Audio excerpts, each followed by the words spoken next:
couple of days, Devi has been gracing us, blessing us, in the whole world through Supreme Pontiff of Hinduism, Jagadguru Mahasannidhanam, His Divine Holiness, Bhagavan Sri Nithyananda Paramashivam, given the Akashic readings, which are the cosmic archives, and answering prayers, giving boons, and keeping herself available to the whole world, to the entire cosmos. With this, we're going to be entering into today's segment of the Parashakti Akashic.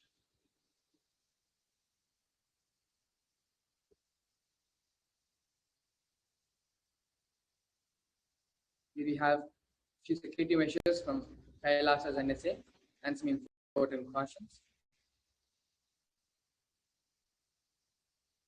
In today's session, we're going to be going over a few things, starting with the introduction of today's program, followed by the demonstration of the extraordinary powers of third eye. After that, we're going to be understanding and learning about Devi Parashakti. Who is Devi Parashakti? And then we're going to be understanding about the Akashic readings. Exactly what are the Akashic readings? How can we benefit by attending and experiencing an Akashic reading session? Followed by this, we're going to be having the darshan and diksha, as well as the Akashic reading by Devi Parashakti herself, manifesting through the Nijavatara of the Supreme Pontiff of Hinduism, Jagadguru Mahasannidhanam, His Divine Holiness, Bhagavan Sri Nithyananda Paramashivam.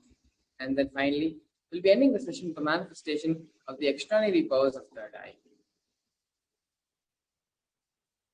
Understanding about the Bhava Samadhi darshan. What does Samadhi mean? Samadhi means one with the source. Bhava means attitude or aspect. Bhava Samadhi means being one with the source with his aspect. The aspect, bhava, you choose. Through that bhava, being one with the source, samadhi, is bhava samadhi. Knowing this aspect, bhava, is the ultimate, adhi, and being in oneness, sama, with that is bhava samadhi. The divine cosmic beings are here, and they manifest from Kailasa, which is the enlightened time-space zone, through deities and incarnations. The divine cosmic beings manifest through the Archavataras in the temples, which are the deities, and they manifest through the Nijavataras as well. Nijavataras are the incarnations, and they manifest through the Nijavataras during the Bhava Samadhi darshans. The Bhava Samadhi darshan awakens the Kundalini Shakti, which is the latent potential energy in every human being. Awakening of the Kundalini Shakti results in the extraordinary ability expressing through us like third eye awakening, ability to have remote vision, ability to scan anyone's body, levitation, teleportation, and materialization. The awakening of the Bhava Samadhi darshan awakens the Kundalini Shakti in your whole brain becomes alive. This influx of superconscious energy visibly slows down the aging process and improves immunity to disease. With increasing levels of coherence, the whole brain becomes alive, turning into a superconductor of conscious energies that heal, empower, and transform our lives. Having darshan, or even a glimpse, brings lasting transformation in us, cleansing lifetimes of karmas and raising it to the next level of superconscious breakthrough. It is like hitting the reset button on your being. During the Bhava Samadhi darshan, our neurons mirror that of the avatar. Mirroring of neurons activate and process all the absorbed movements or information of the avatar just by seeing. Our entire body, silently and without movement, recreates what is happening distances far away, experiencing the superconscious energy radiated by the avatar. The Akashic readings. The Akashic readings are not a prediction. They are readings from the cosmic archives. There is no such thing as past, present, and future. Beyond space, creation and destruction happen simultaneously. The dimension of time starts the past present, and future. But in the Akashic records, there is no past, present, and future. And that is why what you call as happened, happening, and yet to happen are all already clearly recorded in the cosmos. The Supreme Pontiff of Hinduism. The Supreme Pontiff of Hinduism, Jagat Guru Mahasannidhanam, His Divine Holiness, Bhagavan Sri Nithyananda Paramashivam, is the reviver of Kailasa, which is the macrocosmic ancient enlightened Hindu civilizational nation. The Supreme Pontiff of Hinduism is the 1008th incarnation of Paramashiva as per Hinduism, recognized by his predecessors who are enlightened masters and adepts. The Supreme Pontiff of Hinduism has made the science of power manifestation, yoga, and temple-based universities a lifestyle for humanity. The Supreme Pontiff of Hinduism has been ordained as 233rd Guru Mahasannidhanam of Kanchi Kailasa Sarvanya Peetham, to Konde Mandaladina, and is the incumbent emperor of Suryavamshi Surangi Samraj.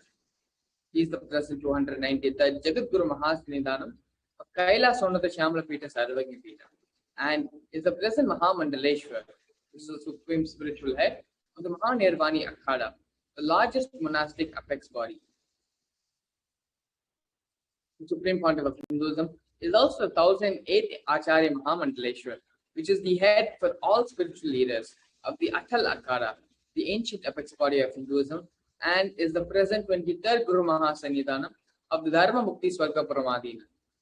Has been elected as the Supreme Pontiff of Hinduism by a congregation of over 1000 Hindu leaders or pontiffs.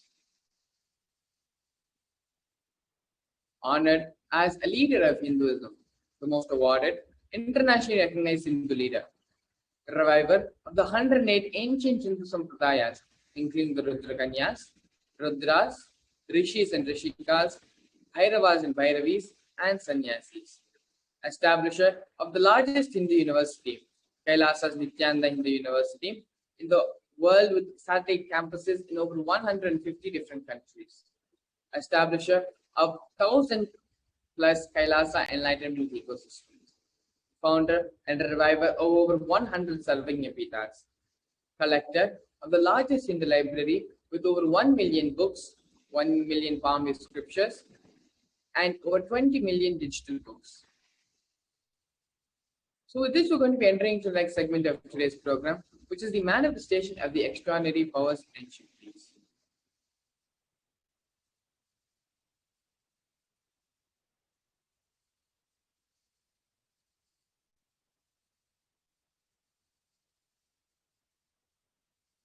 The Balasans, Nithyananda Yogis, the initiated disciples of the Supreme Pontiff of Hinduism, will now be demonstrating the powers of third eye and sharing with all of us the experiences and results of the extraordinary manifestation of the divine powers awakened us through the Diksha, through the initiation. In today's Bhava Samadhi Darshan, all of us will be receiving the initiation into third eye awakening with various other powers, the blessings and grace of the Supreme Pontiff of Hinduism. We will be manifesting the following powers of third eye, which is seen with the eyes blindfolded. Third eye is the cosmic browsing center located between the brows, which upon initiation, one can effortlessly express the powers and see through the third eye just as you would with two eyes. What are Shaktis? Manifesting powers or Shaktis are described in the Vedas and in the Agamas as a system, a methodology, and a science for human beings to explore the various possibilities and powers and have access to various states of consciousness. Shaktis manifest from the fundamental cognition that you are divine. You need to manifest divine, and not you are man, you need to reach divine. Here, the foundation is you are Paramashiva. Your unmanifest recognizes that you are Paramashiva, even if you have not yet manifested it. Understand that is why what Paramashiva is revealing through this body and through this system, through this methodology. Any samima you do on the powerful cognitions, you manifest only Shaktis, powers, not siddhis. These are the direct words from the Supreme Pontiff of Hinduism on the science of power manifestation and Shaktis. So what are the differences between Shaktis and Siddhis? Shaktis expressed from the space of enlightenment as a side effect of the feeling connection with the divine in high integrity with the Guru. Shaktis are the source of enlightenment, whereas Siddhis are powers which manifest as a side effect of the tapas of penance on the path towards enlightenment.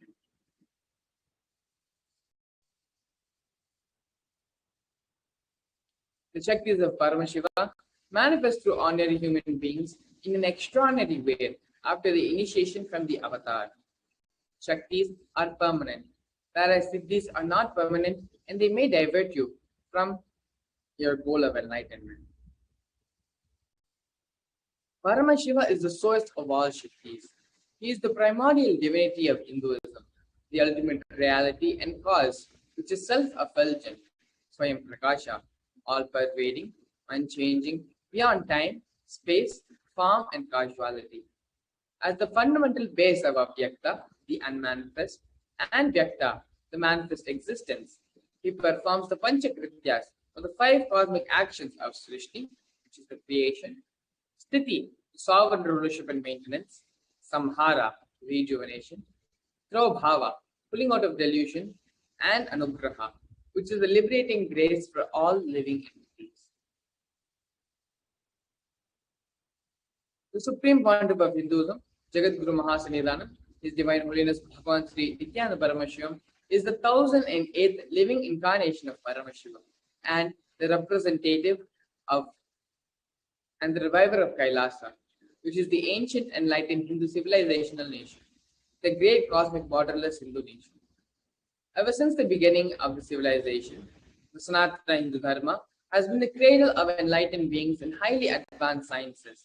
It is where the science of enlightenment and powers, Shaktis, was lived and taught as a lifestyle.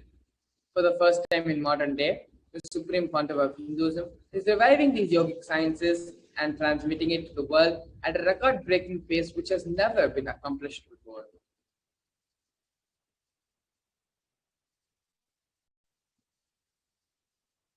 The knowledge and science of manifesting these Shaktis are passed down from one generation to the next through Diksha, which is the initiation by the enlightened Gurus.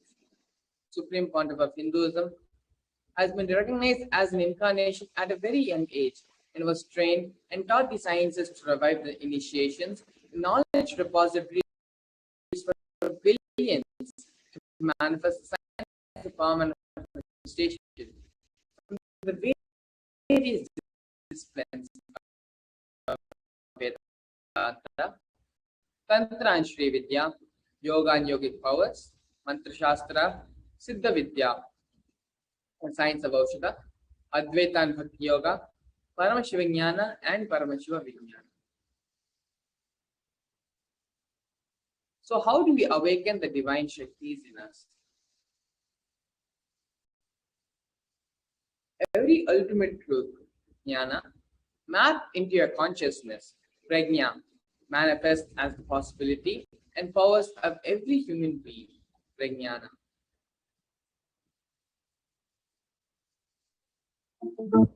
Diksha is the direct transfer of spiritual energy by an enlightened being through look, word, or touch. The traditional Vedic book Navaratneshwara states, Sarvasamapi dikshanam muktihi phalamakhanditam avirodhat bhavantyeva prasangyastu bhuktayah. The main benefit of all initiations is moksha, enlightenment. As a side effect, health, wealth, leadership and well-being happen. And in Rudrayamala Tantra, Shiva says, Devi diksha vihinasya na siddhihi na cha sadgatihi tasmat sarva prayatnena guruna dikshito bhavet. The one who is not initiated does not attain liberation nor a better future. So by all efforts, one should get initiated by Guru. What is the science of initiation? Neuroscience has proved that the process of initiation floods the brain with energy. This is the superconscious energy of Kundalini, our own highest inner potential energy. As the Kundalini flows from the thalamus to the cortex, it sets up a powerful energy loop within the brain, which awakens the latent non-mechanical parts which we have never used before. With increasing levels of coherence, the whole brain comes alive, turning into a superconductor of conscious energies that heal, empower, transform our lives, bliss and fulfillment. Initiation creates high awareness, visualization, creativity. It also slows the aging process and improves the immune system. Kundalini awakening, healing experience, levitation, teleportation, materialization. Experience the power of initiation through a range of exclusive programs conducted at the ashram. Nithyananda Dhyanapitham, Nithyananda Nagar, Birdi, Bengaluru.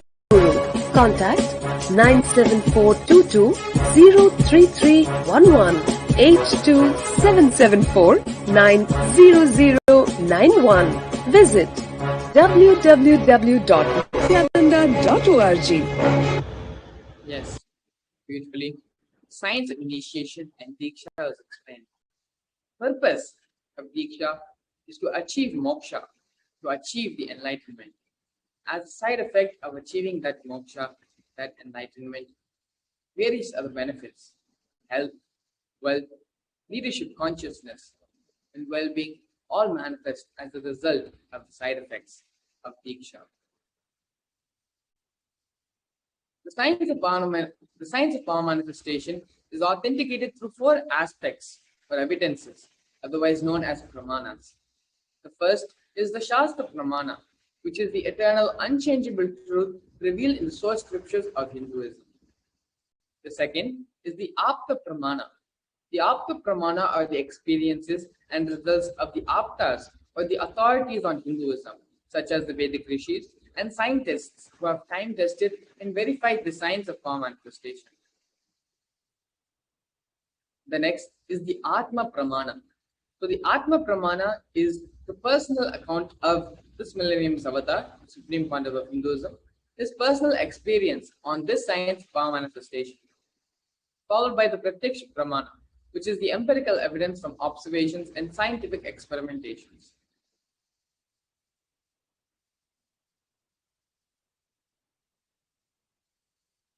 Vedagamas is a living applied science. Vedas are the ultimate superior authority for Hindus. The Vedas are the pure science where the ultimate truths are explained. Agamas are the scriptures where the applied technology, the applied science is expanded upon. Vedas and Agamas, the Vedagamas are given the status of Shruti as they are directly revealed by Paramashiva. They are the ultimate, eternal, unchangeable truths. A reference cited from the Shastras or source scriptures is called the Shastra Pramana. Let us now get ready to witness a very unique and exciting demonstration of the power of third eye. Here we have the Shastra Pramana, which is the scriptural reference to manifest the power of third eye. Kapalantarmanonyasya tishthanmilitalochanaha kramena manasodhadyart lakshayet lakshyamuttamam. By fixing the mind on the inner space within the crown center and sitting stably without any movement, having the eyes closed in succession, by that stability of the mind and inner space through the power of the third eye, one directly sees the ultimate goal, Lakshyam, by having the vision beyond the sight that reveals any object or place, attaining the space of oneness with the source, Paramashiva. Here we have the Apta Pramana of this power of third eye, where Bhagavan Sri Krishna initiates Arjuna into third eye. न तु मां शक्यसे द्रष्टुम् अनेनैव स्वचक्षुषा दिव्यं ददामि ते चक्षुः पश्य मे योगमैश्वरम्. Bhagavan Krishna says to Arjuna, but you cannot see my cosmic form with these physical eyes of yours. Therefore, I grant you the divine third eye vision. Behold my cosmic opulence. In the Hindu Purana Bhagavad Gita, Bhagavan Krishna initiates Arjuna into the power of third eye to behold his Vishwarupa Darshan, the vision of his cosmic form. The 11th chapter of Bhagavad Gita contains the description of Bhagavan Krishna's cosmic form, which is completely narrated by Arjuna as he sees Bhagavan Krishna through his third eye.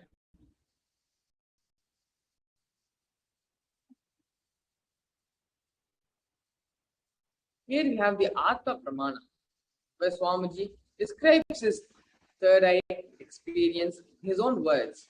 He says, the first experience is that I was able to see everything around me, above me, the whole 360 degree, 10 directions. I realized not only I was able to feel, experience all of that as me. Around me, above me. And here we have the Pratyaksha Pramana, which is the empirical evidence from observations and scientific experimentations. Study measures and compares the metabolic cell activity of the brain in conscious and meditative open of third eye states using the positron emission tomography, otherwise known as PET. When performing daily activities, high activity is measured in the brain where the third eye is located. And when in deep samadhi states, only the third eye region is active.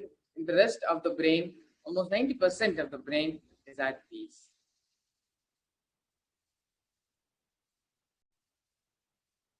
Here we have the Sakshi Pramana, which are the experiences and results of the extraordinary manifestation happening through the initiated disciples of the Supreme Pontiff of Hinduism.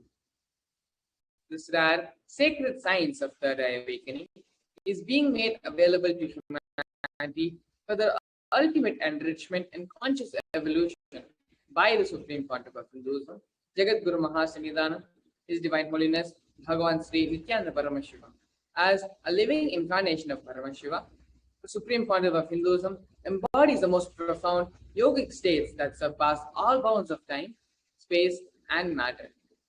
The Supreme Pontiff of Hinduism is gifting this pure, great science of third eye awakening, along with many other spiritual sciences, through the initiations and dikshas, where millions of people have already been initiated by the Supreme Pontiff of Hinduism and are experiencing the profound results as extraordinary powers in their everyday life. Let us now get ready to witness the live Sakshi Pramana, the demonstration of the powers of third eye with the Balsans and the Nityananda Yogis. Joining us today for this power manifestation, we have Sri Shivashankarananda Maharaj and Sri Gangadhara Maharaj. Both of them will be joining us today for this third eye power manifestation session. Nityananda Maharaj. Nithyananda Maharaj, thank you for today's demonstration and having me in today's segment of Power Manifestation Science. So my name is Sri Shivashankarananda. I am a student of Nityananda Gurukul and I've been in the Gurukul for the past 8 years.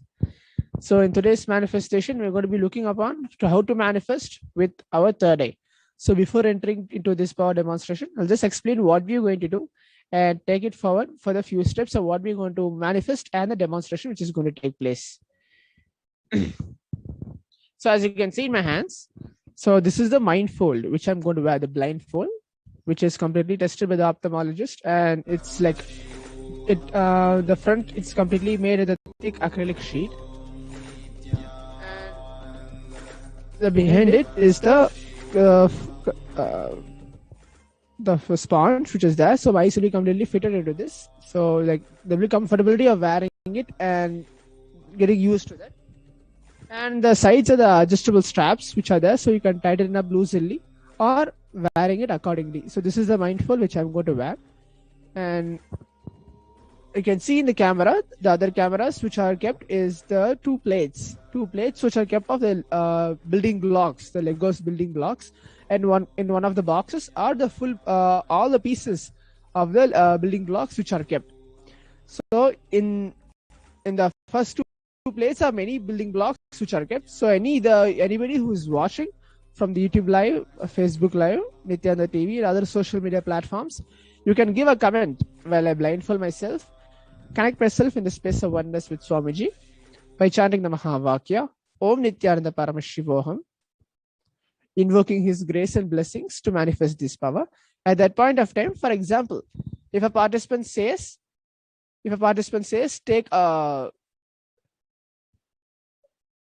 a piece which is in red in color. So I'll be taking, with my eyes completely blindfolded, I'll take a square piece which is in red in color, and I'll hold it with my hands. And next, if he tells take a yellow piece, and I'll take the red one first, as you said, and I'll take a yellow piece and fix it.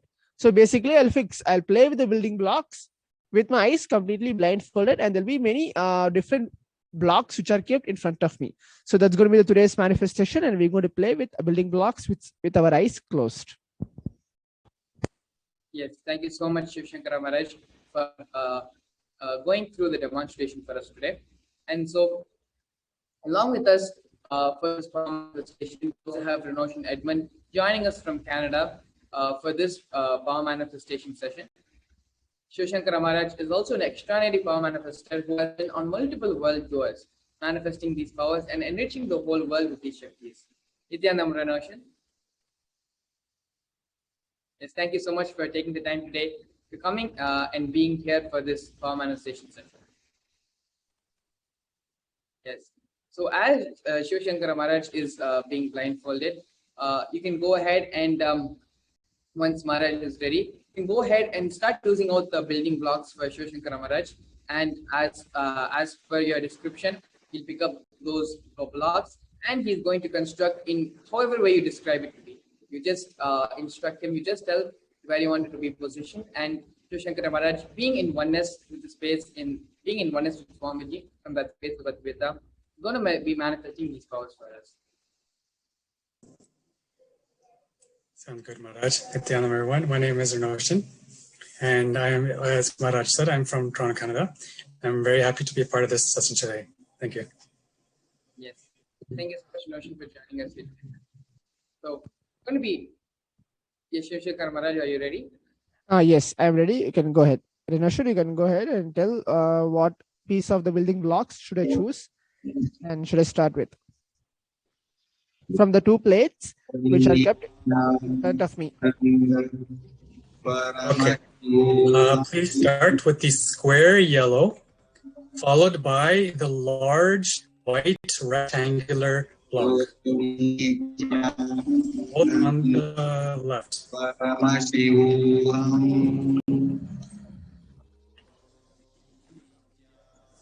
Can you please repeat?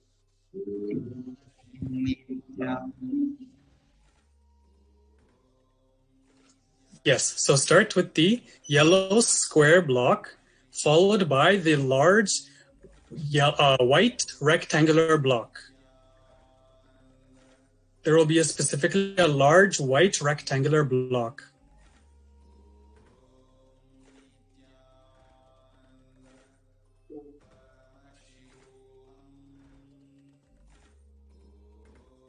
So this is the yellow square piece.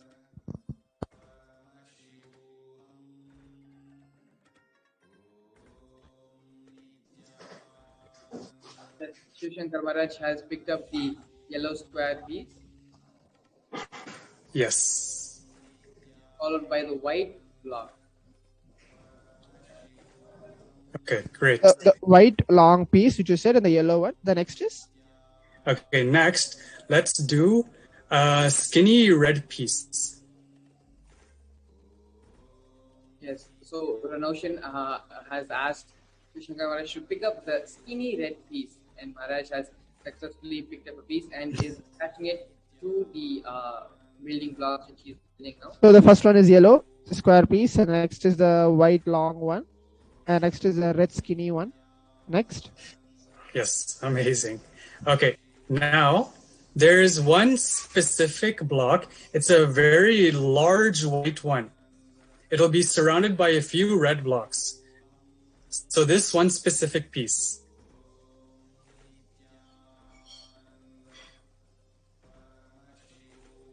Yes, Ranoshan has asked Shankar Maharaj to pick up the largest block between the red blocks, and Shankar Maharaj has picked up the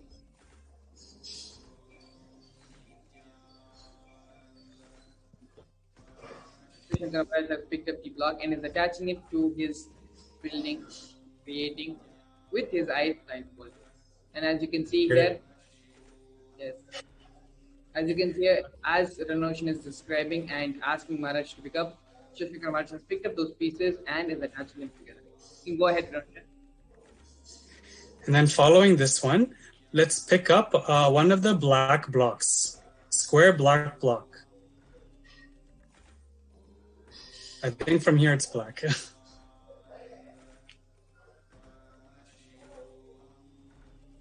Ranoshan has asked Shankar Maharaj. I think so. You are mentioning this one. So this is the blue one, the blue color, maybe blue and black. Yes, that's so similar. So this is a blue square one.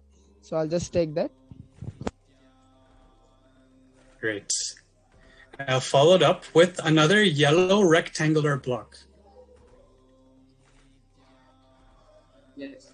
So you can tell from the first plate, second plate. In the first plate, there's a one big one, Okay. one big rectangular. The square, long square one, and the second plate there's two yellow colors. So which one should I choose?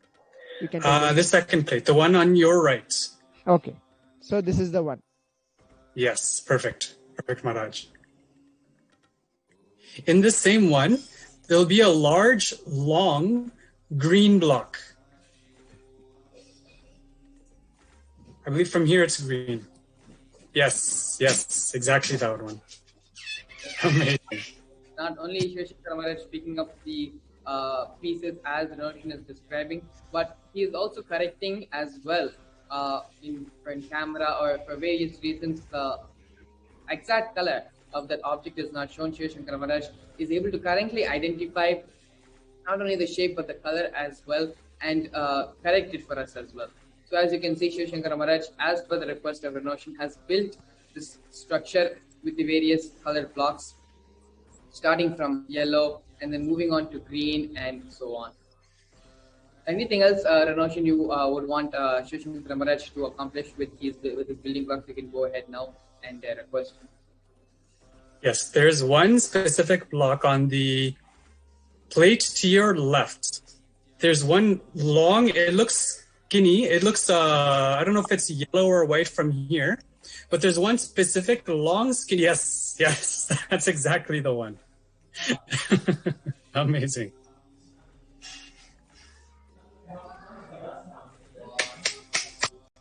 So beautifully, Shankar Maharaj has built, even if Ranoshan is having a little bit difficulty in describing the object, this power of even intuition, Shankar Maharaj manifested for us, reading the mind of Ranoshan in a way and picking up that piece and building it for us. Thank you so much, Shankar Maharaj, for this extraordinary power of manifesting the power of third eye. You can go ahead and remove your eye band. Thank you so much, Maharaj. So this actually we're going to be entering into the next power of today's segment, which is the power of body scanning.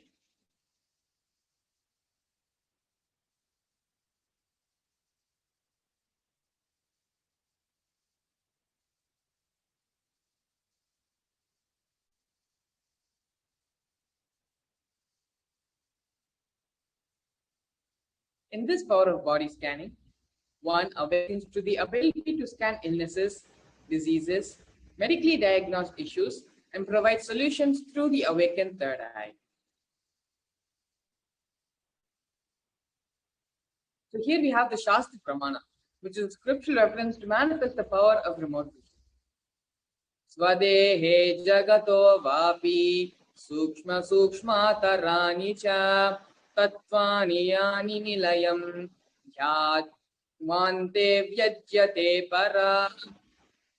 Bhagavan Paramashiva says, cognize deeply that from the subtle to the subtlest constitutive principles of your whole body, Swadeha, or of the whole universe, simultaneously consist of the essential reality. They are being absorbed in the source, cause of Paramashiva. By the experience of such restful awareness, one becomes complete from all such thoughts, and the ultimate universal divine power, Paradevi, is revealed, and the supreme power manifestation happens. Here we have the Apta Pramana, which is the reference of the power of remote vision. In the Hindu Purana Mahabharata, the whole war, the sacred scripture of Bhagavad Gita, is narrated to King Dhritarashtra by his trusted charioteer Sanjaya. Sanjaya was initiated into the third eye power of Dura Drishti, which is the remote vision, and Dura Srishti, the power of hearing the remote distances. It is through Sanjaya's narration that humanity has received the sacred scripture of Bhagavad Gita.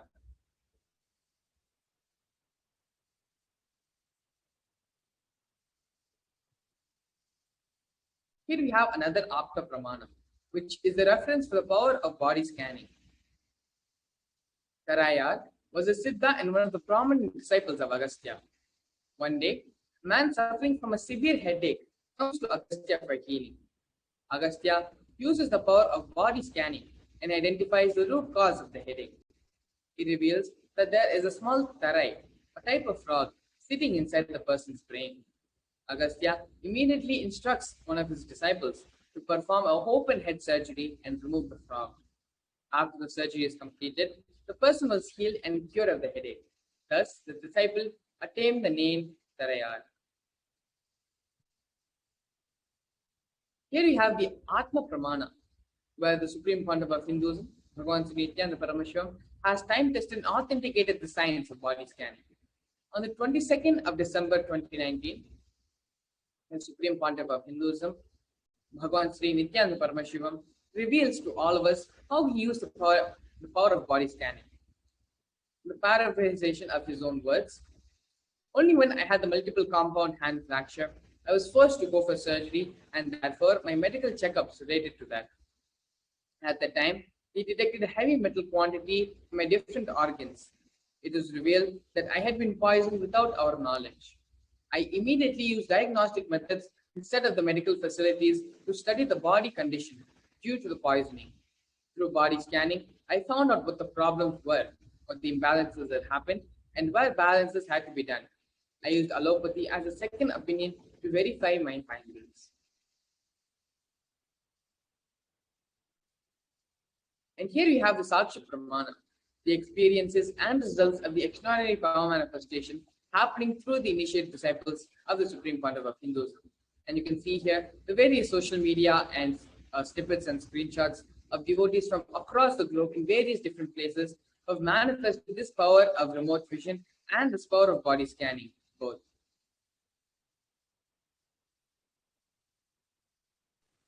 So now we're going to be having the live demonstration of this power of body scanning. Again, for this demonstration, Shiv Shankara Maharaj and Renoshan, both of them are joining us with this power of body scanning, and Shiv Shankara Maharaj, through the power of third eye, connecting with oneness and being in the space of Advaita with Swamiji, is going to be scanning Renoshan and diagnosing, giving him the healing and spiritual advice as to what he should do and correct the imbalances in his body. Shankara Maharaj is now connecting with Swamiji and getting into the space of Advaita with his thought. Now start chanting the Mahavakya mantra. Both and the Paramashivoham and connect with Swamiji. Get into that space of oneness. Stress this extraordinary power of body scanning.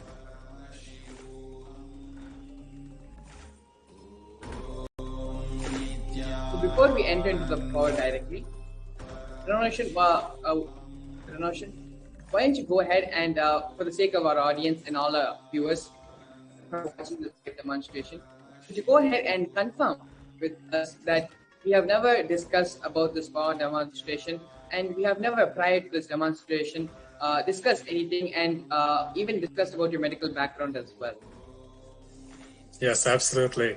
Actually, even when being asked to join as part of today's session, the only information I was received is, do you want to be part of the power manifestation session? So of course I said, yeah, of course. But I had no idea what power manifestation we're going to be doing, which manifestation, and with this, obviously, nothing about like what kind of medical background, if there's any symptoms happening right now, nothing. So completely, not only it's a double blind actually. Like for me, I had no idea what was going on. And on the other side too, obviously I'm not talking about like what's happening medically or like internally or anything like this. So on both sides, it's completely unknown, completely avyakta. So this is, I can completely affirm that. Again, as I said, neither I've shared anything about my medical history. I've never shared with anybody here. Same way, I also didn't have any idea that we would even be doing the body scanning today. I thought actually, even with the third eye scanning itself, would be like the next session would be happening. So even this itself, in this session itself, I had no idea what would be happening. So yeah, this is completely just, everything is spontaneously happening, I can say. So it's great, absolutely great. Yes, Aya, thank you so much. Yes, thank you so much, Aya. So Shivashankar Maharaj is getting into the space of receiving and manifesting this power. That is all. Continue to chant the Mahavakya, Om Nithyananda Paramashivam, and prepare ourselves for this great manifestation session.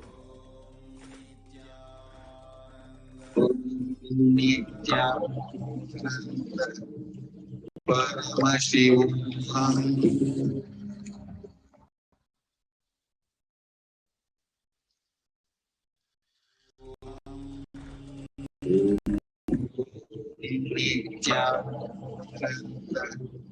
Paramashivoham.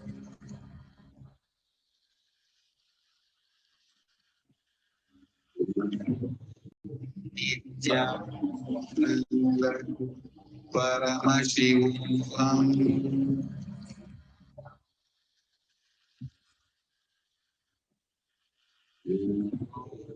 Nithyananda Paramashivoham.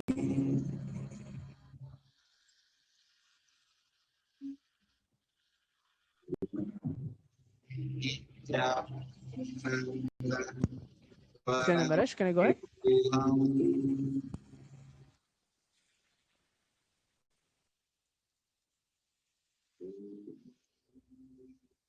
Shivashankar Maharaj, you can please go ahead. Yes. So for Radoshan, for you, basically this I'm what Swamiji very beautifully said. There's no major issues which is affecting your body right now, but you are thinking there is an issue which is related to your throat. Maybe while you're consuming something, either you're eating or drinking something, you feel some not feeling good, not feeling something is all right in your throat, that is there, and you're not able to lift some heavy things or something, some kind of issues of lifting and keeping in some other place, that is always there in your lower back and in your stomach. These both areas getting affected, that we are not the digestion is not happening accurately. I'm able to see these three things, and sometimes towards the day, maybe the end of the day, evening, close to the afternoon or mid evening, towards your right thigh, the knee area, means the lower part of the knee area, that gets numbed, or you feel that you have to do some kind of exercise or something related to activeness you're supposed to do. Otherwise, your leg get the stiffness happens towards your right side of your leg. So these are the few things which I'm able to see through the day which Swamiji showed, and you have a kind of a worriness that something may get affected in your body, maybe as soon as possible. If I don't take this Haritaki, if I don't follow what Swamiji does, that kind of worriness which is there, your mind moves. So that is the one major issues which I will see, which is related to your mind, where you're not able to control, which is affecting your body. And very particular thing which Swamiji is showing me is you follow Swamiji's instructions and listening to satsangs and watching Bhava Samadhis very regularly. That is very I'm able to see that which is happening, which Swamiji very clearly showed. But sometimes at some point of time towards the day, where maybe if there is no Swamiji's sessions or this kind of power manifestation sessions is going to happen, your mind it takes you away from the space of this Kailasa's ecosystem.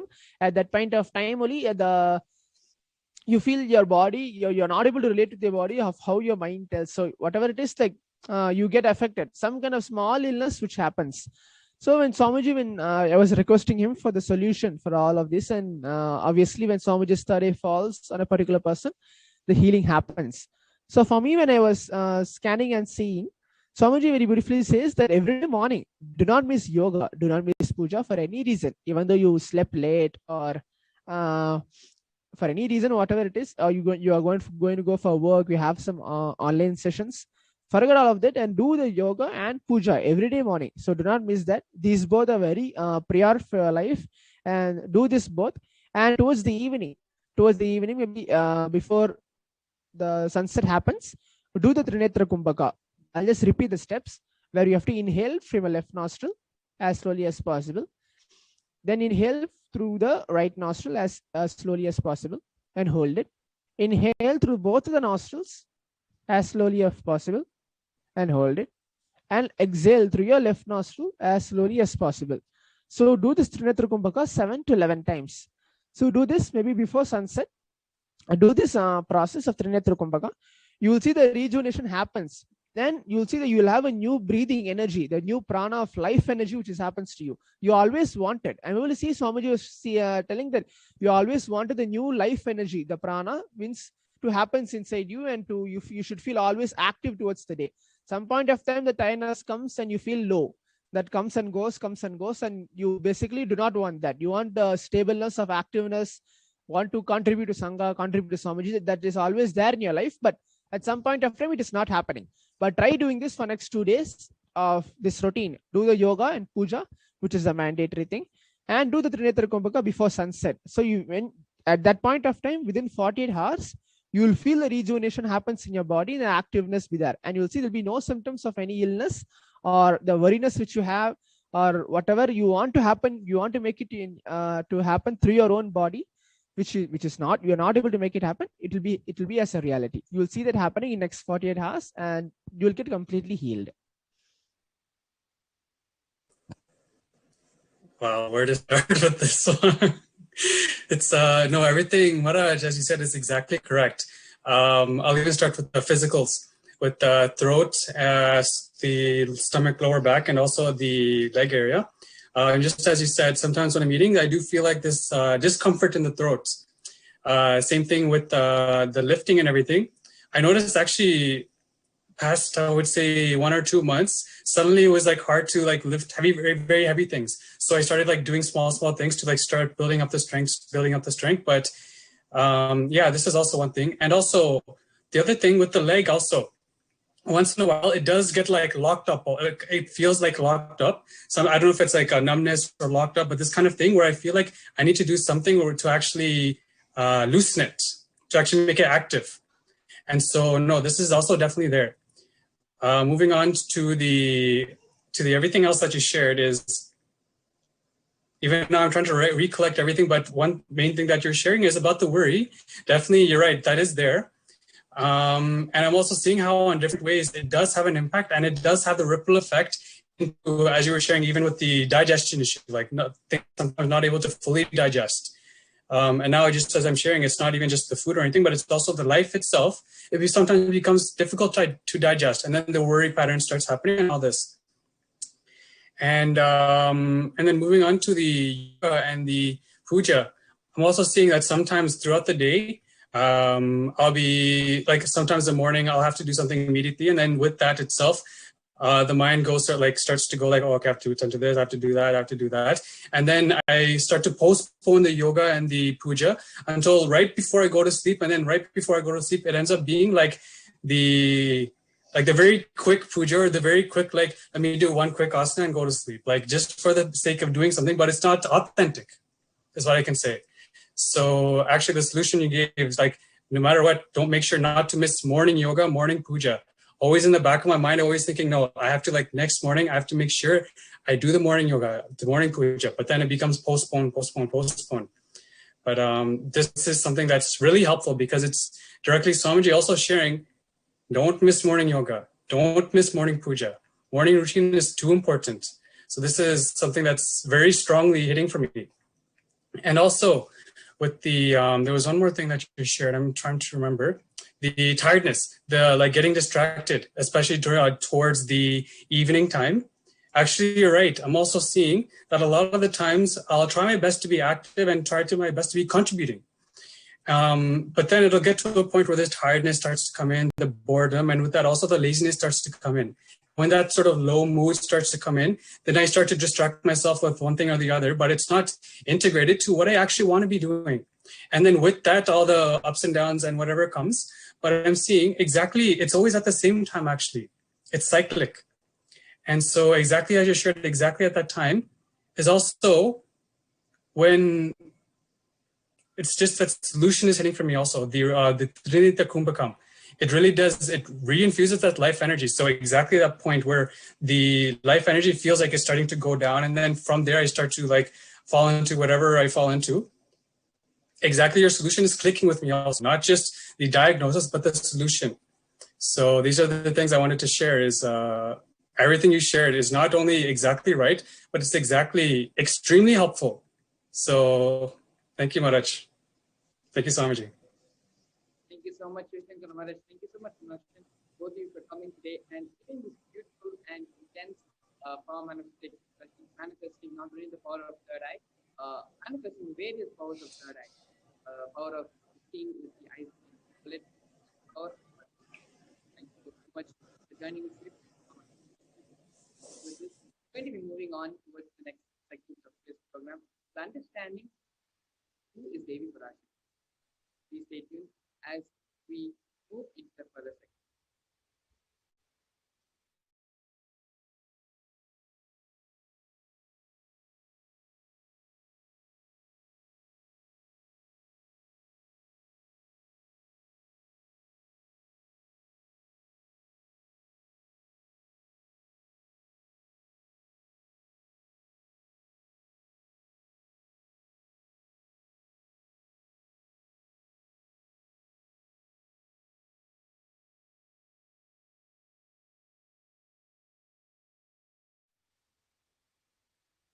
Yes, the fact. Now, let us understand who is Devi Parashakti. So here we have the Dhyana Shloka of Devi Parashakti. Shiva Shaktya Yukto Yadi Bhavati Shaktya Prabhavitum Na Chedevam Devo Nakashala Spanditumapi Atasvama Radyam Harihara Viranjadi Bhirapi Pranantum Stotum Atamakrata Punya Prabhavati. Lord Shiva only becomes able to do creation in this world along with Shakti. Without her, even an inch he cannot move. And so how can one who does not do good deeds or one who does not sing your praise become adequate to worship you?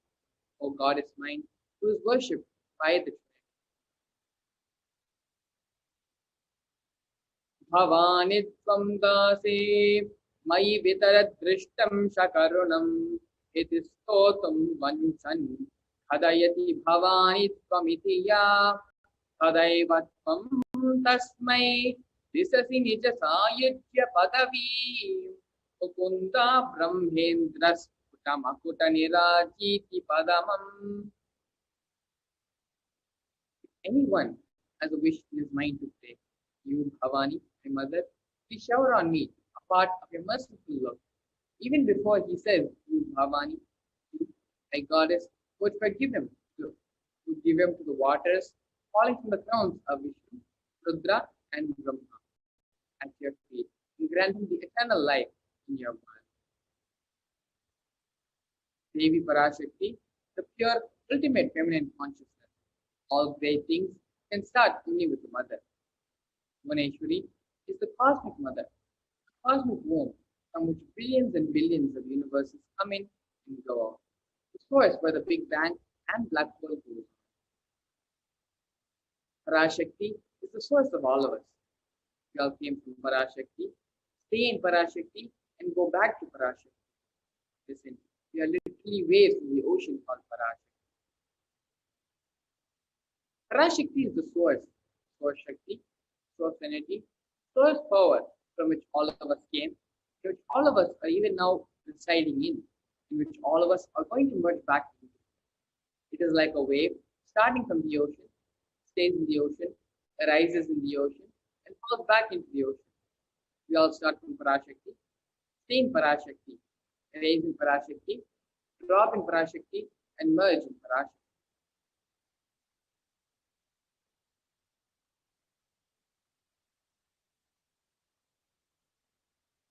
Now that we have understood and gone over what is the divine feminine and how Devi Parashakti is the ultimate and is the fundamental nature of existence, let us now go over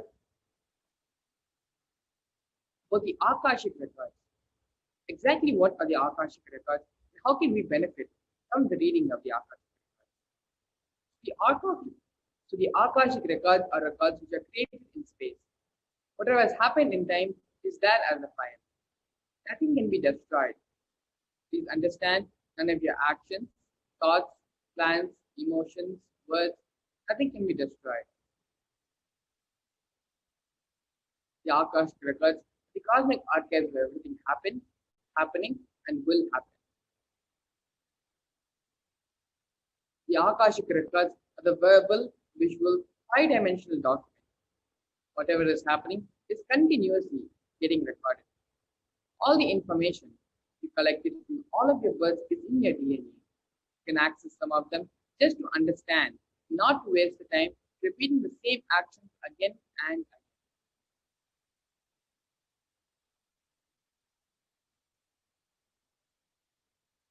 The Akashic readings are not predictions. They are reading from the cosmic archives. There is no such thing as past, present, and future. Beyond space, creation and destruction happen simultaneously.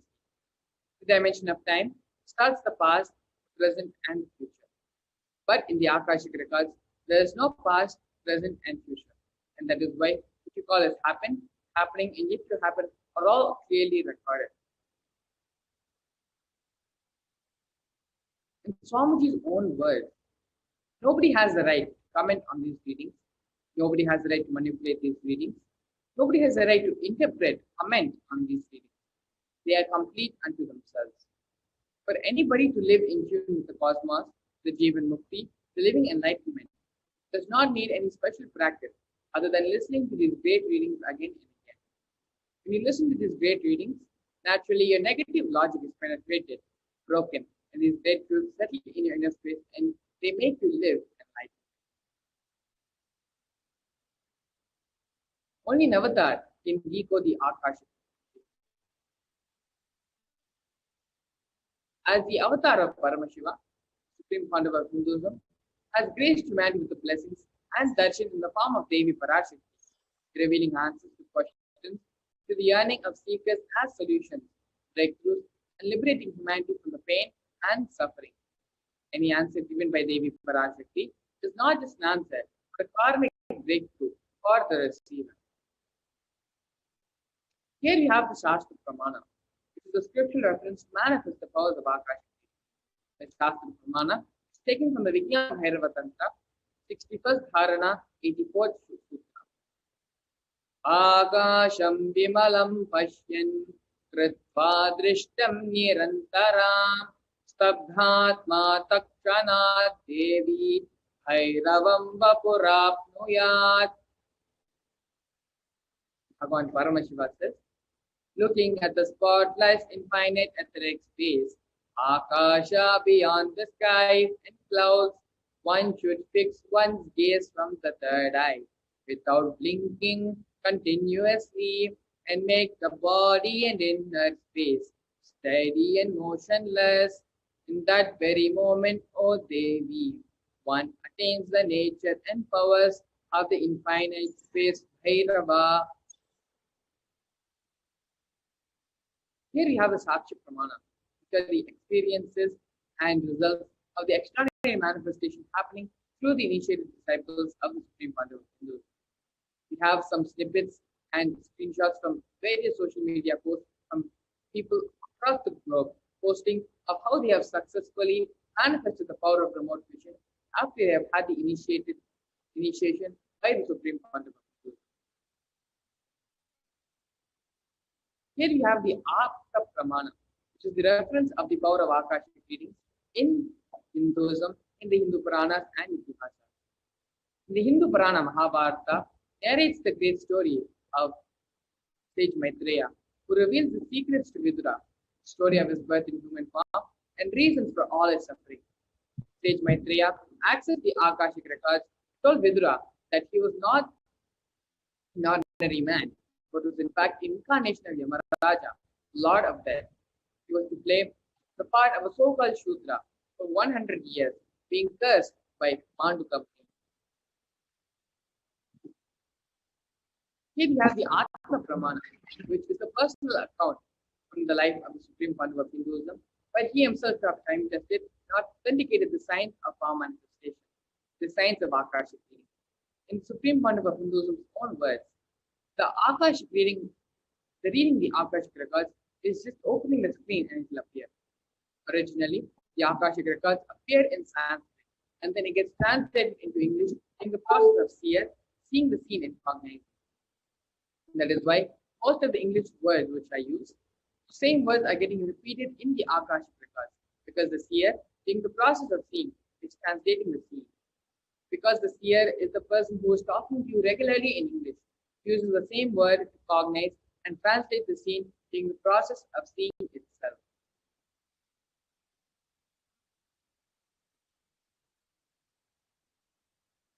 So here we have some of the benefits of having the Akashic readings, experiencing the Akashic reading session. The Supreme Pandava of Hinduism says, all the information you collected from all of your birth is in your DNA. You can access some of them just to understand and not to waste the time doing the same actions again and again. Accessing the DNA code, reading the Akashic records will be useful for you to be liberated from your default future, bringing an end to binding cognition, known and unknown sufferings, leading you to experience enlightenment, Paramashivoham. Only an avatar can alter the Akashic readings. The initiated Balsam can view the Akashic records. However, only an avatar can alter, edit, upgrade, and change the Akashic records. During the Darshan and Diksha, the Supreme Pandava of Hinduism blesses and upgrades the Akashic records as per the prayer of the devotee. So what can you ask in Akashic reading? The most accurate and unbiased answer to any questions about your life, destiny, and purpose for any and everyday part of your life. You can be spiritually healed of physical and emotional problems with just a look or a word. Understand the reasons behind your life's happening and receive blessings to fulfill your right desires. Get the clarity to redesign your future. So these are some of the things which you can expect and which you can ask in an Akashic reading. We are now going to understand how the divine feminine consciousness is unique to Hinduism. The unique contribution of the spiritual consciousness from the Vedic tradition is the sacred feminine worship. Even if everything from our Vedic tradition gave is lost, when just the sacred feminine tradition is there, the whole thing can be revived back because the sacred feminine worship is the seed of the Vedic tradition. Hinduism has at least 10,000 sampradayas. All sampradayas are lost for some reason, and only this one sampradaya of Devi worship remains. The whole thing can be brought back because the whole thing is centered on this one, Mother worship. Mother worship carries the blueprint, the hologram of the whole Vedic tradition.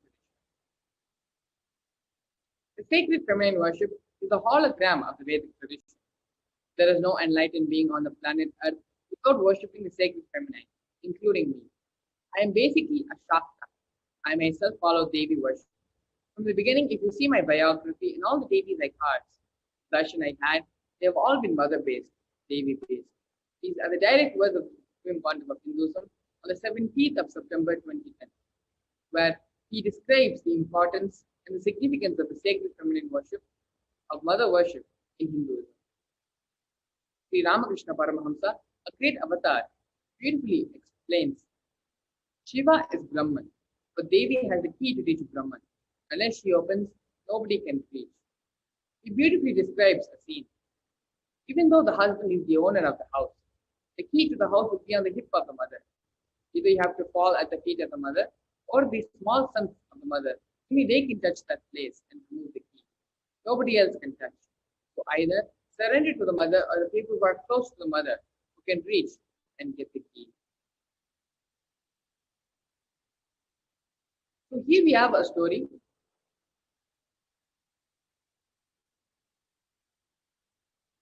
The divine cosmic beings are real, and they manifest from Kailasa, which is the enlightened time-space zone, through deities and through incarnation. In Madurai, Paramashiva as Bhagwan Somasundareshwara and Devi Parashakti as Devi Meenakshi came down from Kailasa and established the greatest enlightenment ecosystem. In Madurai, Bhagwan Somasundareshwara has graced the people of Madurai with various miracles, and he stays in a frequency where he can immediately assume the human body and relate with us, answer us, respond to us, and praise us. Small Shiva Leelarnavan Madurai, beautifully Paramashiva reveals in every time when he assumes the form, he manifests the certain powers and grace the devotees. He exemplifies the expression of certain sacred secrets that humanity can benefit from. Here you have a beautiful story where Lord Somasundareshwara brings back Malayadwaja from the dead.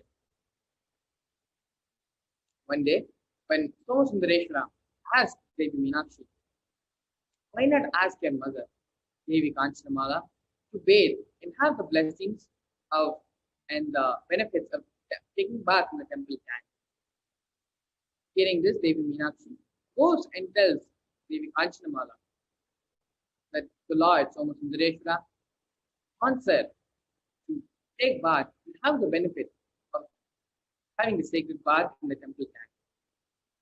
Devi Kanchanamala, on learning this, goes and finds the Brahmins and asks them what is the most meritorious mode of bathing.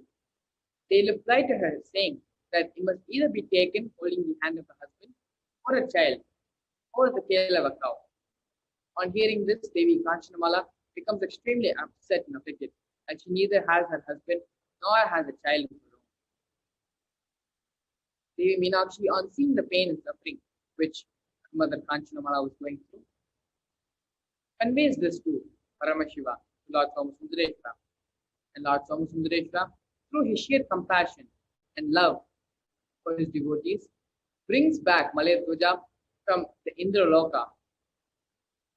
And on hearing of Malayadwaja's return, Devi Kanchanamala immediately dons herself with jewels and sacred ornaments and dresses, and holding the hand of her former husband, they both take the sacred bath, after which Lord Somasundareshwara takes them both to Shivaloka, where they are carried and live in Kailasa in the eternal space of Shivoham in oneness with Paramashivoham.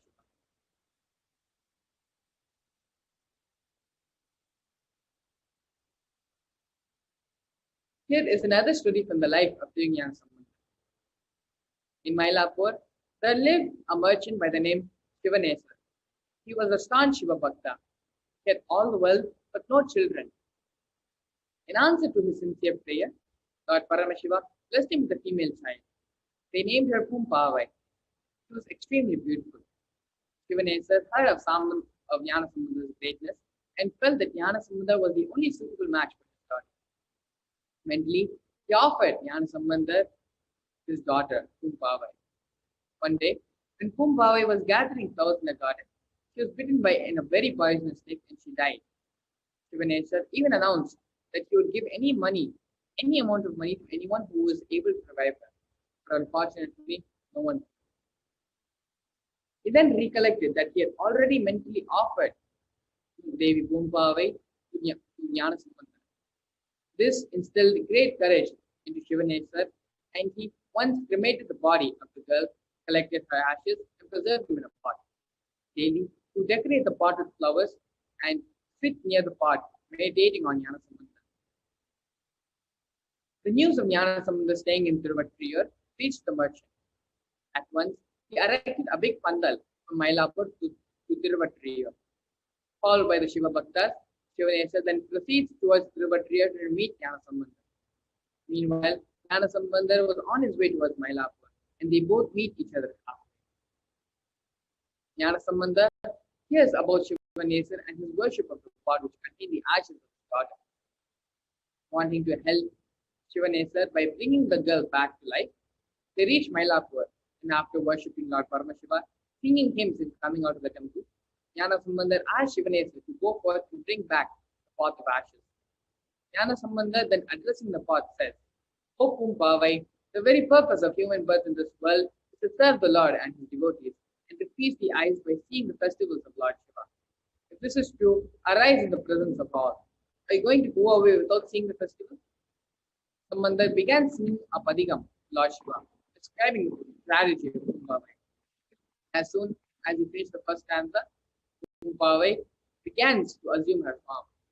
When he finished 8 stanzas, her life is restored and she becomes a 12-year-old girl.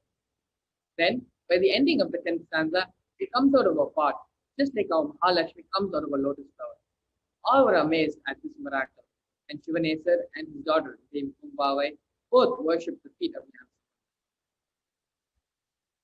Jnanasambandha.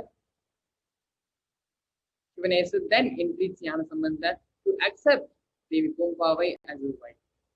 Jnanasambandha, however, explains that the original Pumpavai, who Shivanesa had mentally offered to Jnanasambandha, was dead, and that the present girl had the relationship of a daughter to Jnanasambandha. Shivanesa then bows to the wishes of Jnanasambandha and builds an ashram for his daughter, where she spends the rest of her days in worship of Lord Paramashiva and attaining Shivaloka. Here are the stories where when Paramashiva and Devi Parashakti, when they themselves came down into human form, the Leelas and the experiences and blessings which they have given their devotees, happening so many thousands of years ago. Not only that, even after they left the body, through their bhaktas, through enlightened beings, they continue to make themselves available, continue to grace the whole world and bless and heal, give boons, and manifest the reality of the devotee. These are not stories, these are not happenings which are just mentioned in Itihasas and Puranas. These are history. And they are not things which have happened, they are things which have happened so many thousands of years ago. Supreme founder of Hinduism, being the incarnation, 1008th living incarnation of Paramashiva, is now expressing and manifesting these Shaktis and powers of Paramashiva, and thousands and thousands of disciples, devotees from all across the globe are experiencing the boons, the blessings, and the grace of Paramashiva, like how once Devi Kanchanamala experienced and how Shivanesa experienced as well. And so without further ado, let me go ahead and invite Sri Sundareswarananda Maharaj, who will be hosting, and along with him, we have a panelist of devotees and disciples all across the globe who are going to be sharing their divine experiences and miracles which have been blessed by Paramashiva, by Parashakti, and with the blessings of the Supreme Founder of Hinduism. Please stay tuned as we get ready for the next segment.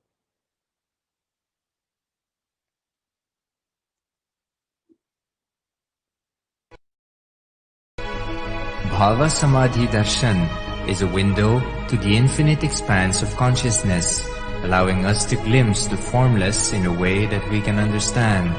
It cleanses the karmas of lifetimes.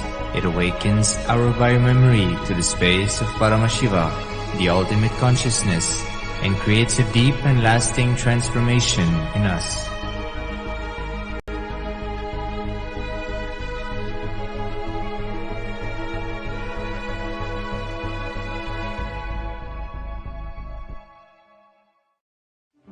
One or two times have Ganapati Darshan, Venkateshwara Bhava Samadhi Darshan, Devi Bhava Samadhi Darshan. By third time, fourth time you will see Every prayer you are asking, those beings, Ganapati or Venkateshwara or Subramanya or Parashakti, simply those prayers become reality, and the relationship between you and that cosmic beings built.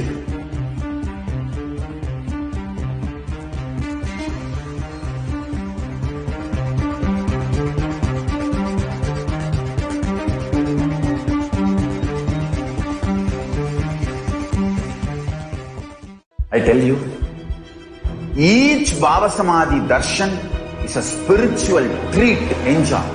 Spiritual feast. Enjoy. Don't miss it.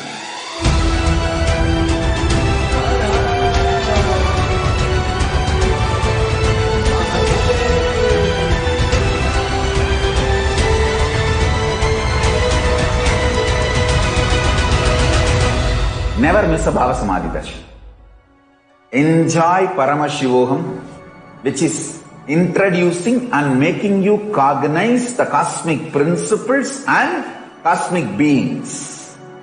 The state of Paramashiva, space of Paramashiva, powers of Paramashiva, being of Paramashiva. There are some great spiritual sciences unique to Hinduism. Subtle, otherworldly, but definitive sign. Manifesting. The cosmic beings in Archavatara, deities in Nijavatara, living incarnations is possible. Understand? Kriya Pada of Vedas and Agamas elaborately explain the whole science of making the cosmic beings manifest in Archavatara, deities and Nijavatara, living incarnations, both. During the Bhava Samadhi Darshan, literally those cosmic beings manifest through this body. Just like how they manifest in Archavatara, deity, they manifest in Nijavatara, Pratyakshavatara, and give you all the boons you ask, bless you. See, each God is a... Yes. Thank you very much, Mangala Maharaj, for sharing the beautiful insights on how Paramashiva himself manifested on the planet Earth and time and again has blessed and has incarnated just to help grace the devotees and disciples of himself. Like how Mangala Maharaj had shared, till date, Paramashiva continues to manifest again and again as incarnation, helping every one of us reach that very space of Paramashiva. Today, we have various different people who are joining us on this panel who have received the grace and the blessings of our beloved Swamiji, experiencing the cosmic feminine consciousness, blessed and graced by Devi Parashakti herself during the Parashakti Akashic readings that we are all about to witness in a few hours from now. So now, let us listen from them about their experience and miracles in their life after meeting with the Supreme Pontiff of Hinduism, our beloved Swamiji, and how they are able to experience Devi Parashakti in their life. It will also bring us into a deeper insight as to how we can prepare ourselves to receive the answers and receive the prayers, the blessings for all our prayers that we all carry in our hearts. So joining us today, we have Srinitya Dhridananda, and I'd like Srinitya Dhridananda to introduce yourself and join us for the panel. First, I would like to thank you for joining in. Nithyananda Maharaj, thank you for having me. Excited to be here and feel blessed to have this opportunity to share. Wonderful. Yes, so Dhridananda, for all of our viewers, if you can actually give you a bit of introduction as to who you were, what you were doing, and with respect to how your journey with Swamiji began, how it went on, some of the best moments with Swamiji, and of course, the Akashic reading by Devi Parashakti herself that you received, and how you're able to experience life after that. Please go ahead, take this time and share it. Yes. So Nithyanandam, everybody that is watching here today. For those of you who do not know me, my legal name was Jordan Kremer, and I grew up in Canada playing hockey and fell in love with that sport. Was fortunate enough to get a scholarship and eventually turn pro and play hockey professionally. And I came across Swamiji in about beginning of 2013, and just through YouTube, and he rocked my world right away. I was all the way up in Alaska at the time, and he did a guided meditation. It was like he was in my inner space. I had this incredible experience just through this YouTube video. And so for me, as soon as I heard about Inner Awakening, his 21-day program, I jumped and went over there as soon as the season was over. And, that was really the beginning of a long journey with him. And I'm fortunate enough to say that I have lived with him in Adi Kailasa, being at Adina Vasi. I decided to hang up the skates, so to speak, and retire from hockey and go to India and live there. And I was there for about 3 years in total. And it was an incredible time. I was fortunate enough to be ordained Nityananda Yoga Acharya and be trained directly by him. And today I'm back in Kailasa, Los Angeles. I live about 2 blocks away from the Nityanandeshwara Hindu temple here, Kailasa, LA. And I'm fortunate enough to be being trained as a pujari here now. And it's just filled with so many blessings. You said, maybe share a few things. With Swamiji, it's like I wouldn't even know where to begin and how he's blessed my life and the various experiences. I just feel so blessed to have him as my guru and for him to know me by name. And of course, yes, he answered my question the other day. And just to hear him say your name, to respond to you, is like your being just lights up inside, even if you don't know what he's saying initially. So I had a blissful experience then during the Akashic reading. Yes, so beautifully we were sharing with every one of us how, with respect to Swamiji, it is very difficult to put across in words any one experience that we love the most, because every single moment that we live with Swamiji, every single moment that we are with him, it is literally a very powerful experience, and there's nothing which we can actually categorize sharing that this is higher and that is maybe a little lower, that kind of a thing, because it's really very difficult. And I completely understand what you're sharing. And just like how you shared, right? So you recently had asked your question to Devi Parashakti, and the moment Devi Parashakti took your name, it is such a powerful experience that whether you understand, because I know that especially, of course, you would have learned a bit of Tamil here and there as you were in Adi Kailash for quite some time. So, but of course, even the people who know Tamil do not understand the language that Devi Parashakti actually verbalizes, because as Swamiji shared, it is not Tamil that Devi Parashakti uses, but it is Tamili, which is the origin of Tamil and Sanskrit. So naturally, when I'm sure that you wouldn't have understood anything when Devi Parashakti actually told, at least in the logical way, but the moment she told, her experience, her answer would have conveyed and completed something in you. So that longing that was there in you, something that you really wanted to ask Devi Parashakti, how did you experience? What was your experience with that aspect? Like, I would like you to share in terms of what was the space that you held with respect to asking Devi Parashakti the question? Because there are so many thousands of people who are asking, who are praying for various of their blessings in their life. And here you were blessed to able to be receiving the grace and the direct answer of Devi Parashakti. So what was that space that you were in, and what was the experience that it brought about? Yeah, so I can lead up to that.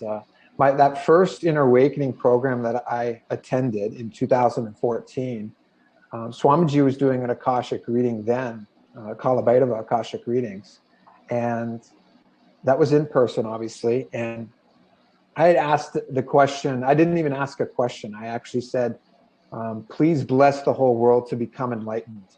And at that time, you would walk up to the stage and you'd ask Kalabhairava this question. And he turned to me and started to answer. And just right away, my being, like logically I didn't understand, but my being knew the level and I was able to gauge what the answer was to me. And it wasn't good.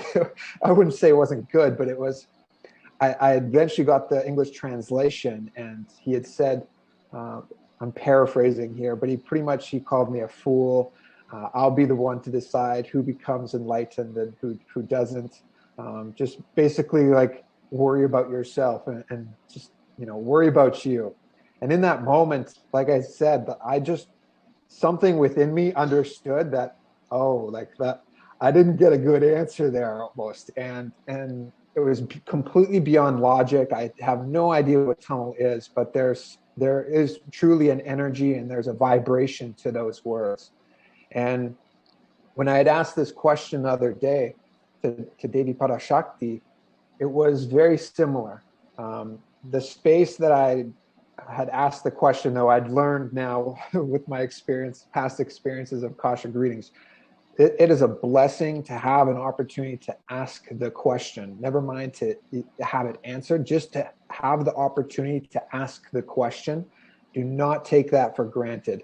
Whatever it is that's truly on your mind, what's heavy in your heart, what your being is yearning for, ask the question. Whether you think you're going to get it answered or not, just ask the question. That is such a boon to have that opportunity. And when I asked that question, I was in the space of, I'm just open to receiving.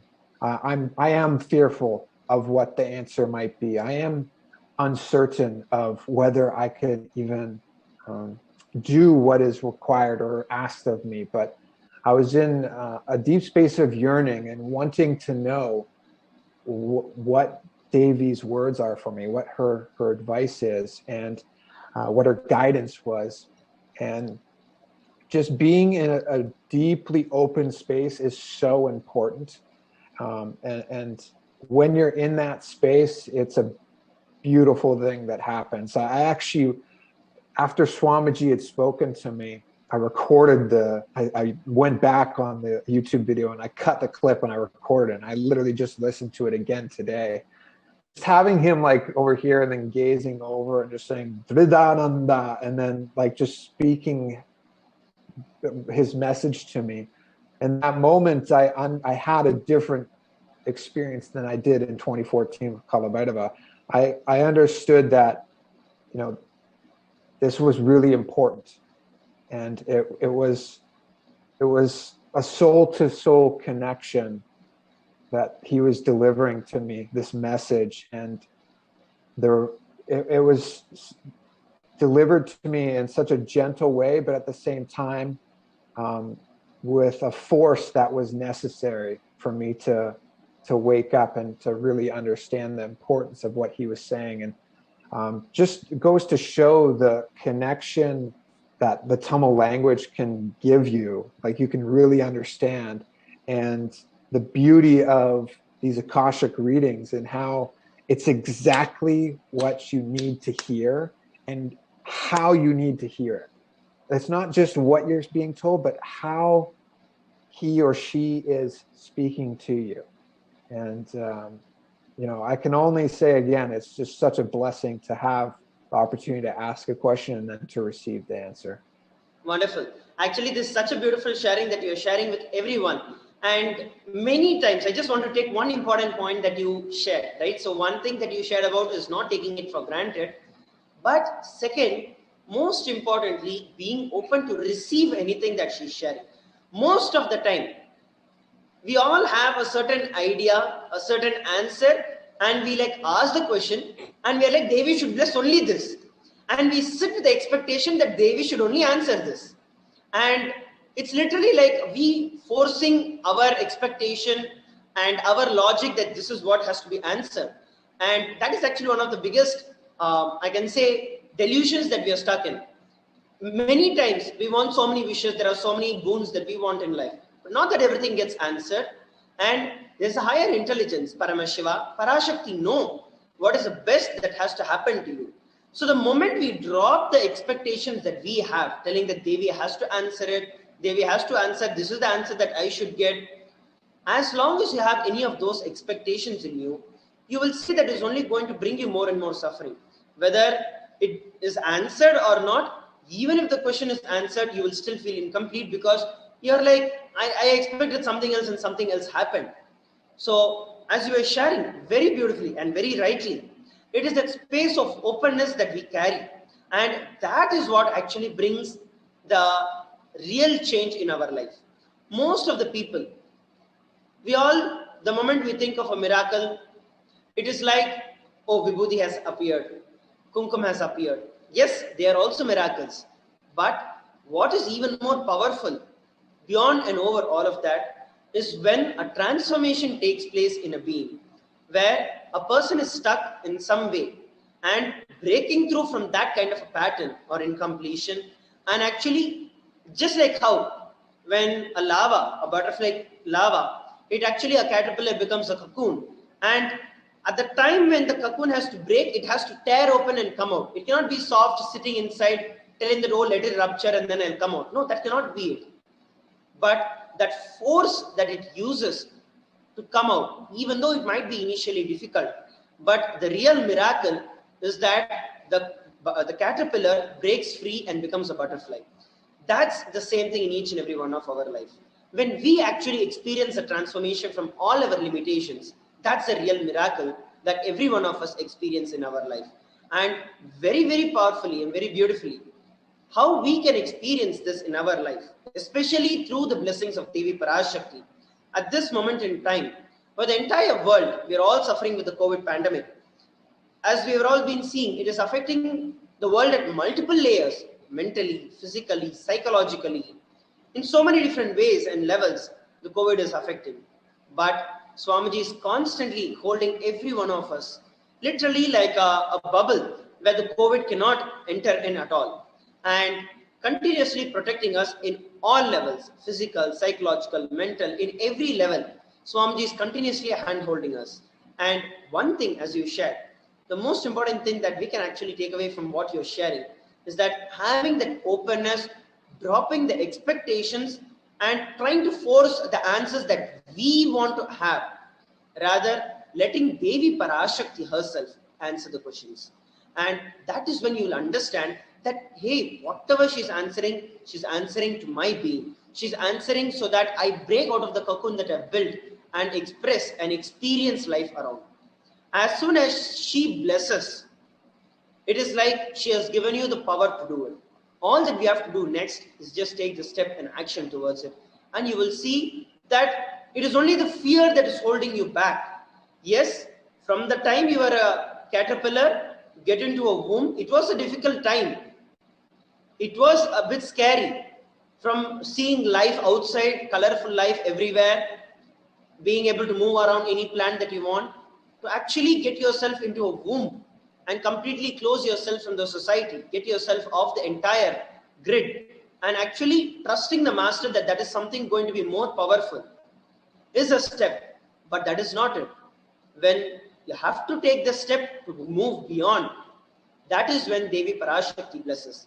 Every one of us in our life have experienced this transformation in our life, where we have surely broken out of various different conditionings, patterns that we have, that the society has imposed on us. But that is not it. The cosmic mother, Devi Parashakti, always as she's working towards the ultimate experience that we can have, when she is nudging, especially when it is a ferocious answer that Devi Parashakti is giving, it is just so that you take the decision to break free from only the mental restrictions that is holding you back. After that, all that you really have to do is to take that courage that, yes, All this while I have seen a beautiful transformation that has happened in me. And now it is only my fear that is holding me back. We are still scared. What if the cocoon breaks and I fall down? But you need to understand that you're not going to fall, you're going to fly. And that is what Devi Parashakti has blessed with. And when the caterpillar is having a little difficulty understanding that, that is when she uses the ferociousness and gives a nudge telling that move, it is time for you to fly. And we all experience it. So as you beautifully shared, Drida, I'm sure that that is that push that Devi Parashakti is giving you. Every time when we receive a ferocious answer, it is so that we, whatever the incompletions, fears, or whatever that is stopping us, just by her look, she burns it away. And all that you have to do is just hold on to her feet and enter into the field. And you will see that you take off. And I'm sure that this sharing that you shared with every one of us helps every one of the participants who are viewing and yourself as well. And is there anything else that you'd like to share with all our viewers across? Yeah, the power of darshan. As you were speaking before, I remembered maybe one of my favorite experiences with Swamiji when I was living in the Adi Kailasa, in the Adinam, and it was during a program, and we were about to do a yoga session with Swamiji on stage, and this was all the participants were in the main hall, sitting down, waiting for Swamiji to come. Curtain closed. I was behind the curtain, and we were waiting for Swamiji to come, and he entered in. Again, curtain closed. So this was just me and a couple other people are there with him, and he was about to sit down on his simhasana, and he was standing there, and then he just took a quick look over at me with this like just radiating such bliss. And he looked over at me, and as soon as he made eye contact, it was just like this euphoric kundalini shot up, and I was just overwhelmed, like sitting there like this, like I couldn't control myself. I was laughing so much, and he was 30 feet away from me or something like that, and he just turned and looked at me. And in that moment when he looked, it was like a darshan that I have never experienced. And I've had like countless physical darshans from him where he's touching or hugging me, but the look in that moment that he gave me was so powerful, so strong. And he still has that ability for anybody in the entire world. He just needs to see you. He just needs to look at you. So another thing that I would say is, if you ever have an opportunity to be in a two-way session with him during these Akashic readings, which I know that they're open up to Kailasa citizens, sign up, get your passport, be on two-way, and have his darshan by him looking at you. It is so incredible, especially if you've never had that experience. That's where it all begins. Is just having his eyes fall on you is such a blessing.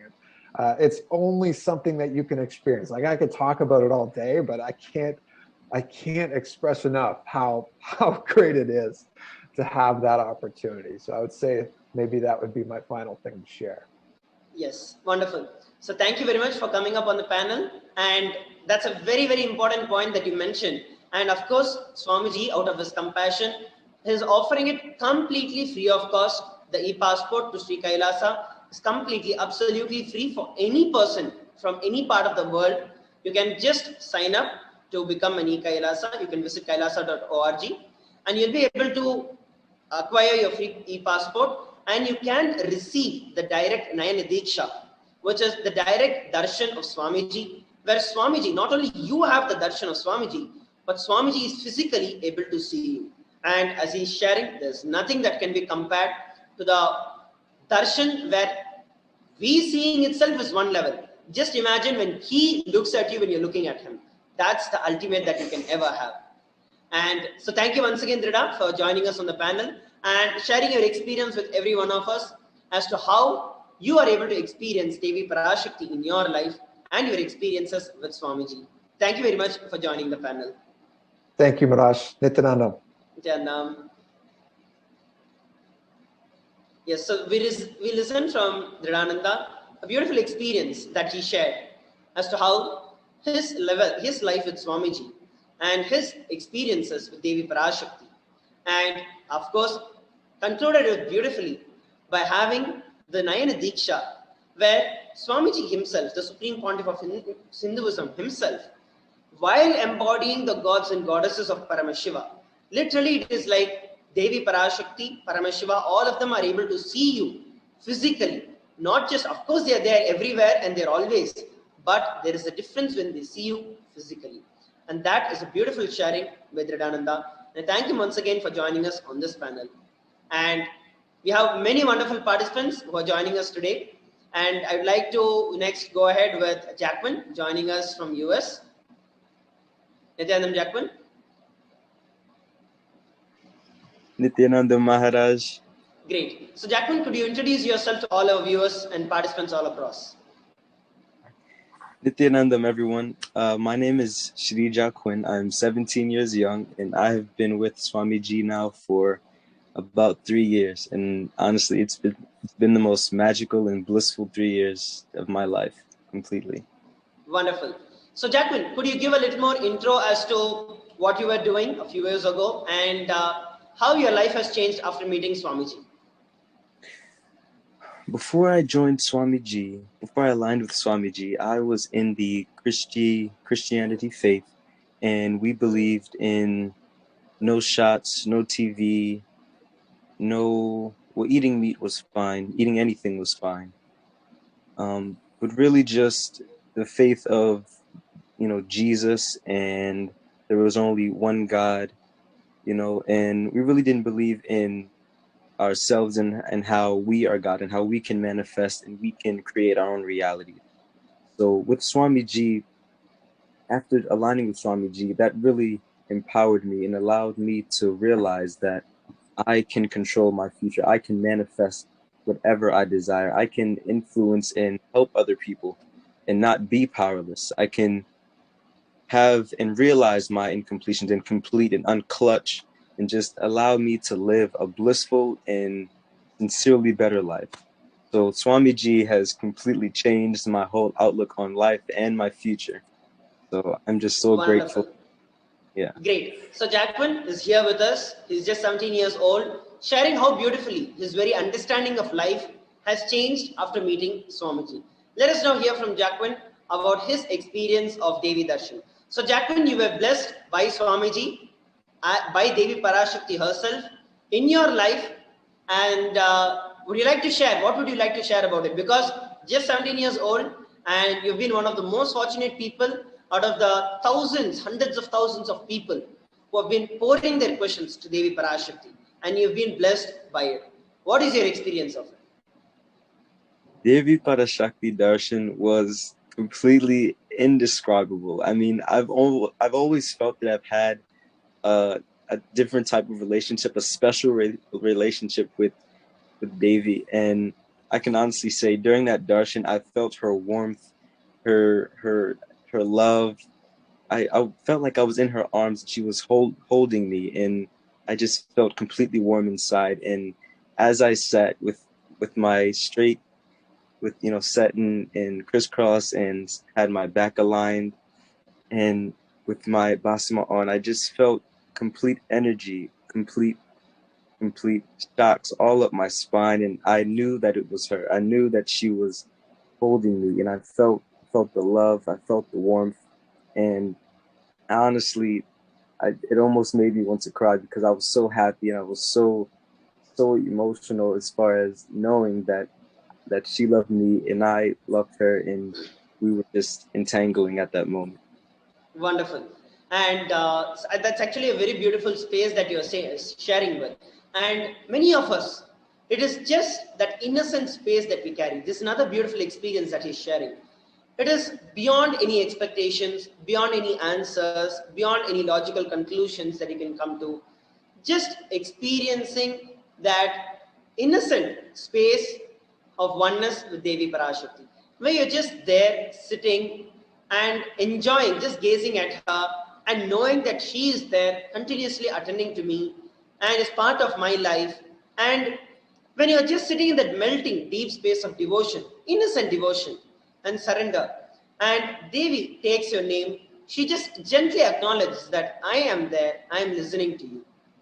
I had already shared this earlier once during the segments, where there's a beautiful term in Tamil called as the Kadaikan Parve, which is very, very, very much with respect to Devi, where just like how a mother, even if she's working on anything else, she might be cooking, she might be doing the laundry, she might be doing anything, but always at the corner of her eyes, the child is always in her gaze. Same way, Devi Parashakti might be manifesting entire universe. She's handling everything, creation, manifestation, sustenance, delusion, liberation. She's doing everything. But even when she does all these great cosmic actions, her grace is there on each and every one of our individual. And the biggest empowerment that each and every one of us can have is having that feeling that she is there, continuously looking at me, continuously taking care of me, continuously available to me, protecting me, giving me the best things that I need whenever I need it in my life. And that is what, as Jackman has been sharing, is such a beautiful experience that he has been having with Devi Parashakti. And Jackman, you were blessed with a specific answer for some of the questions that you had asked. So what was your experience when Devi Parashakti, when you got to know that Devi Parashakti answered your question?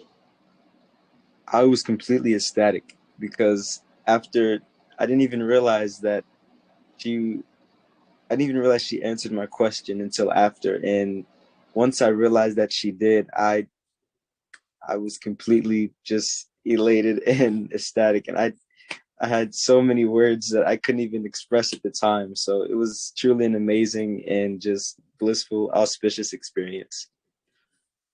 Wonderful. And especially now that all of us know the Mother's Day, and the best offering that we can all experience on this auspicious day is having the direct darshan of the Cosmic Mother herself. And as Jackman has been sharing, in each and every one of us, just instill that feeling that Devi Parashakti is already there, constantly there, looking at each and every one of us, guiding each and every one of us, caring for each and every one of us. When you bring the deep space of surrender towards Devi Parashakti, you will see that every action in your life has been a manifestation, has been a miracle in your life.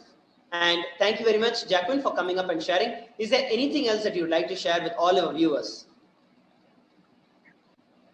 I would just like to say to all the viewers that Devi Parashakti loves you all and that she is always watching over you and all of you, that she's definitely cradling all of you in her arms and showing you all love, peace, and tranquility. Nithyananda. Thank you very much, Jackman, for joining us on this panel and sharing your beautiful experience with Devi Parashakti.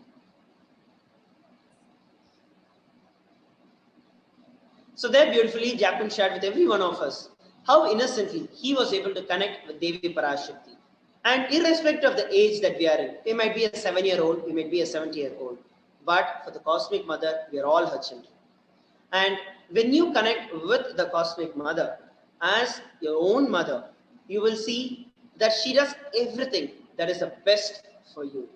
And that was beautifully expressed and explained by Jackman in the previous sharing. So now we're going to be entering into the next sharing. We have Sri Nithya Shivajnana Swarupananda joining us. And Nithyanandamaya, please introduce yourself. And I'm excited to have you on the panel today with every one of us. Nithyanandam, everyone. As Drida mentioned, my legal name is Madan Nithyanandan, but I had the amazing, fortunate blessing to get a spiritual name from Devi and Swamiji. They're both the same to me just a few days ago as Sri Shivajnana Swarupananda. So again, Nithyanandam, everyone. My name is I'm trying to get used to it. Sri Shivajnana Swarupananda. I live in Toronto, Canada, and I'm involved in Kailasa in Toronto in the temple here. So I have been with Swamiji since 2009. I mean, I've known Swamiji since 2009, but actively got involved in the Sangha like in 2016.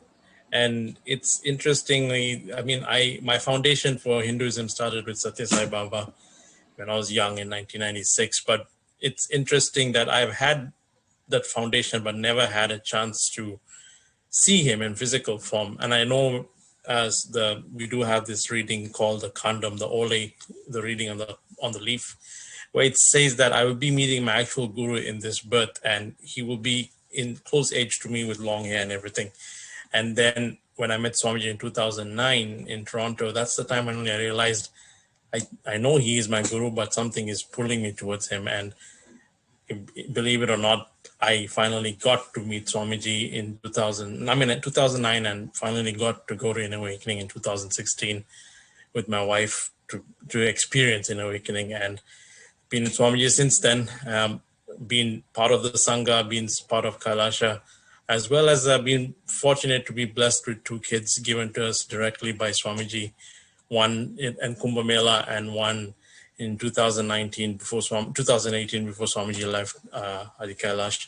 So we've been blessed to have those kids, as well as expanding ourselves within ourselves, as also expanding Toronto. So there's a lot I can share about myself and Toronto, but I think it's just a space of gratitude and devotion that I have for Swamiji that is keeping me going.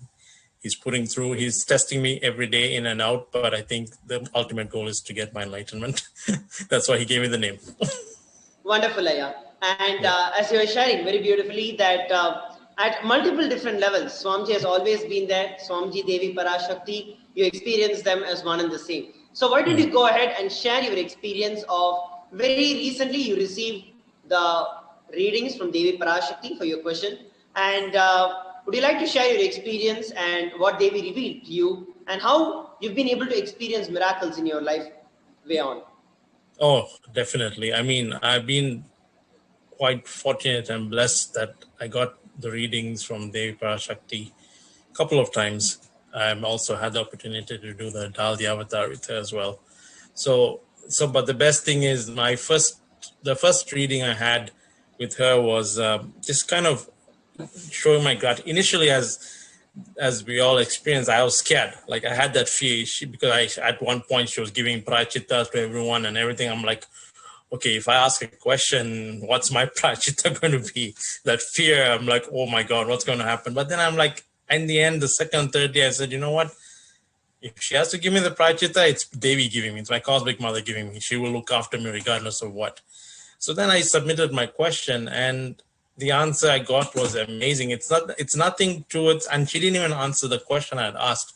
She just called my name out and just immediately said, because I'm actively leading the Annadan in Toronto, and one of Swamiji's mission is to expand Annadan across all the countries. And she told me, she said, I know what you're doing.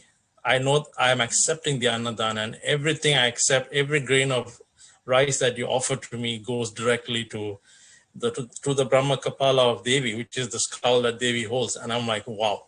And she says that not only benefits you, it benefits the entire world. And I'm like, that's amazing. Like just thinking about the answer you're getting versus the fear, like, oh, am I going to get a prachita, right? It clearly shows that space of just receiving what she's going to tell you. And she didn't even answer I asked one question and she answered multiple questions in that one question. And it just opened my space to understand that. And she even said, I know what you're doing for Toronto Kailasha. And she said, if you do seva for me, it's my responsibility to serve you forever. It's just that deep surrender, right? It's like Swamiji even says, like, as everyone says, you do my work, I do your work. And when you have that click, and that's why I initially used to ask Swamiji, I need SJP, I need this, but it's still, yes, we all want to contribute to Swamiji's mission and Kailasa and everything, but when you have that click that you do my work, I will look after you forever, is the click I took from all these Akashic readings that we have had with Devi.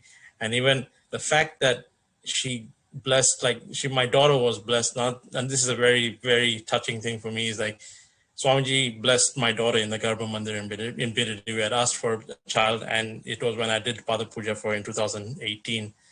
In the Garbha Mandir, he blessed us to have a child. And so when my daughter was born, she was born with and tested for having permanent hearing loss, which she can. But something in me with the help of people from the Sangha that I knew that this is something that this is happening for a reason to show the world who Swamiji is from a medical perspective. It's not, you don't need allopathy to get cured. If you have Swamiji in your life, the third eye is what you need to get to be activated to see things. And the doctors would always push her to put on hearing aids, and we're like, no, it's not needed. I know she's listening through her third eye because she was initiated by Swamiji. And believe it or not, during the Akashic reading we had like a few days ago, Swamiji, I told Devi that we have, your daughter is this, the doctors are telling her to put hearing aids and all that. And she said, no, I'm taking care of this Shakti right now. She's going to be hearing. And to shorten the whole thing is like my daughter was sitting downstairs and she was busy doing her stuff, not hearing what's happening upstairs during the session, the DTA. During the darshan, she said, call your daughter here. And she said, bring my daughter here. And my daughter just all of a sudden climbed up the stairs and heard Devi's command and just came and stood right in front of Swamiji. And she immediately initiated her and my son into Mantra Diksha, Shiva Diksha, and every single Diksha out there and said, I'm now living in you. And today, when being Mother's Day is every day, when I woke up, I touched my daughter's feet because Swamiji said he has initiated, Devi has said, I've initiated me into you. I'm like, that's Devi for me. So I just touched my daughter's feet and wished her happy Mother's Day.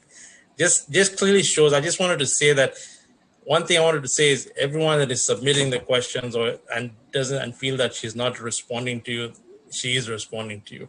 It may come in through multiple forms. You may get it through either an experience from someone else or just reading the Living Enlightenment book, or through anyone, you will get the answer. And I've seen like the darshans that she has given us, the blessings that me and my family have got has been tremendous. Lots of things, miracles happening, like example is like my brother had some issue and was not able to get some documents. And as soon as she said, I'm taking care of them, that same day, late in the evening, all that problem was solved. So it clearly shows that she's looking after everyone, given the fact that she has to look after the world, the cosmos. She knows she's taking care of all her children. And there's more to share. I can keep going and going, but I know there's other sharings to happen. But I just want to show my gratitude to Swamiji and Devi and the Sangha for helping me reach my goal and getting to my goal. Wonderful, Ayya. That is such a beautiful experience that you shared. And it was actually such a touching experience that you actually shared with respect to how when Devi Parashakti herself is there, and that belief and that powerfulness. See, it's not that you did not have the ups and downs. You did go through the ups and downs. You had the confusions. You had like, what if Devi gives me some prashta? You had all of it. But at the end, your relationship with Devi as she is my mother. End of the day, if she is going to tell it, it's going to be for my good. Ultimately, that is the best thing that could ever come to me. And listening it directly from Devi Parashakti herself, who else is even going to have the fortune of asking anything that way? Or even, it's a blessing to even ask or even get an opportunity to ask something like that. And when you sat with that open space to receive whatever Devi Parashakti is sharing, you receive the best in your life. And just like how you shared, when we do her work, she does our work. It is such a powerful message that you convey to all of us, where she practically demonstrated it, like just as a witness to every one of the people in the world. When she called out the daughter's name, immediately her daughter just walked in and came there.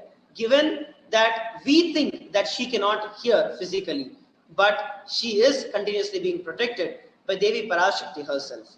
So that was such a powerful sharing. Is there anything else with respect to when you shared, right? When we do her work, when we do Swamiji's work, Swamiji always is taking care of us. Is there any other example that you would like to share where you really felt, wow, I just did what you told and then you took care of everything else that I needed?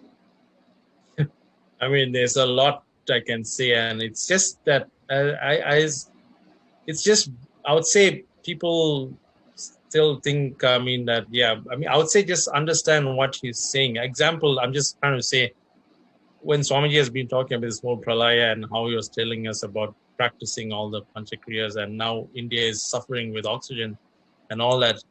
But I keep telling my wife, this is why Swamiji is telling us to take high tech. It increases your oxygen level by 300%.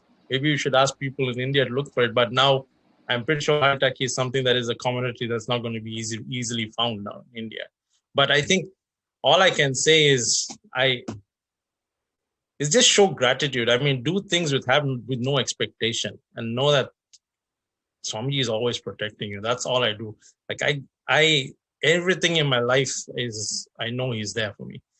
Whether it's good or bad, if it's a bad thing, I know he's doing it to show me something in life. But I think everyone should experience Devi Parashakti. And as Drida said, if you have the opportunity to get the Nayana Diksha directly two-way, experience it. I experienced it multiple times, and I've experienced it a lot. So when I say give whoever hasn't experienced it, sign up for Kailasa and get your access, and make sure you do experience all the darshans and bhava samadhis of all the deities, including Devi Parashakti. Wonderful.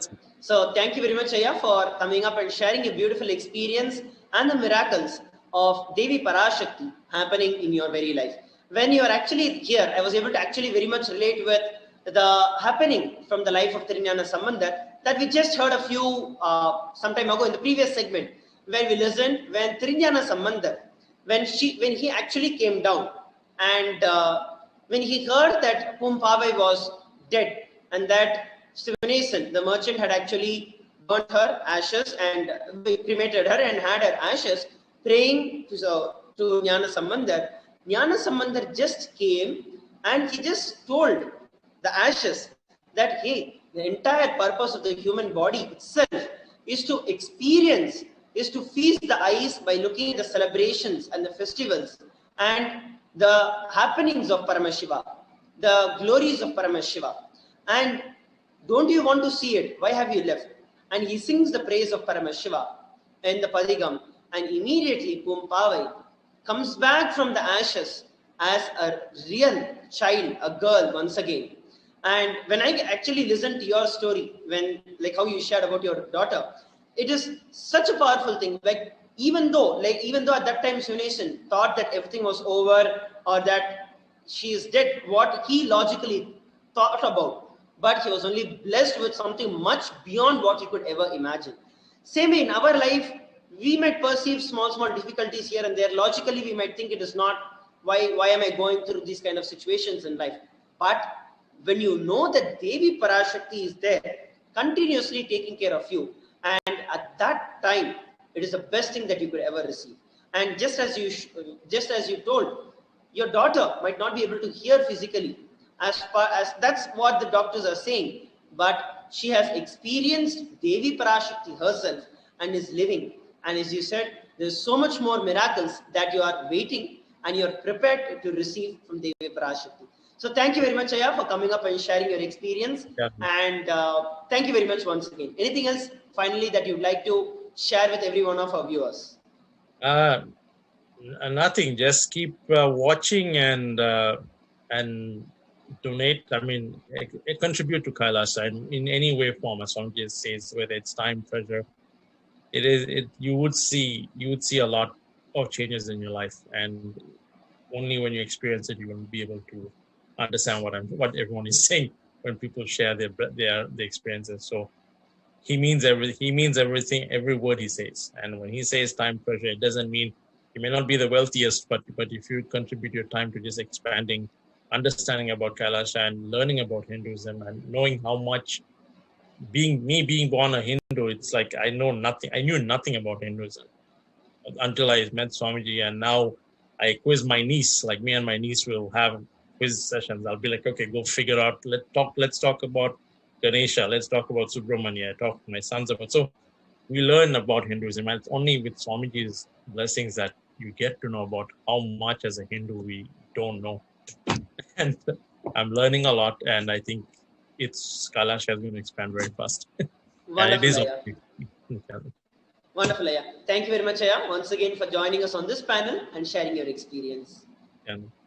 Then, yes, so there we listen from beautifully sharing from Shivanyana Surupaya his experience of how Devi Parashakti has been constantly manifesting in his life.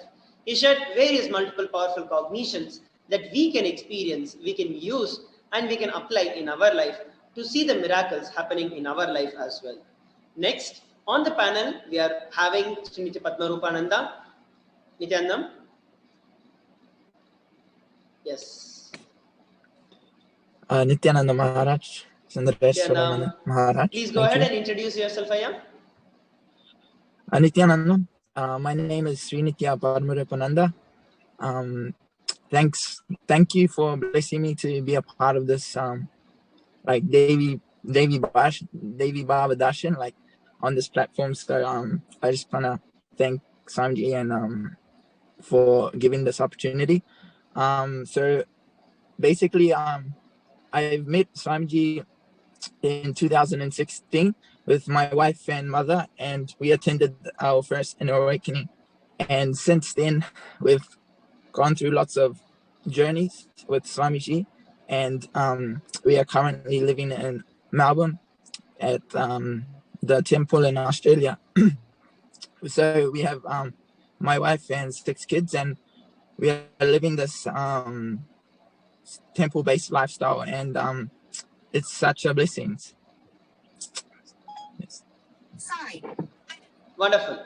So there we have Srinitya Padmarupananda beautifully sharing his journey towards Devi Parashakti and how he's been with Swamiji over the last few years and able to experience it. So yes, Padmarupaya, would you like to share your experience about the Devi Parashakti Akashic readings that we are currently having and how it has been contributing to your life? And of course, you're also one of the coordinators who've been reaching out to so many people across the globe, and how has their experience been with respect to Devi Parashakti?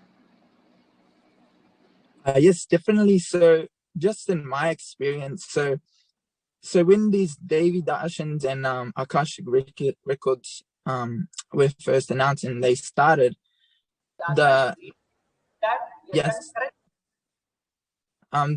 whole the vibe and the whole energy in Sangha and in our lives just went to another level.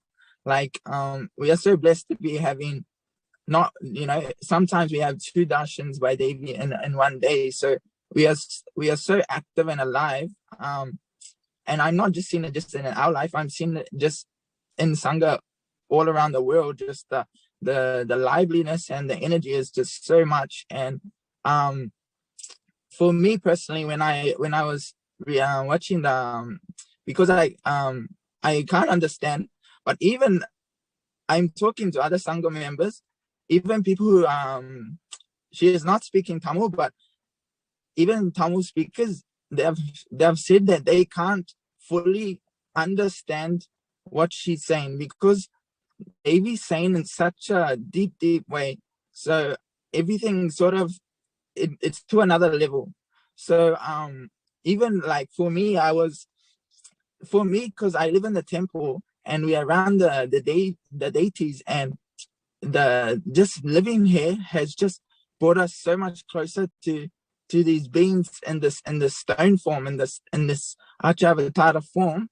Like our connection to the deities now is just next level. So when Devi's coming in an Akashic reading, because we've never heard her speaking live before, so when I was listening to her, and when I was got the opportunity to read like English translations, even though I know they are not exactly, we cannot translate her perfectly, but as close as we can, just reading it gave me such a, like somebody said it perfectly. I heard him say it, like the Shakti Pada just happens, and just like I'm not reading just for some information, or like I just read just to see how Devi is speaking, how she is, like what's her what's her attitude and how she is relating to people, and just seeing that it just took that relationship to a different dimension. So that for me personally, that was it. I'm seeing my kids, like we having darshan all the time, and the kids are just like so. Especially my baby, she's the youngest. She's only 1. She's just so alive and smiling and dancing whenever Devi is on live, and all the kids, they're like this. And another thing, which that's ours. Even my wife, for example, see, we haven't see, for me, I feel I don't want to ask Devi anything. I feel so complete because I know Devi's giving me everything. I don't need to ask. That's how I feel. So one thing, even my wife, she had some space she wanted to manifest for herself. This motherly space she had that day, and she just held that. And she had that sort of urge to even ask the question. But exactly then it was revealed. Swamiji came out that day and said, today's satsang is on holding the space and manifesting the space of a mother. And exactly, she was like, oh my God, just as I declared it, Swamiji's already given it to me, So like that, it happens for us. So again, like you said, I'm speaking to a lot of people and Sangha, and I get messages from some Sangha that they've received some Akashic reading. They've given it, and Devi is blessed and given some answer. And I'm seeing such excitement in them, and I get excited too, because for some reason I relate, even though it's not to me. It is, I can, for whatever is given to me, I relate to that. So I feel, that excitement is such a high thing, and it's such an amazing experience. Yes. Wonderful, Ayya. Yes, great. That is such a beautiful experience, Ayya, that you were sharing, where how the moment you even think of anything that you want in your life, you're constantly able to see that Devi Parashakti is manifesting in your life continuously. And especially the incident that you shared, where your little daughter, just being 1 year old, and how she becomes excited when Devi Parashakti starts manifesting, and how all your kids are becoming excited when Devi Parashakti is manifesting. And I'm very sure that you're one of the most blessed people, where you're able to gift this enlightenment, temple-based lifestyle to all your kids right from the young age, literally from the time they are born. And being able to see a child flower so beautifully is the best experience as a parent that any parent could ever have. And as you are sharing, especially that whenever you think, it's like, it's not that only after you ask a question to Devi Parashakti. Of course, you ask a question and you listen from her directly, gives you a superb experience. Like that's a very different experience altogether. But at the same time, knowing deep within you that she's always listening, and I don't even have to verbalize something. Even if I just think and remember her, she manifests herself and is manifesting in my life continuously. And it is actually we who have to just open our eyes to look at how Devi Parashakti is constantly manifesting. Whether it is the difficult situations of our life that we look at, or if it is the situations that are happening in our favor, both of them are actually manifested by Devi Parashakti. And that is a beautiful experience that you were sharing, Ayya. And as you were telling, you might not know the language that Devi Parashakti is answering, but beyond the language, there is something that gets connected, that pulls you towards Devi Parashakti. And this excitement is not just any kind of excitement that we would feel, but this is something way beyond the normal excitement that we can experience. As you rightly used the word, Shakti Pada. And it is something that is beyond what words can describe. And it is something that really has to be experienced, that every one of us have to experience. Is there anything else that you would like to share with every one of us? I just want to offer my gratitude and the blessings to be able to be a part of this panel, and like, because this is the panel, this is the program, a part of the Devi Darshan. So like, it's a blessing just to be on it. And please attend any sort of sessions and the darshans. Like, you don't know how powerful and they just do so much. Like, really, Devi just is sitting there like just my kids, they just see like she's like one of my daughters. She's looking at Swamiji, and she's just seeing Davy, and she just asked me, Dad, why has Davy got a bed? Why is Davy wearing a bed? You know, like just from that innocent space, just having your family there and just being such connected. And like I said, like I say to my wife, like Swamiji, I don't even call, when I see Davy in the photos, I don't call him Swamiji. I just say it's Davy, because literally the face, the eyes, everything is just so like beautiful, you know. And it's such a blessing to be a part of it. And please attend and join it with it's good if you can attend on two-way, have the 9 Diksha like Dreda was sharing, you know, get that darshan, but at least attend through any of our online official platforms. Yeah.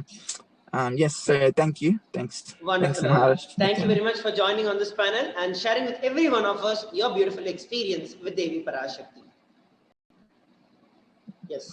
So there we listened from Srinti Padmarupananda, his beautiful experience of how every moment in his life is constantly feeling so blessed by the experience of Devi Parashakti. Next on our panel, we have Reinosan Edmund and Nithyananda Reinosan. Nithyananda Maharaj, thank you for having me. Wonderful. So Reinosan, could you go ahead and give a brief introduction to yourself and your connection, your journey with Swamiji? Yes, definitely.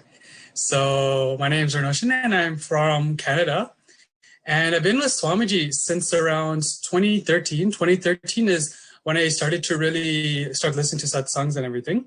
And then 2014, yes. And then 2014 is when Swamiji announced the Cambodia IA. There was something about how Swamiji said this is the last consciousness flight, which triggered like a call to action. And since then, it's been an intense journey, making my way to Swamiji's feet, basically. And then finally, after after a few years, I was finally blessed and graced by Swamiji to be able to attend Paramashivoham. And I was able to be in Swamiji's presence for this. And then from there, continuously being engaged with Swamiji, being engaged with Sangha. And then recently with the Paramashivoham sessions, which started to happen. Then with everything on the lockdown, now it was more accessible. With the, more and more the closeness with Swamiji could happen in a way where it was like, even from your own room, you can completely engage. There was no distance, there was no gap. So more and more, the closer and closer and closer relationship with Swamiji started to build. And then from there, as the more programs were happening, as the more sessions were happening, as the more the Kailasa ecosystem became more and more involved and active, just the flowering of the feeling connection just continued to happen. And now today is, I can't even explain, like even right now, just leading up the build up to today. But even now, I can't explain exactly what it feels like right now, because even now it's continuing to flower. It's continuing to grow. I'm continuing to experience new things and continuously experiencing new dimensions of Swamiji. Like Swamiji really is Guru Linga Sangha. So new dimensions I'm still today experiencing. So this is just a quick little intro about where I'm coming from and what the background is. Wonderful. So thank you very much for sharing about your background and your beautiful journey with Swamiji. So now that you've been with Swamiji for so many years, it has prepared you a lot, and you've grown up in a completely different space. You've grown into a beautiful being with being able to experience and express the state, space, powers of Paramashiva. And now that recently, especially during the Parashakti Akashic readings, you are fortunate enough and you are blessed by Devi Parashakti herself, and you received an answer from her. So would you like to share your experience on that, what you were asked, what was the blessing that you received, and how it has directly changed your life? Yes, definitely. Leading up to the question, actually, so during the Arulvaka, the Akashic readings with Devi, continuously, naturally, like everybody else, there's yearnings here and there, but like small questions I want to ask Devi, because literally for me is personally speaking, Devi is my Ishta Devata. Even in temple, to be completely honest, if I go to temple, in the Toronto temple, there's a huge, beautiful Meenakshi there. And so when we were able to freely go to the temple, like before the lockdown and everything, whenever I was able to come to the temple, I'll literally go to the temple. I'll first say hi to Ganesha, talk to Ganesha for a little bit, and then I'll go sit with Devi, and then just basically hours will pass. Like that's it. I just basically it gets swallowed by the whole experience, and it just literally, the one-on-one connection and time itself completely loses meaning because I'm sitting with my mom. I'm sitting with Devi, Parashakti. There's nothing else after that. Like Devi herself, she's breathing life into me. So what else is there? Swamiji himself, he's breathing life into me. That's actually the nice thing too, is like when I'm sitting in front of Devi, Swamiji's also right there. Swamiji's right next. There's no gap. So this is actually personal. The relationship with Devi is she's my Ishta Devata. And even growing into the Hindu experience, because actually I grew up in a Christian household. So I had no idea about Hinduism or anything like this. The only context I had is coming from a Tamil background. So naturally, the Hindu lifestyle is infused in different ways. And so, just this is the context. So when Devi started to give darshan through the Arulvaka, naturally I was excited, like literally almost talking. Like having darshan of one thing that's already amazing. Like out of like the whole Brahmanda, just wants to have darshan of Devi, doing tapas for yugas, just to have darshan of Devi. And now we're having Swamiji coming to, like Devi is literally landing in the Nijavatara of Swamiji to give us darshan, not just once, not just twice, but again and again and again. What kind of a rare opportunity is this? What kind of beings we are to have such a manifestation happening? Not only seeing Devi, but hearing her speak. The beings from all the lokas do tapas for yugas, just to have a glimpse. She herself is not only giving us a glimpse, but she's speaking to us. We're hearing her words. So naturally, the excitement starts to happen. Like I have to ask something I have to ask. So as the Arulvaka continues, I was asking a lot of small things that were coming up in the life. But also the big things also, like who am I, where am I coming from, what is the context of the life, like all these things, everything I would ask Devi, because it literally is like, just like how I would sit in front of Meenakshi and talk to her, same way I'm sitting in front of Devi and talking to Devi. I don't want to say it's the same thing, but it's the relationship flowering.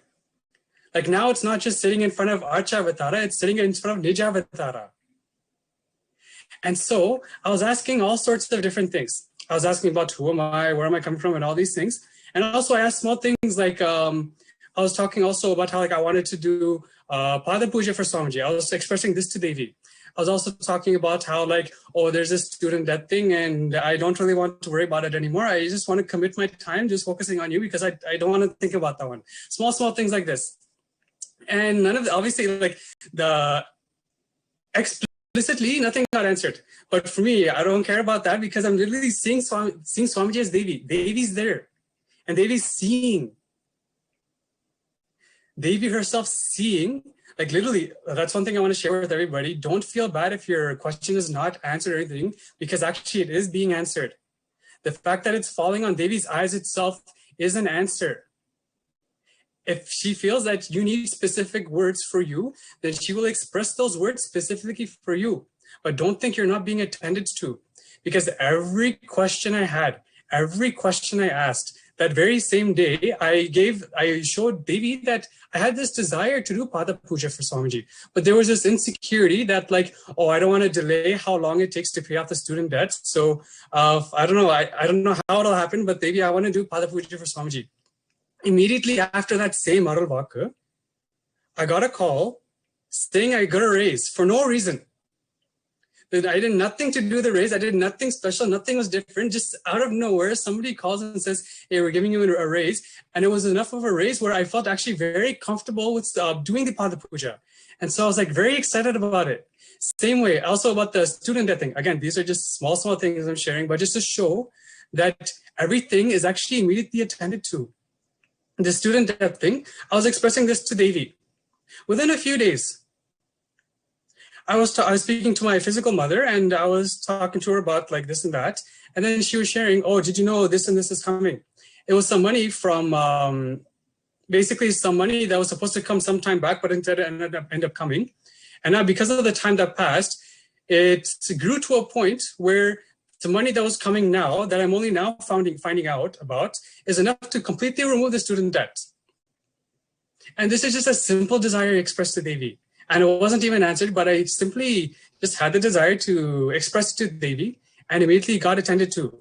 So every question, everything that you're asking is attended to by Devi. It's seen by Devi. The fact that it's being put in front of Devi itself while Devi's landing as Nija Avatara means you are being answered. Every single question is being answered. There's nothing that's not being answered. And then that also, I was also having this sort of up and down feeling. And so suddenly I found out that I was able to do the avatar with Swamiji as Meenakshi, as Parasodashi Meenakshi. That's actually one thing I want to share also, is the very first exposure I had to experience Hinduism itself was having darshan of Sodashi. So this itself was, for me, there's a unique kind of feeling connection that I don't think I'll ever be able to actually explain, but it's basically I can share. It was like coming back to the basics, coming back to where I started. And this itself was a very strong experience for me, where Devi was not only manifesting as Parashodashi, but also as Meenakshi in Swamiji. Wonderful. And so I asked Devi, it's actually, that's another thing I want to say. So as these questions are coming out, that I was again and again asking through the Arulvaka, the questions were also maturing. I was really seeing, you know what, Devi's actually here. What is it that I have? What is it that I actually want to ask? Because during the pre-satsang sessions leading up to the Arulvaka, more and more context was given, more and more of like the maturing of the space was happening. Because Devi is here. There is a questioning in every being. There's some yearning. It's nothing but yearning for answering that question. What is that question? And I really wanted to see what is that question inside, because now Devi herself, she's here. She's here to answer. She's here for you. Devi, she's speaking. This again and again, I have to reiterate, but she's speaking. And so, day after day, as Arulvakas were happening, I would be more and more maturing the space, saying, okay, let me see what is actually the mature conversation I can have with Devi. What is the mature question I can put in front of Devi? And day after day, this question itself also got matured more and more, where more and more they would be giving different experiences, which would mature my own inner space for me to really dig deeper to see what is actually the question. And then comes back the ecosystem of Guru Linga Sangha, where I was having this completion experience, and I was engaging with my team lead, and my team lead, who is Sangha itself, was giving some basically feedback on how to actually find out what that question is. Coming back to the root of where you feel you get stuck, really seeing there's somewhere you get stuck again and again and again. Look at that. See it is where it is you're getting stuck. Figure out where you're getting stuck and see what that question is. How can you attend to that and bring this to Devi? Exactly. And sorry to interrupt you at this point in time, but just like our Inoshan has been sharing with every one of us, his beautiful experience of how when he wanted to ask, first thing, his relationship, your relationship with Devi. And it is like, you ask her, you speak to her in every way. You have Swamiji's Atmamurti, you can relate with Swamiji's Atmamurti. You have the Archavatara, you have the deity of Devi Parashakti in the temple. Any opportunity that you get, first, always make sure that you're able to connect with the deities. Because the moment you start connecting with the deities, like how he was telling, that is when so many miracles started taking place in his life. Especially coming from a different background which has no relationship with respect to Hinduism, other than what he's supposed to be because he's a Tamilian. Other than that, there's nothing else that he had. But after being with Swamiji, after listening and receiving the initiations from Swamiji, the practice or beautifully learning to live with the deities, you will learn that there is a very beautiful way that with which you can connect with Devi Parashakti. And the second point that he was mentioning about how the questions have started becoming mature. And I actually want to take a few moments to actually expand a little more on that. Whenever we actually want to ask anything to Devi Parashakti, right? So at that time, really, even many times, many people have also shared this. Our question will be something, but Devi answered what we really wanted to hear, what we really needed in our life.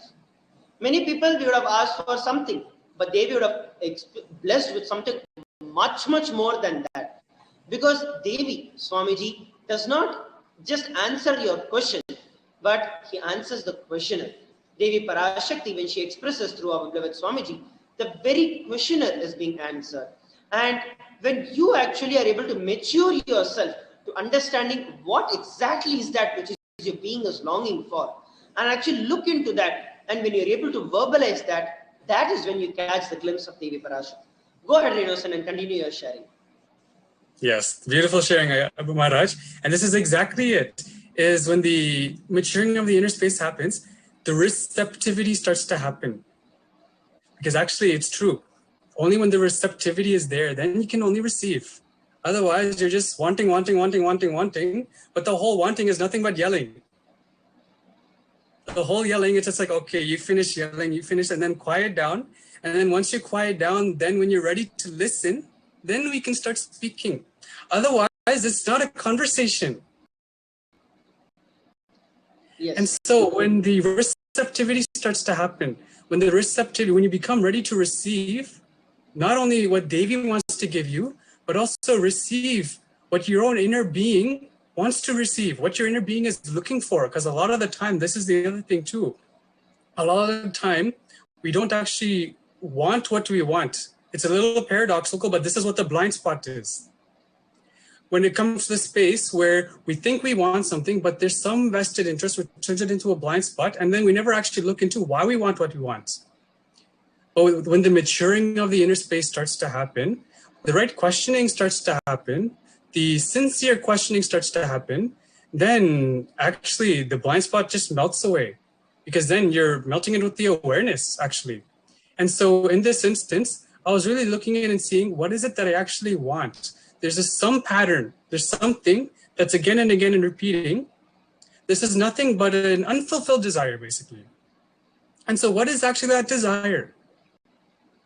And so then I was blessed with the opportunity to do the Dial the Avatar with Swamiji as Parashakti Meenakshi, Devi herself, Devi Parashakti. And I asked Devi I basically asked that one question. It's kind of a wrap-up question, but it's a space of like, who am I? Where am I coming from? What is the best way that I can uniquely contribute? What is the best way that I can do the best? Basically, basically the past, present, future. Who am I? What am I now? And also, how can I manifest you through me? And then Devi beautifully shared. Devi beautifully shared, not even just the question, but also the questioner as you're sharing. Devi beautifully shared the relationship that I have with Devi. Devi beautifully shared where my future is, how to say,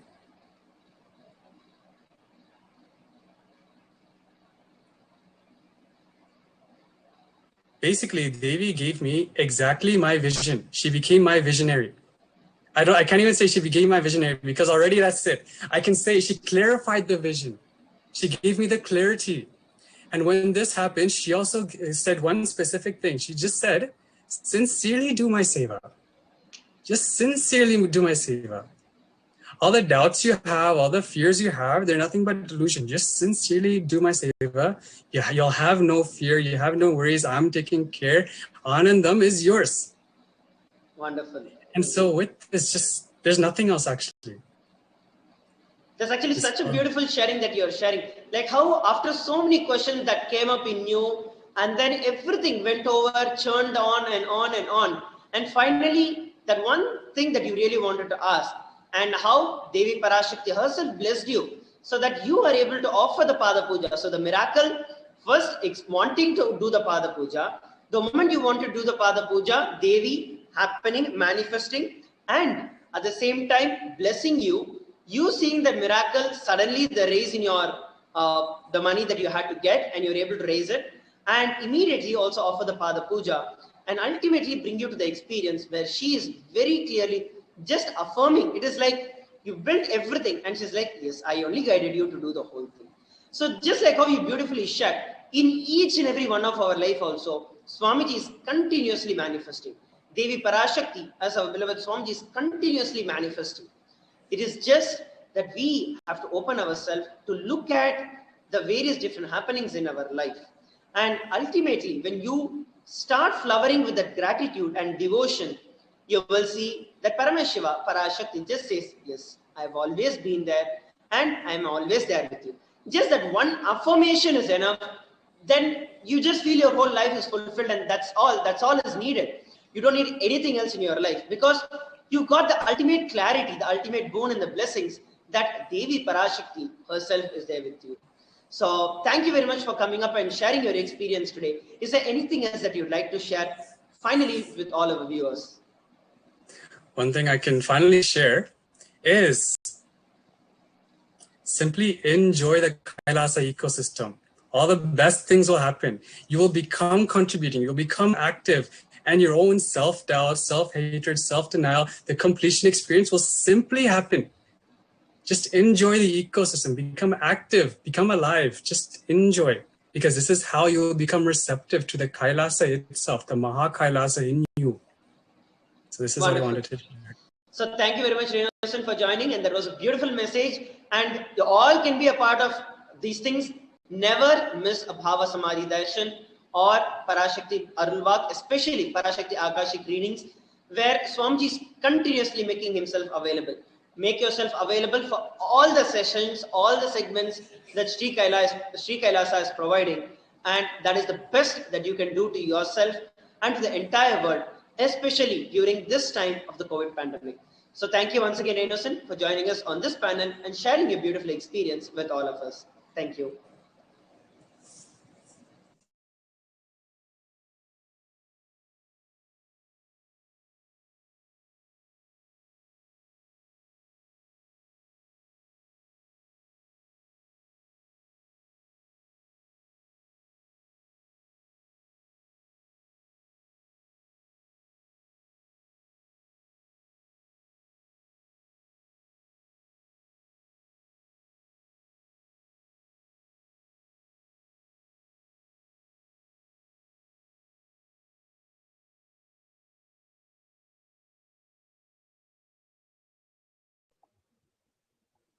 Nithyananda Maharaj.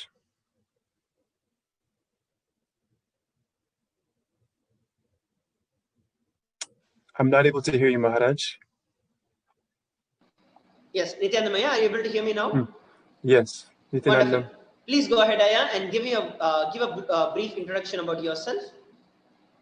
Yes, Nithyananda, everyone. My name is Travis. I'm from the Los Angeles Sangha, and I have known Swamiji since 2017. It was actually just 1 month before the Inner Awakening Mahashivaratri 2017. I met Swamiji through a Kalpataru, and I just felt actually like this warm embrace that I can say is very similar to what I feel with the the Devi Parashakti energy that we've been experiencing. And I just felt this love, and so I jumped to Inner Awakening. Hadn't really watched much of Swamiji's satsangs. Of course, that was a huge cosmic blessing to be there, with Swamiji in person for Mahashivaratri. And essentially, I experienced for the first time in my life, I had been on a seeking journey for about 8 or 9 years before then. And I experienced for the first time what bhakti really is during that Inner Awakening experience. Completely beyond logic. And I could say probably my definition of wealth would be that sweet feeling connection that we experience with Swamiji through the bhakti that he can give us. It's a cosmic gift, actually, that it allows us to go beyond anything we've ever experienced before. In addition to that, during my seeking journey, I had because I was brought up in a Western, belief system, Christianity based, which is predominantly, worshiping like a heavenly father, or it's much more masculine oriented. And I always had the question as a child, like, what about Heavenly Mother? What about Cosmic Mother? Why don't we pray to her? Why don't we connect with her and celebrate her and worship her. And I never felt like I got, a sufficient answer to that question until I met Swamiji, and I could say that dimension of me really, woke up. It was truly an inner awakening experience. And so that's the basis of, since 2017, I was really blessed to spend some time in India in the ashram. And one of the greatest blessings related to the motherly energy was taking care of Gau Mata, and doing Gau Seva in the Goshala in Adi Kailasa, which Swamiji had said before, it's literally like the Gau Mandir. It's like similar to doing Seva in the temple, that you experience such an amazing healing of the, muscle memory and biomemory. And it just happens spontaneously through that motherly energy. And so that was such an incredible blessing for me that I felt really deep in my connection with the Cosmic Mother.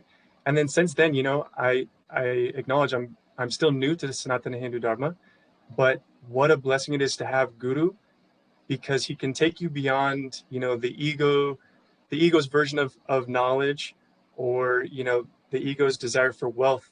I find that the Guru Bhakti is that it just expands every dimension of your life. And so I've just been really focusing on that the last 4 years since meeting Swamiji. And that's Wonderful. my background with Swamiji. That's such a beautiful experience that you've been sharing, brought up from a different culture, a Western culture, but from the young age, having an innate liking or an orientation towards experiencing Cosmic Mother. And today, a few days ago, you were actually blessed by Devi Parashakti herself. You were fortunate enough where you were able to physically ask a question and physically received an answer from Devi Parashakti. What was your experience, and would you like to share? What would you like to share from that for all of us? So one thing that's so beautiful about this process with these Auruvak Akashic readings is just by asking the question, it intensifies the seeking within us, right?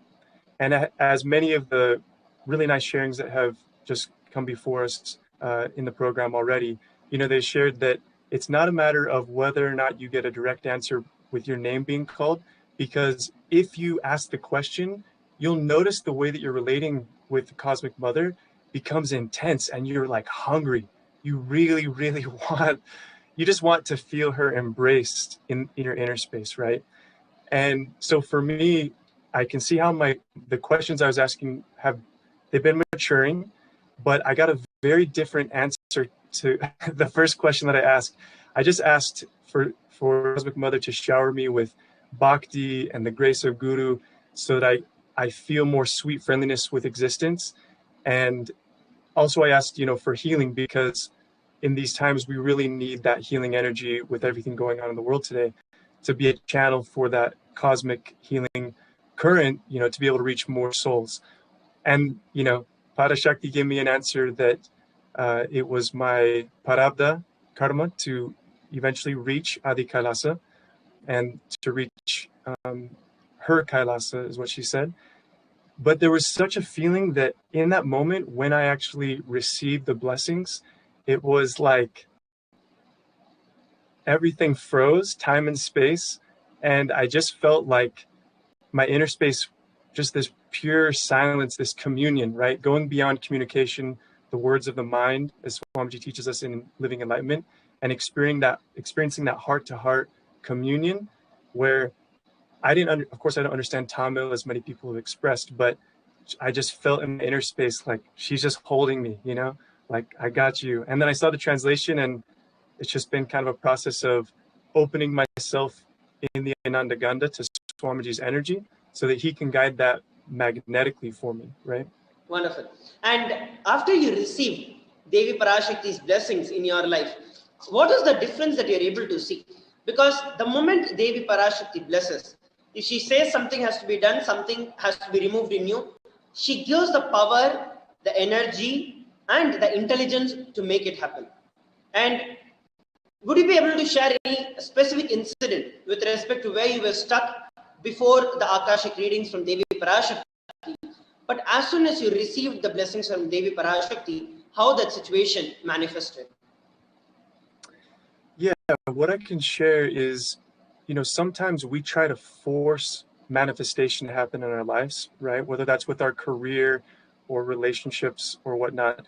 And the main shift is that I just started getting really more quiet again in my inner space, kind of the space of Dakshinamurti, listening to, Guru and Parashakti's guidance for me and just trusting that. So I have my book of hearts, which Swamiji teaches us, and like a gratitude journal where just by chanting the Mahavakya, connecting with Swamiji in the third eye and my Nandaganda, I'm just listening for Swamiji to guide me step by step.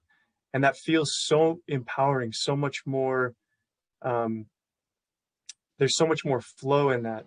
And so I'm seeing that new possibilities are showing up that I'm listening to now with more of a deep inner silence and trusting that Guru Bhakti as like the real compass, right? That's the main shift, I would say. Wonderful. And what is the space in which you were in? Like when you wanted to receive the answer from Devi Parashakti, how are you feeling inside you that she physically attended to you and she gave you the blessings physically? I can say the hunger was really intense inside of me. Part of that is, I've been, during this COVID season, I've been in Utah and haven't had the blessing of being in direct contact, with the Sangha, with the temple. That's an incredible blessing to be able to do seva to the deities and to have that Vatavarana, right? But of course, I have my Swamiji Murti and I talk to Paramashiva very often. And it really validated for me how much Swamiji is always listening to us, right? Just by having that constant prayer in your heart, talking to Parashakti, you'll realize that he really does hear you. He really does. And Parashakti, he manifesting in the form of Parashakti, like she knows what's in your inner space. And so that was the main thing. One thing that's interesting is like the moment that the Akashic readings happened, within 3 minutes of that, the power shut down in the home here. And it was like this beyond time and space experience for me where it was like I felt like she just reached through all dimensions and gave me a hug and just was very reassuring and beautiful. Wonderful, Aya. And just like how you were sharing, especially about the power cut, I also remember this thing, especially while we used to have the physical Akashic readings of Lord Kalabhairava back in Adi Kailasa. Whenever Kalabhairava is just about to land, the moment he lands, there will be a complete switch off, a complete shutdown of all the power and everything. Because literally when Paramashiva lands, when Lord Kalabhairava lands in that particular place, everything is like becomes loses power. The ultimate is him. And I can very much relate with what you are sharing, especially when Devi Parashakti, the moment she blessed you, within those few moments, you're able to see that everything was off and that experience of Devi Parashakti. So that's a beautiful sharing of how your experience with Devi Parashakti. And I thank you very much for coming up on this panel and sharing your experience, Aya. Is there anything else that you'd like to share? Just my gratitude to Swamiji. And, I think one last thing I would say is these Akashic readings are very special because before you have direct experience, I think you can have hope. But once you start tasting the experience, it gives you deeper trust. And that space with Swamiji, I feel it's so beautiful. Again, just to be in the space, keep your seeking intense, ask and just trust the process, be in that deep space of communion, of listening, and an amazing way beyond the intellect of the mind, Parashakti she will reach you. So thank you, Swamiji. Very grateful. Wonderful, Aya. Thank you very much for coming up and sharing your experience of Devi Parashakti on this panel. Yes. So we listen from so many beautiful participants sharing their personal experience with Devi Parashakti as to how in each and every one of their lives, Devi Parashakti has constantly been manifesting. How the Supreme Pontiff of Hinduism, even now, continuously in multiple different ways, is manifesting miracles after miracles in each and every one of our lives. Right from starting in the life of Paramashiva, from the time Paramashiva manifesting the various different miracles, and then through the devotees, he manifesting, and once again now, in the current era, in the modern day humanity, how Swamiji is constantly guiding and teaching, manifesting, and continuously giving miracles and experiences to people all across the globe. And I'm sure that every one of you who are watching this live are able to comprehend with what I'm sharing and would have received the various different the understandings and how each and every participant prepared themselves to receive Devi Parashakti, to witness the miracles of Devi Parashakti in each and every one of their life. And now it is time that we move on to the next segment of the Bhava Samadhi Darshan, where we are going to look at how each and every one of us can directly relate with Devi Parashakti. Let us stay tuned for the next segment of the Bhava Samadhi Darshan and understand how we can manifest that feeling connection with Devi Parashakti instantly. Please stay tuned.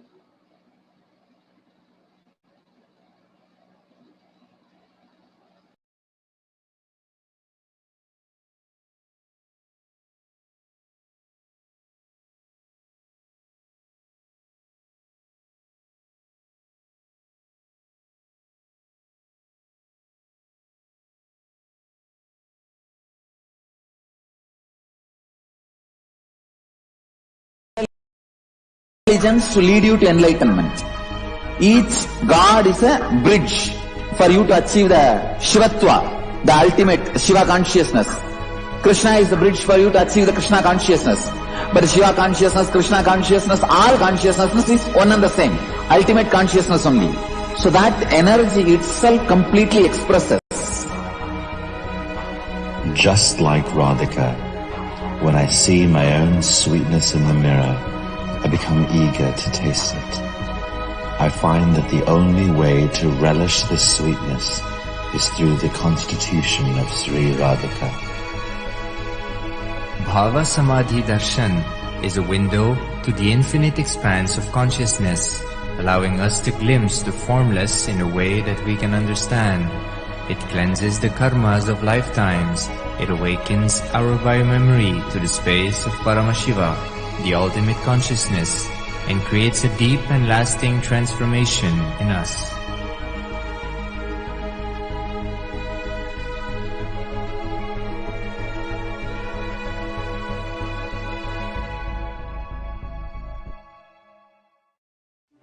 One or two times have Ganapati Darshan, Venkateshwara Bhava Samadhi Darshan, Devi Bhava Samadhi Darshan. By third time, fourth time, you will see every prayer you are asking those beings, Ganapati or Venkateshwara, Subramanya or Parashakti. Simply those prayers become reality, and the relationship between you and that cosmic beings built.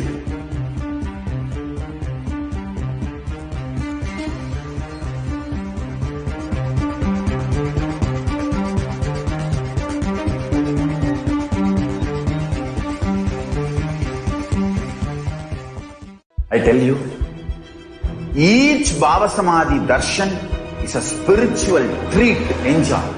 Spiritual feast, enjoy. Don't miss it.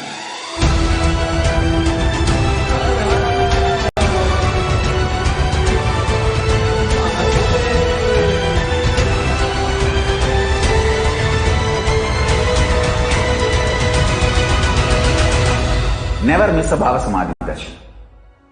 Enjoy Paramashivoham, which is introducing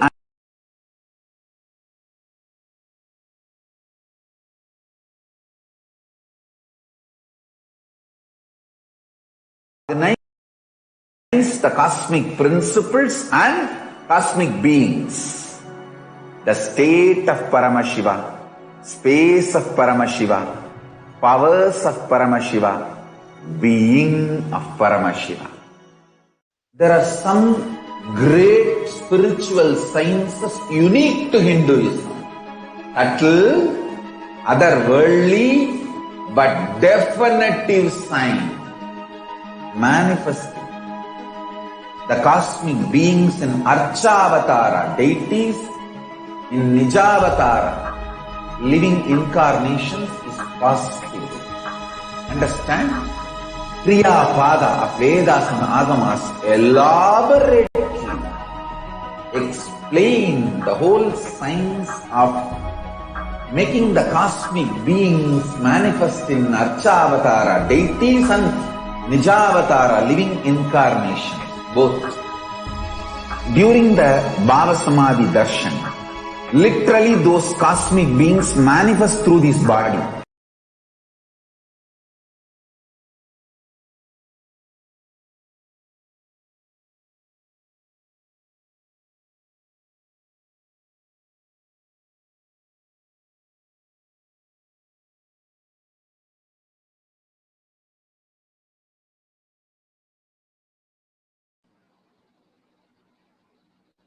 Yes.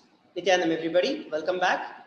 And now let us enter into the next segment of the Bhava Samadhi Darshan, where we are going to be looking at how we can instantly manifest the blessings of Devi Parashakti in every one of our life.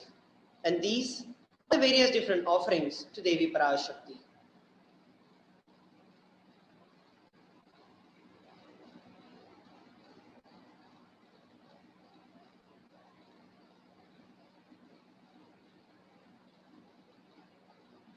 The offerings to Devi Parashakti.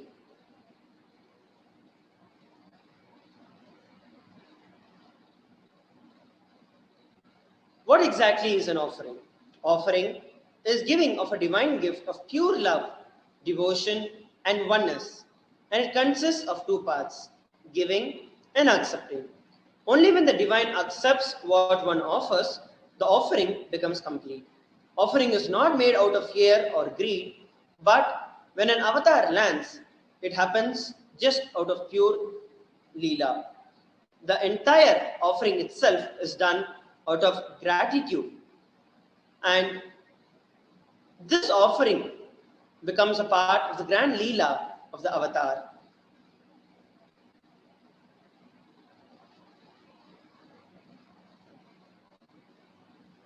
Some important cautions. There's a beautiful Dhyana Shloka of Devi Parashakti.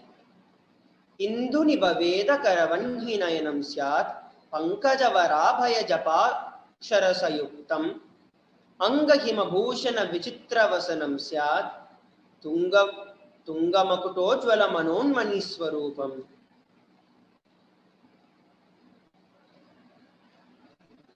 Moon-like face holding the Veda on the hands, fire in the eyes with lotus flowers, gracing and blessing hands, and one hand with a japamala, beautifully decorated with the jeweled ornaments in the wonderful clothes and shining big crown.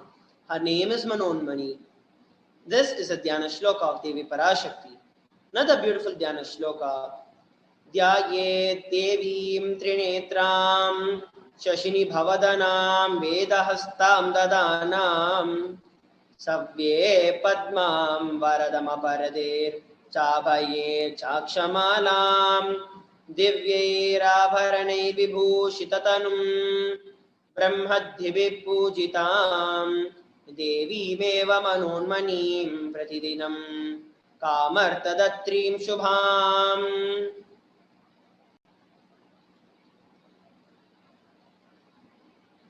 I meditate on the Devi with 3 eyes, glowing like a moon, holding Veda, lotus, and gracing with the blessing and gracing hands. She is wearing beautiful ornaments. She is worshipped by Brahma and other many gods, and shower auspiciousness and boons for all actions every day. This is a beautiful reference for the significance of the divine element, gold. Right from the Atharvana Veda and the Rig Veda. Gold is a divine element. It literally purifies anything that it touches. It's an element of spiritual significance and great spiritual power of healing and enlightenment. The vibrations of gold has the power to infuse the sattva energy and the positive thought currents into anyone who wears and anyone who sees or operates in its vicinity. Gold is present in all scriptures, the Vedas, the Agamas, Shrutis, Smritis, Itihasas, Puranas. In all scriptures, gold is abundantly displayed, and the gold is the most auspicious, purest metal which purifies our very being. In the Hindu civilization, everything was built in gold, exchanged in gold. Ritual feasts were offered in gold. When one was to be saved from life-threatening illnesses, gold was offered as a ritual fee. Gold was in abundance in use for weighing equivalent amounts of commodities, including cows. Kingdoms were built with huge doors of gold, streets with huge columns and huge archways made of gold, horses and cows dressed in gold. There was so much of gold that was continuously being displayed abundantly in our Vedagamic tradition. The Hindu civilization thrived on the banks of rivers of gold. The Indus River was called Hiranyamaya, the river of gold, in Rig Veda, and river Saraswati was called a Hiranyavartini in the Atharvana Veda. Gold is the supreme element for offering the gifts to the ones who you love and revere. Temples are constructed in gold, deities are made in gold, and decked and adorned in gold because it preserves the enlightenment energy for thousands of years to come, and it lasts forever.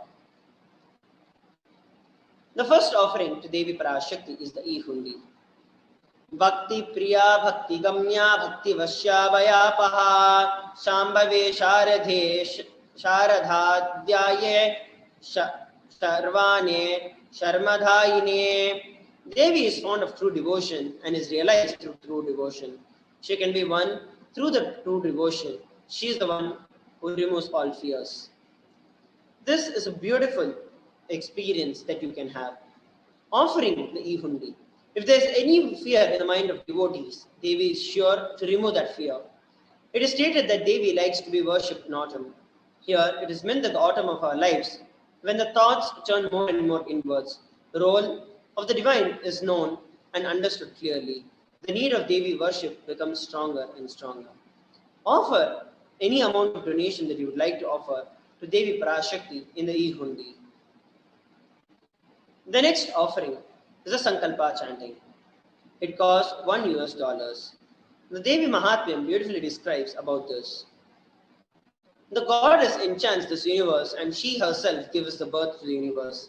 The goddess being prayed without any interest in anything gives that knowledge that leads to salvation and gives the wealth in the materialist sense. Offer the $1 Sankalpa in the YouTube super chat and receive the grace and the blessings of Devi Parashakti. The next offering is the Sahasranama Swarna Kasir from 75 to $251. Nama Parayana Prigita. She is the one who likes the repetition of her various names. This is from the Lalita Sahasranamam, 731st verse. This offering of the 1008 names of Devi Parashakti. It's a very special and a unique archana offered to Mahameru of Devi Parashakti. Offer a golden coin inscribed with each of the 1008 names and receive the grace and blessings of the Ananta Kalyana Gunas, all the divine and auspicious qualities of Devi Parashakti. If you'd like to offer this, you could go over to tiny.cc/Devi-offerings. The next offering is the Mukta Anguti, which is the finger ring with the pearl. Muktaharala Satkirita Ruchiram Purnendu Vaktra Prabham Shinjannupura Kinkini Manidharam Padma Prabhavasuram Sarvabhishtafala Pradhan Girisutam Vanira Masevitam Meenakshim Pranatosmi Santatamaham Karunyavaranidhim. I bow to Goddess Meenakshi, whose crown has garlands of pearls and face shining like a full moon, who wears anklets that are studded with gemstones and has small bells, who is shining like the splendor of the lotus, who grants all the wishes, the daughter of the mountains, who is worshipped by Goddess Vani and Rama. I remain ever bowing to this Goddess Meenakshi, the ocean of compassion. Offer the Mukta Anguti, the pearl finger ring, to Devi Parashakti. It is by offering this that you will be showered by her compassion and pure love in all your business endeavors. Go over to tiny.cc/Devi-offerings to offer the same. The next offering to Devi Parashakti is the Padma Pushpam, which is the golden lotus and costs $600. The Kamika Agama verse very beautifully describes that all the kalashas should be wound with suitable thread and covered with new cloth. They should be adorned with the lotus made from gold. So offer the golden lotus for worshipping Devi Parashakti. The next offering is the Swarnameti, costs $750. There is a beautiful verse that describes, "You whose brightness from toenails destroy the darkness of ignorance from the minds of devotees who prostrate to you. You whose brightness from your feet empowers that of the lotus flower too." So offer the Swarnameti, the golden toe ring, to Devi Parashakti and receive her blessings to endure even the most difficult aspects of our life. The next offering is the Swarnamantika, the golden hairline jewelry. Sudha Surabhi Varshini, she who makes the nectar flow in all our nerves from the Sahasrara. The Mantika represents the nectar flowing from the Sahasrara chakra, which is completely and fully flowered. Offer the Mantika to Devi Parashakti and receive the blessings of achieving the blissful state of overflowing gratitude and the space of complete completion. The next offering to Devi Parashakti is the Pratyaksha Pada Puja. There's a beautiful verse that describes about Devi Parashakti and the Pada Puja. The illuminating splendor of Devi's toenails dispel the darkness of ignorance in the devotees prostrating at her feet. Her feet defeat the lotus in beauty. So this is a beautiful offering where when you offer the Pratyaksha Pada Puja, the Yajaman who offers the puja will receive all the auspiciousness and the blessings of the Supreme Pontiff of Hinduism, our beloved Swamiji. And as a mark of gratitude and offering, you will receive deep feeling connection and devotion with Swamiji. The next offering is the Vastra Seva, cost $1,008. Offering of the Vastra Alankara Seva to Swamiji bestows you with all the fulfillment in your life.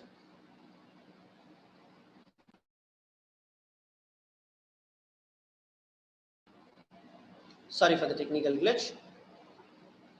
The next offering that we're looking at is a conclusion of the various different things that we can offer.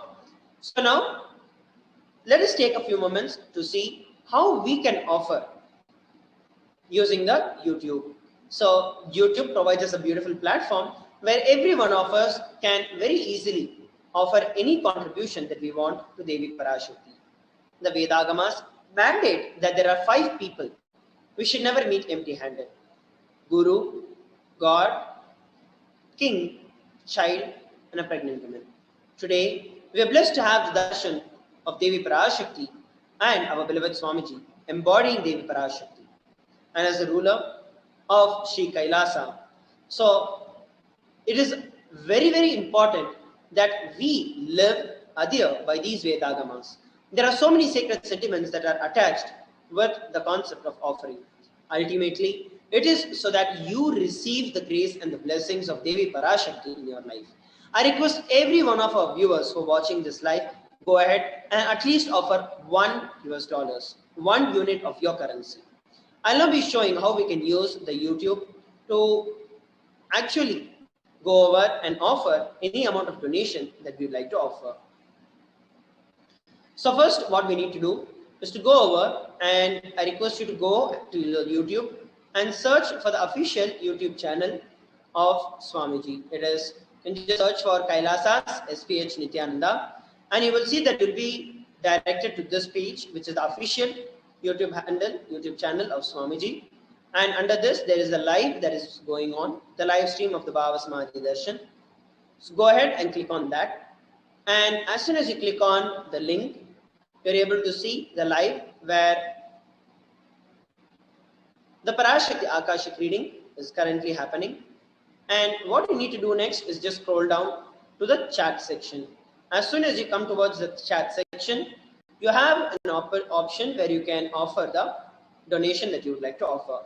So there is a smiley emoji just under where you can type your comment. And beside that, there's an option with a dollar symbol in it. And for those of you who do not have a YouTube channel, you will not be able to comment it as per the YouTube policies. So you'd have to actually create a channel. It is very simple and just follow the procedures that the Google itself, the YouTube itself will be providing when you click on create the channel. After you create the channel, you'll be able to come to this page. So go over, click the dollar symbol and click on the super chat. And once you click on the super chat, you can offer any amount of money that you want. So you can actually choose any amount of money, right from 20 INR to 10,000 INR based on the local currency of your place. Just click on the amount of currency, choose the amount of currency that you'd like to offer, click on buy and send. As soon as you click on buy and send, it will be redirecting you to a payment gateway where you can add in your credit card or your debit card details and just click on buy. And that's how you make a payment in the YouTube. So I request every one of you who are watching us live on YouTube, Facebook, Zoom, take a few minutes now to please go over to the YouTube and offer your contribution to Kailasa to receive the grace and the blessings of Devi Parashakti. Please understand, every one of us are blessed today to receive Devi Parashakti's Akashic readings. Every single day, literally Swamiji is coming at least 2 times a day and gracing us, blessing us just because of his compassion. And the least and the most that we can do is to participate in everything that is being provided to us. And this is one of the very, very important components to receive the most from the Bhava Samadhi Darshan that we are going to have today. So I request and urge every single one of you go over and offer at least just $1. Just $1. I request every one of you to offer at least $1 so that you inculcate the various different sacred sentiments and offer as a mark of offering your gratitude to Devi Parashakti for happening in your life. So please take a few moments now and go ahead and offer your contribution to Kailasa using the YouTube Super Chat. Next, we'll be looking at how we can offer the other sevas. Those of you who would like to offer the Pada Puja or any other sevas, we'll be looking at how we can do it in the next part. So please take a few moments now and offer at least $1 to Devi Parashakti. Please take a few moments to do it.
Yes, so while we are all taking this time to offer a contribution, we are also going to be looking at how, if we want to offer the other sevas, such as the Pada Puja, or any other seva to Devi Parashakti that we saw, I'll be showing you how we can do it.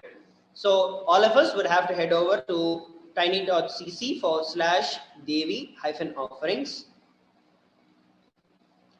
And the next thing that would be showing, I'll be showing you what will be the next step.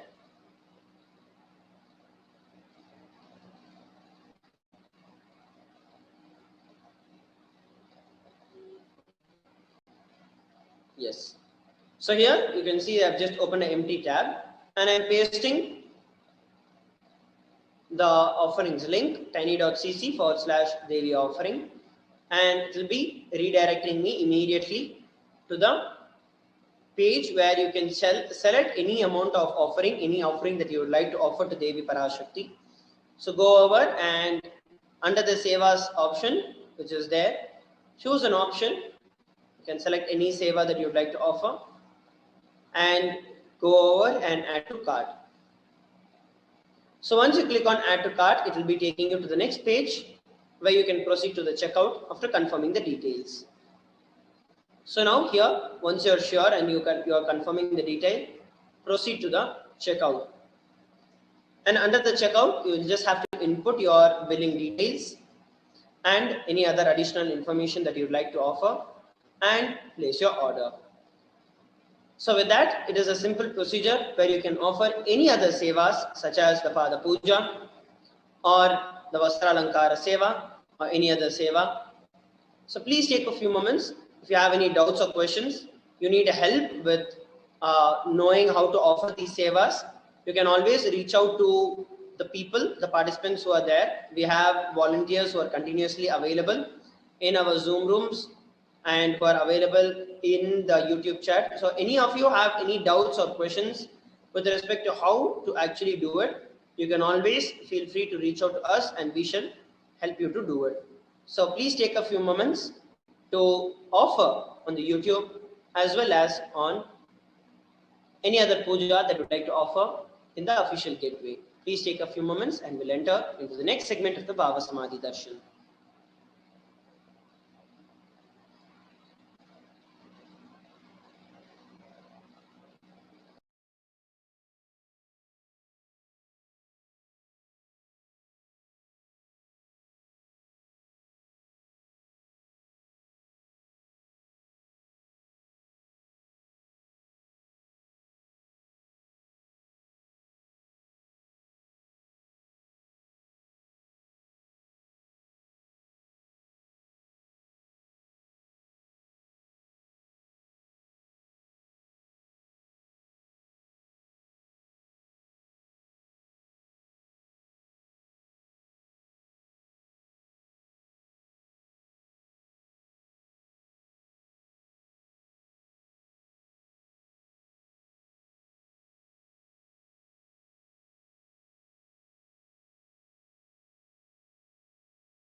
Nithyanandam, welcome back.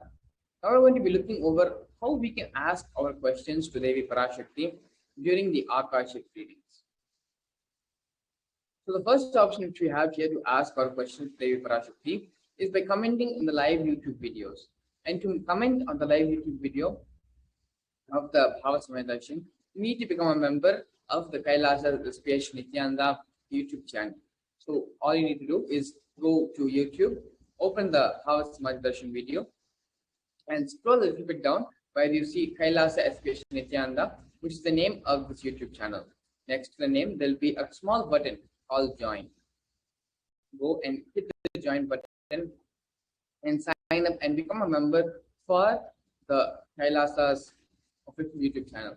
Once you become a member, only members will be allowed to post questions and will be allowed to use the chat box during the Akashic readings. So be sure to sign up and become a member and use the chat box option during the live Akashic readings. The second option which we have is by using the Facebook comments page. All you need to do in Facebook is open, once you have opened Facebook, and come to the official website, the official profile of the Supreme Pontiff of Hinduism, which is Kailasa HDH JGM, Nithyananda Paramashivam. Once you're at this page, be sure to like and follow the Facebook page, and you can ask your questions in the comment section of this live video. This Bhavasamaya Darshan is being streamed both on YouTube and on Facebook. And to have your questions delivered on these two platforms, all you need to do is go to the comment section of both of the live streams of both these videos. In the comment section, your comments will be taken to Devi Parashakti. The next option which you have is through Twitter. In Twitter and Instagram, in these platforms, there will be a social media post about today's Bhavasamaya Darshan, which is happening right now. So all you need to do is open Twitter and go to the official Twitter handle of the Supreme Pontiff of Hinduism, which we have here in the presentation, Kailasa's HDH JGM, HDH Nithyananda Paramashivam. This is the official Twitter handle of Supreme Pontiff of Hinduism. Once you go to this Twitter handle, you will find a social media post regarding today's Bhavasamaya Darshan. All you need to do is reply to a tweet, tweet a comment on this social media post with the hashtag #AskTheAvatar. The next is on Instagram. Once you are at Instagram, all you need to do is follow the Supreme Pontiff of Hinduism on Instagram by visiting Nithyananda. And then once you have followed, find the social media post of today's Bhavasamaya Darshan, which will usually be at the top of the post on the wall, and ask your questions in the comment section. And if you do not have access to any social media platform, to YouTube, Facebook, Instagram, or Twitter, you can always use the kailasa.org website, where once you open the website, there is a small chat box in the bottom left-hand side corner. All you need to do is go to the left-hand side corner, enter your name and what question or query you have to Devi Parashakti. Again, we're going to be going over all the various methods in which you can ask your questions to Devi Parashakti, starting with YouTube. Once you go to YouTube, open the Bhavasamaya Darshan of today's, open the video of today's Bhavasamaya Darshan, and scroll down and first become a member of the SPH YouTube channel. Once you are a member of the SPH YouTube channel, only members will be allowed to use the live chat, the live comment section during the Bhavasamaya Darshan. So be sure to sign up and become a member of the Supreme Pontiff of Hinduism YouTube channel, so you have access to the live comment section during the Bhavasamaya Darshan. This is the first way in which you can post your prayers and questions to Devi Parashakti. The second way is through the Facebook page, the official Facebook page of the Supreme Pontiff of Hinduism, which is Kailasa's HDH JGM Nithyananda Paramashivam. All you need to do is, once you're at the profile, like and follow the Supreme Pontiff of Hinduism on Facebook, and then find the live stream of today's Bhavasamaya Darshan in the profile. It will usually be at the top from the profile. All you need to do is go to the comment section and ask your questions. Today's Bhava Samadhi Darshan video is being streamed live on YouTube and on Facebook. So on both platforms, all you need to do is find the live stream and go to the comment section and post your prayers and requests. In YouTube, you need to do the additional thing of becoming a member and signing up and joining the membership of the Supreme Court of Hinduism YouTube channel. The next we have is Twitter. So on Twitter and Instagram, all you need to do is visit the Twitter and Instagram handles at Sri Nithyananda on both platforms. And once you're at the profile of the Supreme Court of Hinduism on Instagram and Twitter, all you need to do is find the post regarding today's Bhava Samadhi Darshan, and with the hashtag Ask the Avatar, ask whatever questions you have in the comment section of today's Bhava Samadhi Darshan's social media post. Twitter again, follow Sri Nithyananda on Instagram, and go to the comment section of today's Bhava Samadhi Darshan video, which today's Bhava Samadhi Darshan will be a social media post out about today's Bhava Samadhi Darshan, and use the comment section to post your prayers and requests to the Devi Parashakti. And if you do not have access to any of the social media platforms, you can also go to kailasa.org and use the website's chat box, which is here at the bottom left-hand side corner. Use this chat box to post whatever questions and prayers you have to Devi Parashakti.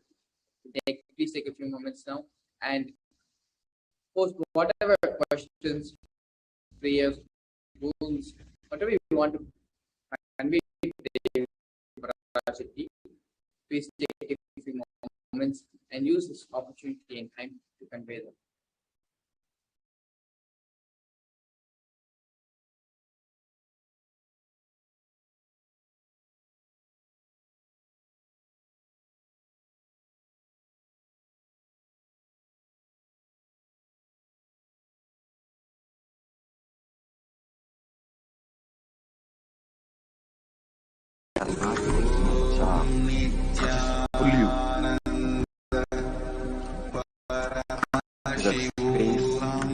During the energization, so you cannot escape. And you have to vibrate the same frequency. That is why people don't know ABCD of life. Just after the 21 energizations and they go back, it's totally different. Their life is different.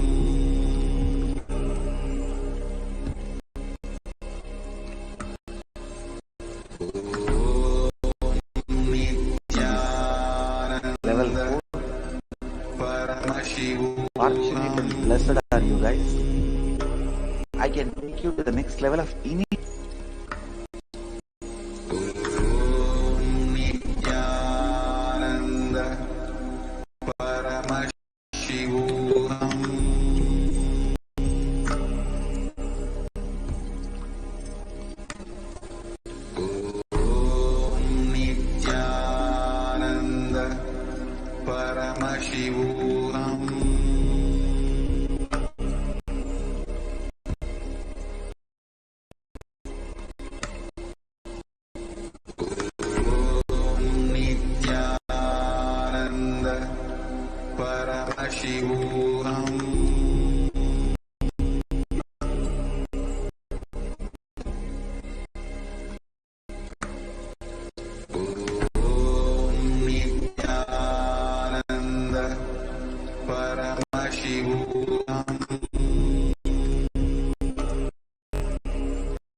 So now we're going to be entering the next segment of today's program, which is the Bhava Samadhi Darshan.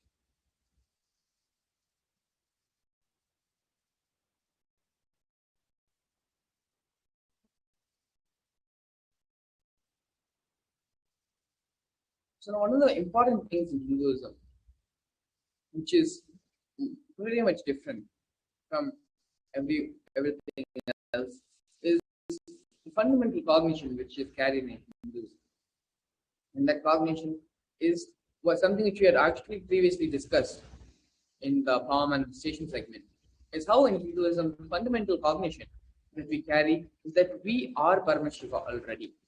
And you just need to be reminded of your Paramashivatva, of your Paramashiva, of your Paramashivaness.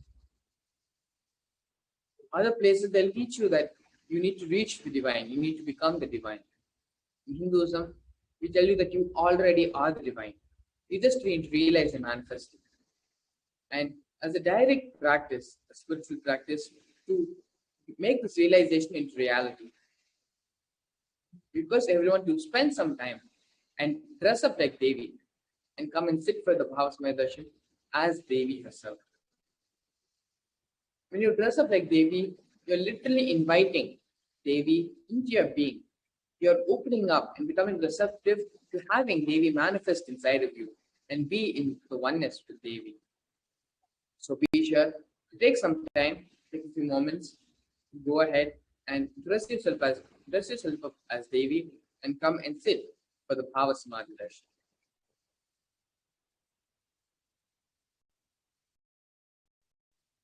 In Hinduism, when any divine being, incarnation, the Archavataras, when they land on this planet, the first ritualistic offering which is offered to them is the offering of the Naivedya. Even if you take in our own temples, whenever the Pranaprishta happens, whenever we invoke any devatas, any gods, the first offering which will be made to them is the offering of Naivedya. And so that is the same thing which we'll be doing here as well. As Devi lands in the supreme part of Hinduism, please make sure that you have some Naivedya which you can offer to Devi Parashakti. You can offer any of the following Naivedyams, like the sweet pongal, tamarind rice, curd rice, murukku, appam, adirasam, pal payasam, vada, and laddu. Please take some more time and arrange and make sure you have these Naivedyams which you can offer to Devi when she lands for the Akashic readings. Here we have a Shastra Pramana from the Malini Vijayottara Tantra, 60th verse. Kathana Chaktipadhatva Yadhapadavaloka Kanad Prasadhat Suguro Swamyak Rapyate Paramam Padam. By the enlightening teachings of the Guru, by the Shaktipada, the graceful transmission of the spiritual powers from the Guru, by looking at the sacred feet of the Guru, or by the complete loving favor of the Guru, Prasada, ultimate goal and space, Paramapadam, is attained. Bhava Samadhi Darshan is not an event which happens in space and time. Rather, Darshan happens at the moment when we are lifted out of space and time. During the Bhava Samadhi Darshan, our neurons mirror that of the avatar. Bhava is defined as directing and activating the emotional and spiritual energy that is created through meditation on the avatar. The brain neurons mirror, activate, and process all the absorbed movements or information of the avatar just by seeing, without the physical act of meditation. That is, our entire body, silently, without movement, recreates what is happening distances far away, experiencing the superconscious energy radiated by the avatar. The science of Bhava Samadhi Darshan knows no distance. It is a phenomenon modern science is just discovering and terming as quantum tunneling. Our thoughts per second reduces significantly and we relax into a space beyond thoughts, thoughtlessness, becoming mentally at ease in coexisting dimensions beyond duality. We and the divine become one, unconditioned by the parameters of time and space.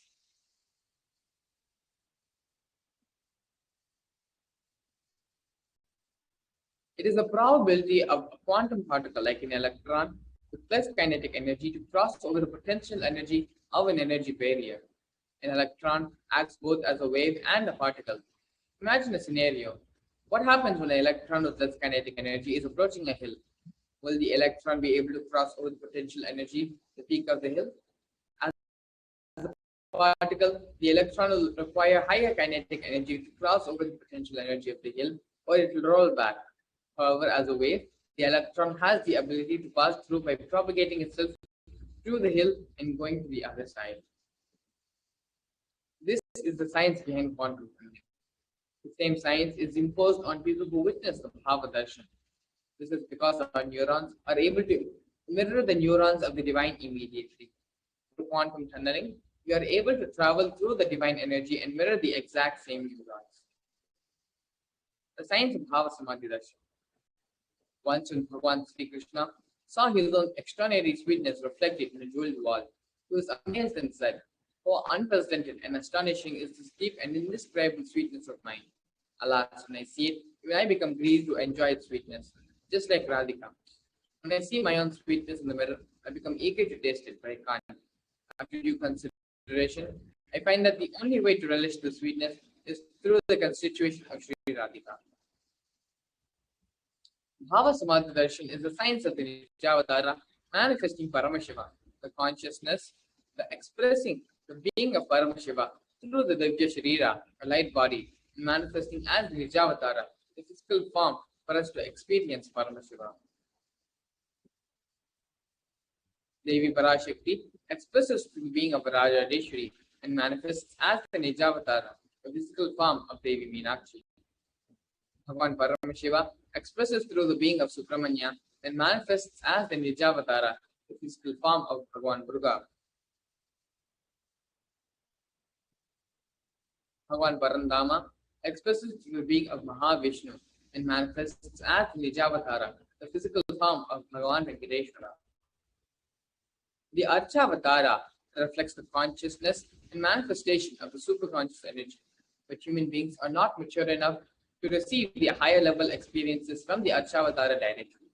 The avatar comes down to bridge the gap and create the experience of superconscious energy inside all of us.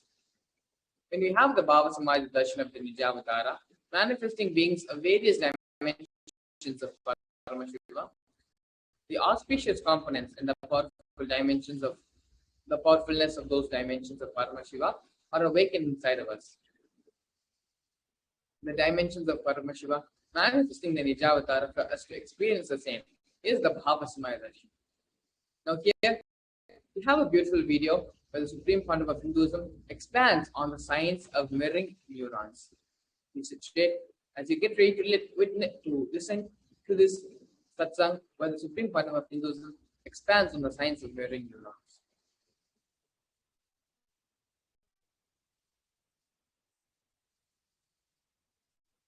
Replicated in your brain, meaning the same kind of electric and neurotic impulses are activated in your brain.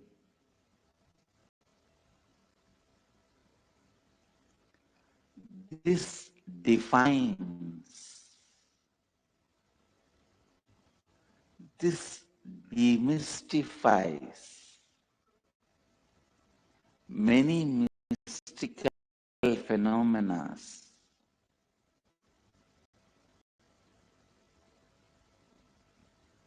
Please listen. Now you know why just by gazing into my eyes, you are in the space of completion.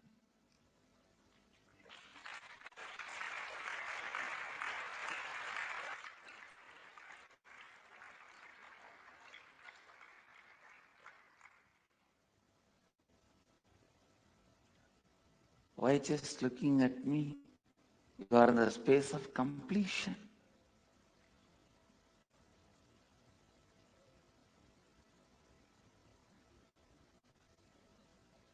I am swimming in the ocean of consciousness in the space of completion.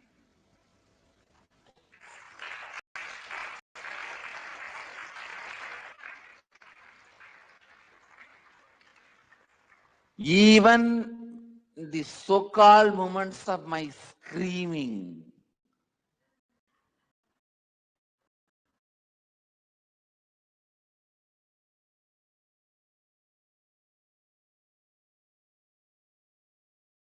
whether I am smiling, telling a joke, or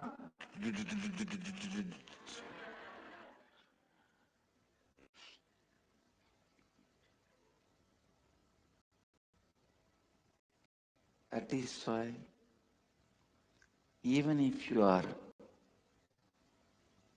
absorbed in what I am doing, even if you are absorbed in the jokes I am telling you, even if you are absorbed in the actions, like very mundane, me serving food,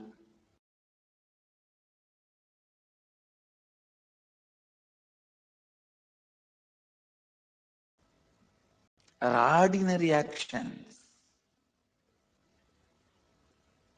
walking, sitting, talking, joking, even in the ordinary actions.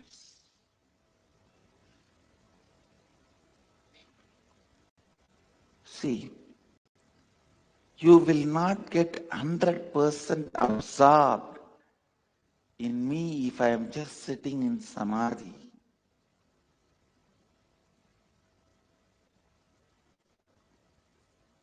But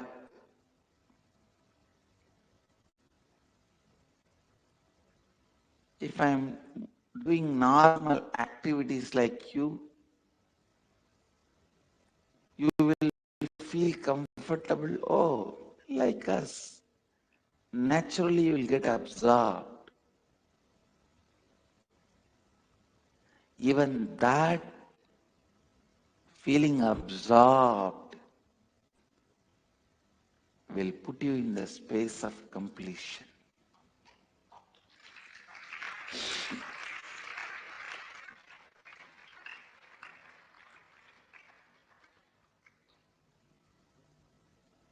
This is the reason why the gold, diamond, silk are all put on the deity. Even if you absorb all that ornaments,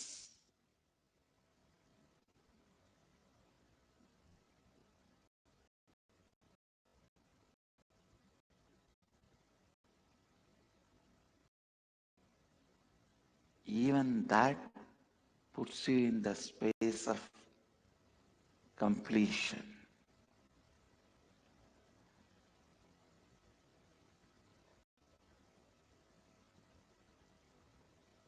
Usually you do not have the 100% capacity to listen or be absorbed with the happening called life.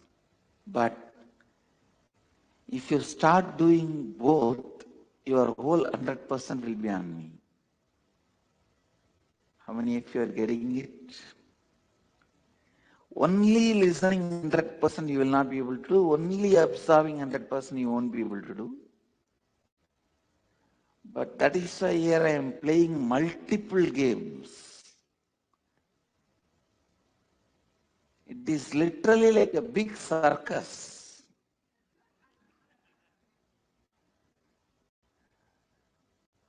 By the time you understand the joke and start laughing, I already moved on to some other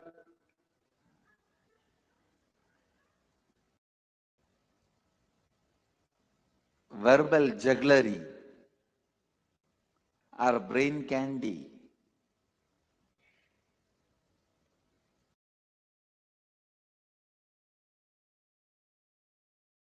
So naturally, you are absorbed in total absorption. Actually, total absorption, totally being absorbed happens during energization.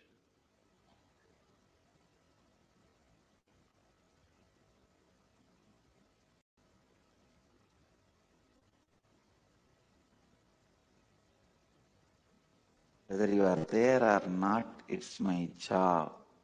I just pull you to that space during the energization so you cannot escape.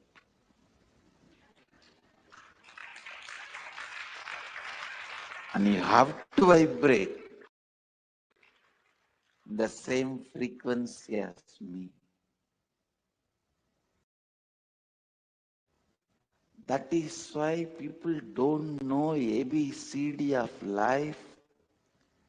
Just after the 21 energizations, when they go back, it is totally different. Their life is different.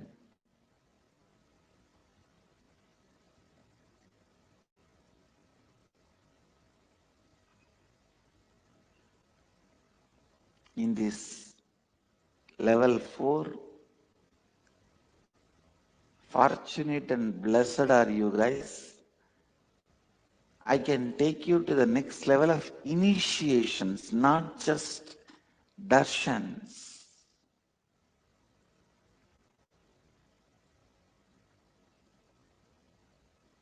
Because almost all of you have gone through the initiations, gone through the many initiations and darshans. Now your body is ready to vibrate. As I say, if you already know little swimming and absorbed in somebody's swimming, there is no difference.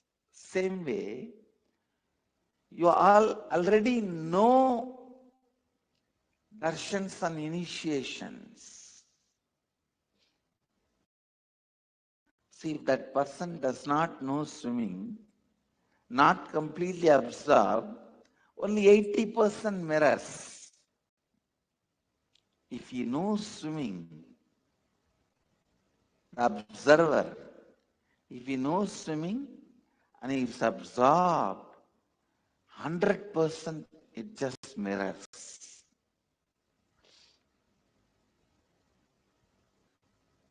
Almost all of you know initiations and energizations. It is not new to your bodies. Only one person I heard was a little afraid, and the person expressed to me in the energization. I said, don't worry, I'll slowly prepare your body and give you the darshan. Slowly I'll prepare your body and mind. You don't need to worry about it.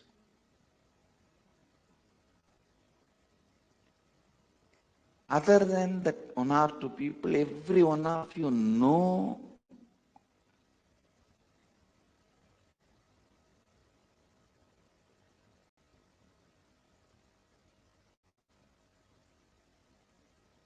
darshan, initiations.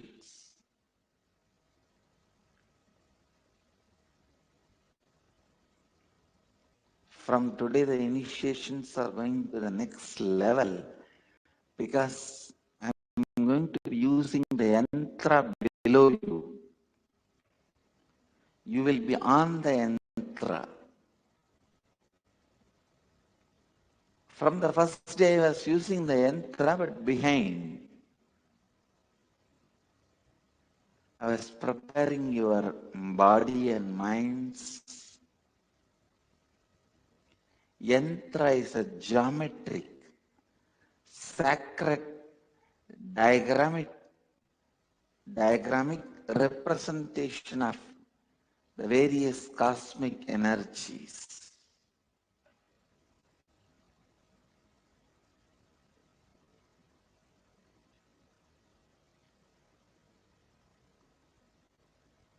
The master's movements of the body movements are tantra. How I move the hand or blow the air, awaken your kundalini, that is tantra. and the sound vibrations, the music or a song or chanting, that is mantra, and you are going to be sitting on yantra, then understand the power of initiations.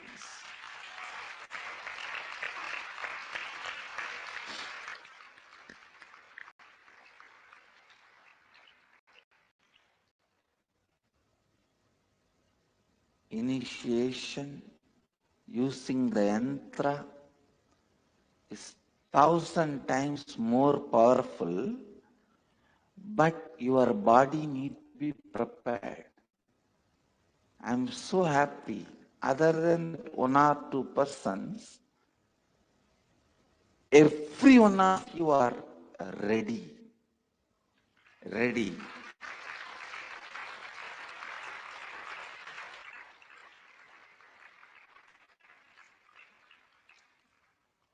First 2-3 days, it will lead to sleepless, tireless nights.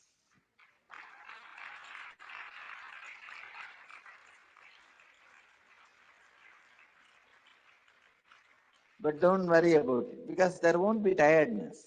There won't be tiredness.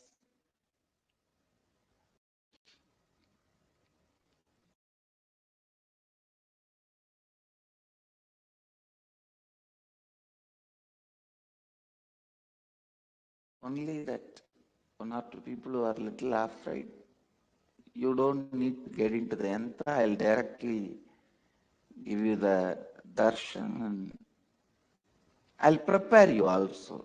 It's not that you will be left out. I'll prepare you for a few more days.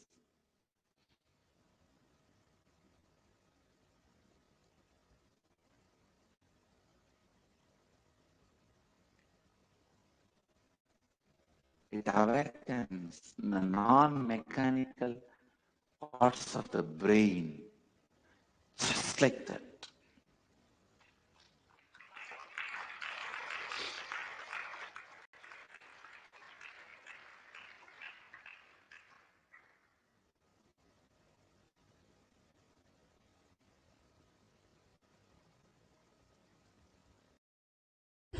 If you can't find a way to make money while you sleep, you will have to work till you die. This is one of my favorite Warren Buffett quotes. Hi, this is Varun Malhotra, and in the last 10 years, we have impacted the lives of more than 7 lakh investors through our flagship financial literacy awareness program. But being an investor myself for the last 21 years, as an alumnus of IIM Ahmedabad and Washington University, and having completed my CFA and CMT, मैंने ये realise किया है कि लोग stock market में 3 reasons के वजह से कभी इन्वेस्ट नहीं करते। एक, उनको लगता है इसमें बहुत टाइम देना पड़ेगा, दूसरा उनको लगता है कि शायद इसमें बहुत नॉलेज रिक्वायर्ड है, और तीसरा उन्हें लगता है ये बहुत रिस्की है। But what if I tell you that there is an approach to investing that requires nearly zero time, zero knowledge, and even the risk of investing can be brought down significantly lower? So if you are one of those who would like to learn how to invest in stock markets, even if you have zero time, zero knowledge, and you want to learn how to bring down the risk significantly lower, I would like to tell you that we are conducting a live webinar this weekend. And to know the date and time of the webinar, you can click somewhere around the video. But since it's a live session, the seats are limited, so I would request you to click on the button now, fill in the details, and I'll see you in the session.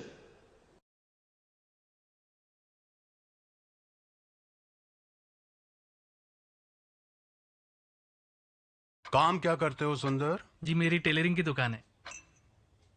दर्जी, मेरी बेटी की शादी किसी professional से होगी।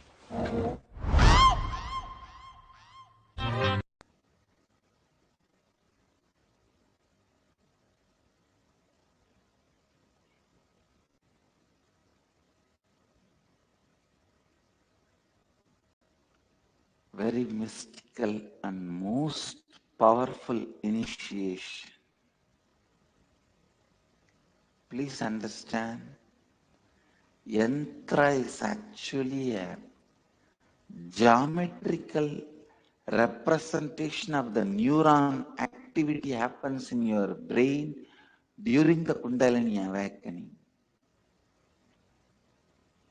When your Kundalini is awakened, when you vibrate in the same space of me, when the neurons are mirrored in you, the geometry appears in your brain, awakening the non-mechanical parts of your brain.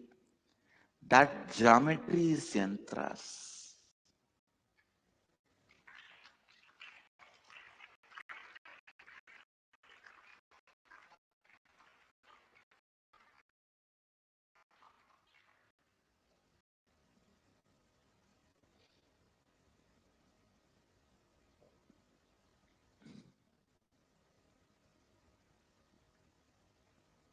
Almost every one of you, your Kundalini is awakened.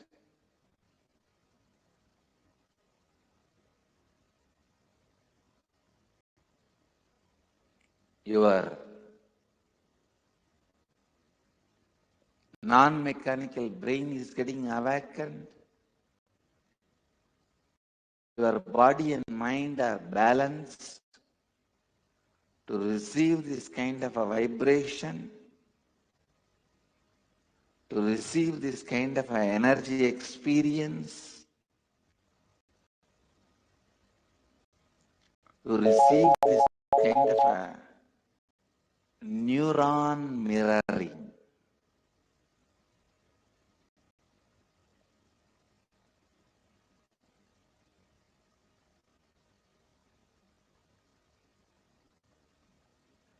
Please understand,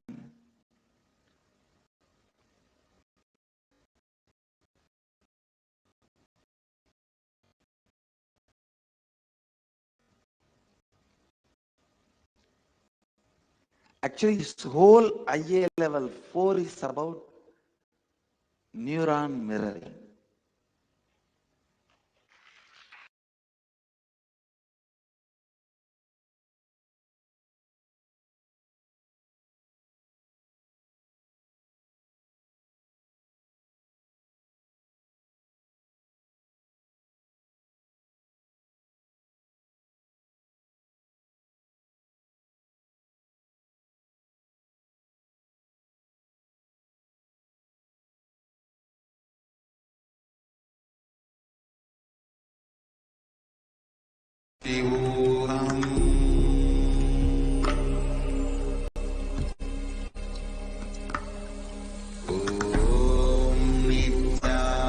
Nithyananda Paramashivoham.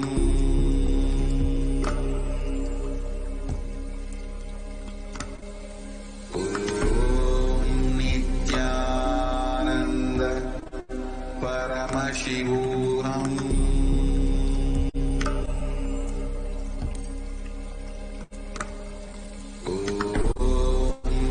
Nithyananda Paramashivoham.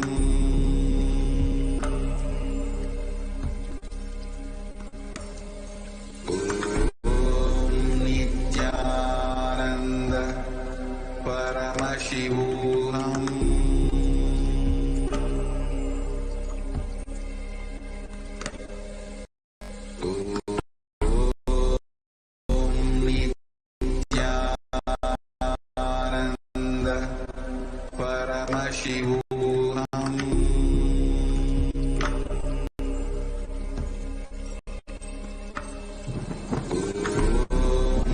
Nithyananda Paramashivoham.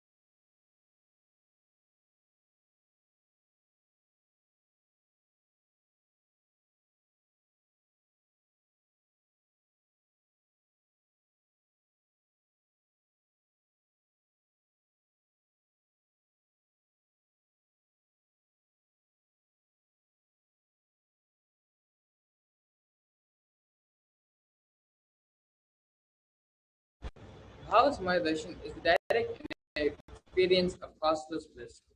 During the Bhava Samadhi Darshan, our being becomes alive and celebrates the energy wave of existence.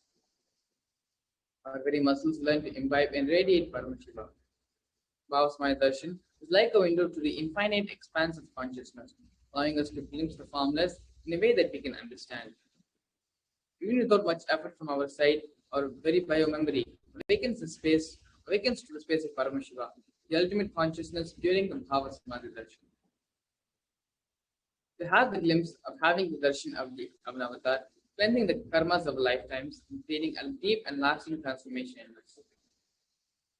Gratitude enables the reflection of the consciousness on all levels, physical, psychological, and ultimately conscious level.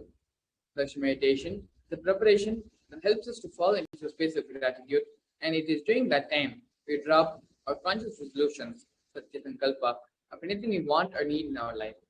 We are ready to reflect the consciousness of Paramashiva. That is all you need to manifest the best of your lives, the lives of the people around you. The right context to receive the Bhava Samadhi Darshan. The first powerful combination you should carry when receiving the Bhava Samadhi Darshan is that you are the source of everything. You are everything, and you are in the embodied form of the supreme content of Hinduism, and you are the source of your own body. You are the source for both. Connect yourself to the supreme content of Hinduism. Allow yourself to reveal yourself completely to Him. Let you be in the Bhava Samadhi of Him. And so with this, please take a few moments to set up with the Panchopchara Puja, which is the 5 offering puja. Most of these offerings will be there in your Guru Puja kit itself. Sandalwood paste, the flowers, incense sticks, lamp, and the food offering, the Naivedya. The Panchopchara Puja is an integral part of the Bhava Samadhi Darshan. It is only after offering the Panchopchara Puja, your being opens up, becomes receptive to manifest and experience Devi, experience the Archavatara landing in the Nijavatara. So please take a few moments and set up for the Panchopchara Puja.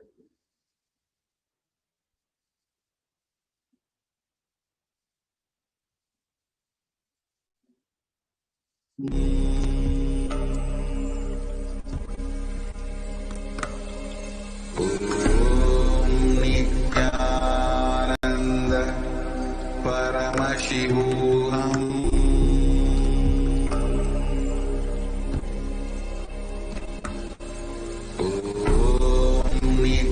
Nithyananda Paramashivoham.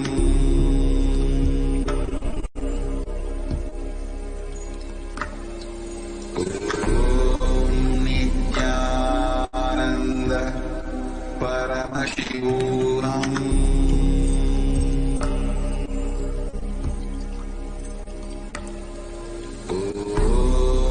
Nithyananda Paramashivoham.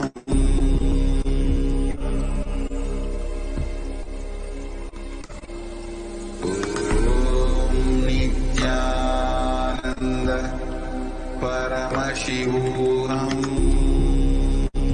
Nithyananda Paramashivoham.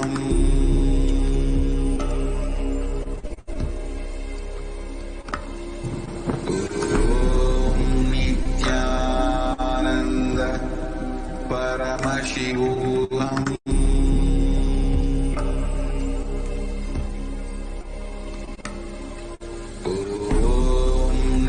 Nithyananda Paramashivoham.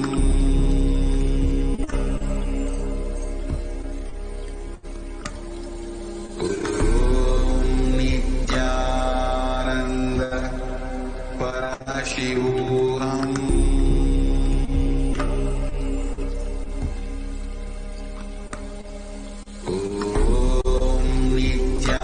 Nithyananda Paramashivoham.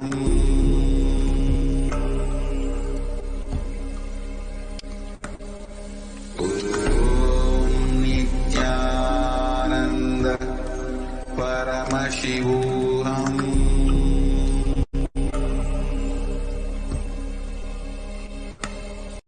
Om Nithyananda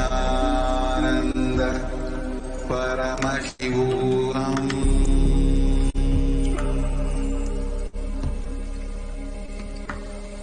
Om Nithyananda Paramashivoham.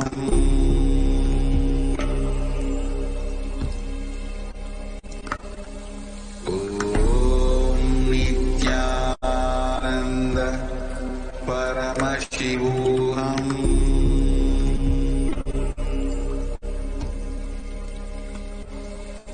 Om Nithyananda Paramashivoham.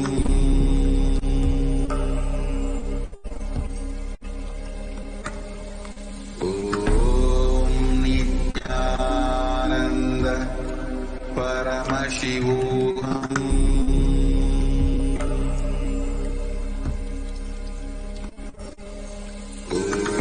Om Nithyananda Paramashivoham.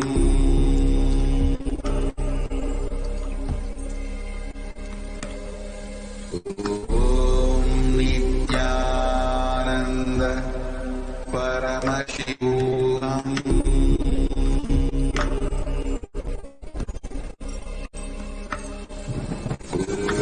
Om Nithyananda Paramashivoham.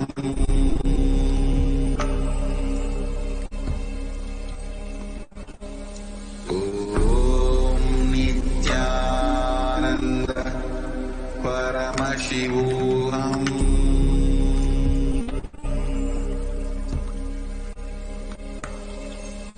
Om Nithyananda Paramashivoham.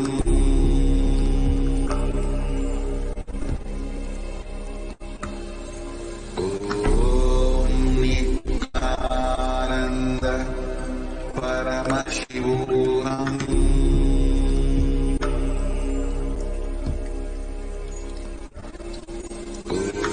Om Nithyananda Paramashivoham.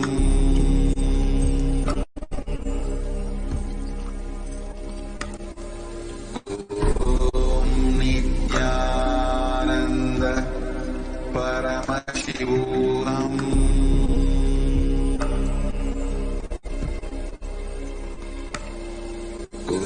Om Nithyananda Paramashivoham.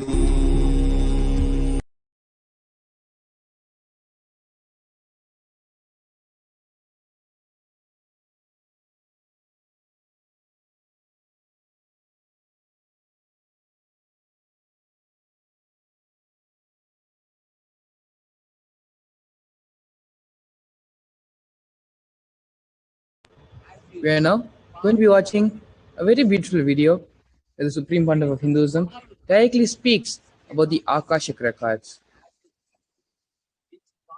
Please sit straight and listen intensely as the video is being played.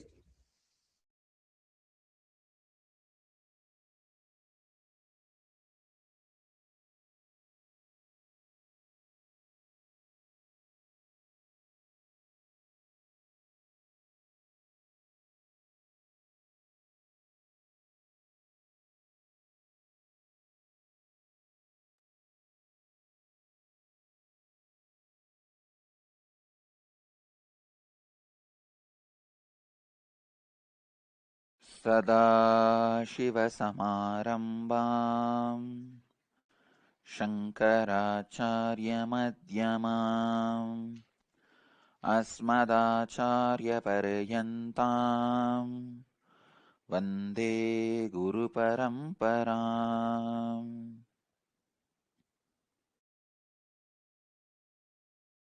I welcome you all with my love and respects. Today's subject, Akashic Records, Key to Your Future. understand the few sacred secrets. Even these sacred secrets are from Akashic records. First, nothing can be destroyed. Please understand, none of your actions, thoughts, plans, emotions, words, nothing can be destroyed. Everything is addition to existence.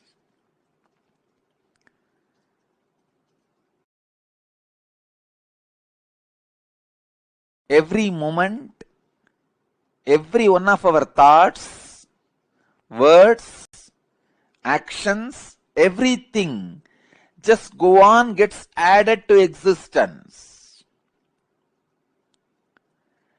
10,000 years ago, what rishis were doing on the banks of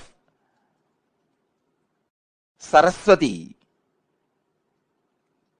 is still available in the cosmic archives as if it is happening now. Please understand, 60,000 years before, what human beings were doing in the Ganges civilization is available as if it is happening now with the 4D clarity, not just 3D, 4D clarity. Nothing can be destroyed in the world. Everything is stored.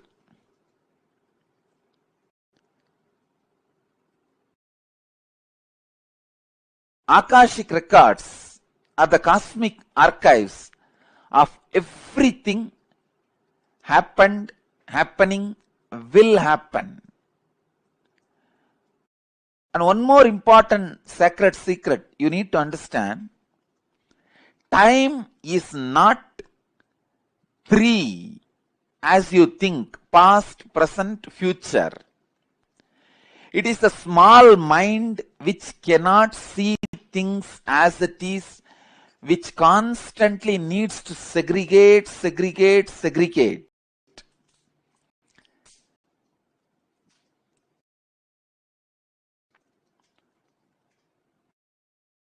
For example, if you keep a fruit basket on the table, ordinarily if you look, you will look in one moment and you know it is a fruit basket and 5 different fruits are there.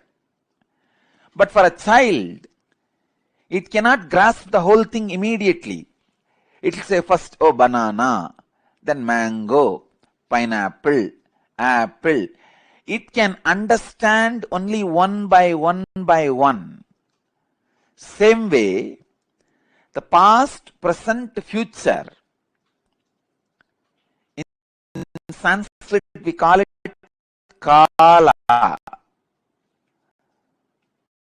Only an ignorant mind which cannot grasp perceives as past, present, future. But in truth,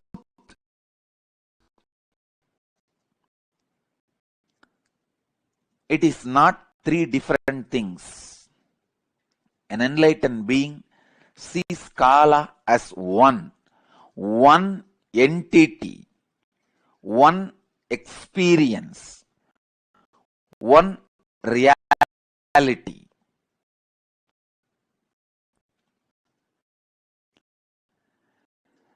Continuously,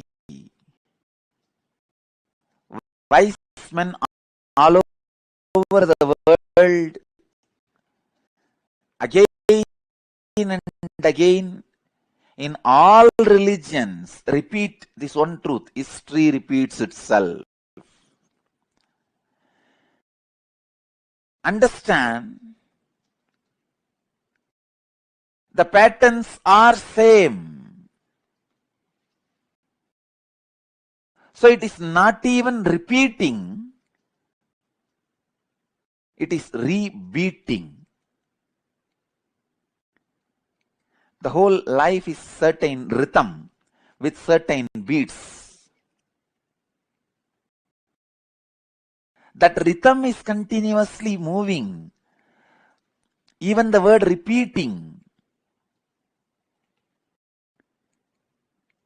is not right word. Rebeating is right word. History is constantly rebeating itself.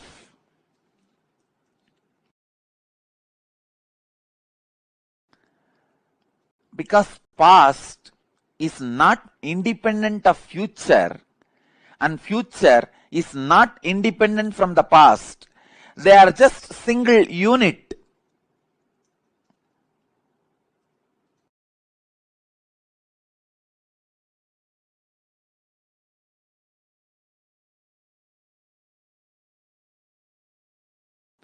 Your innermost consciousness can just experience all three at a time. Simply, it can experience.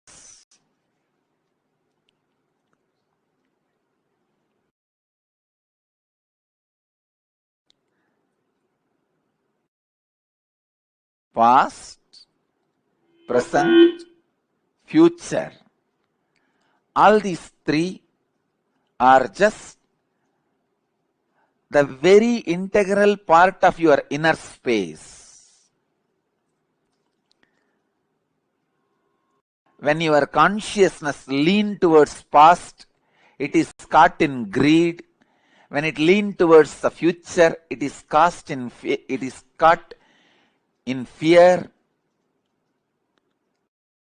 When it is sitting with the present, it is inspired. Please understand, when it moves towards the future, it is caught in fear. That is why it jumps to greed. Fear is a wound, greed is a medicine. When greed is a wound, fear is a medicine. Fear heals greed, greed heals fear. Fear reduces greed, greed reduces fear. Greed reduces the fear and brings you back to the reality. And greed reduces the fear and brings you back to reality.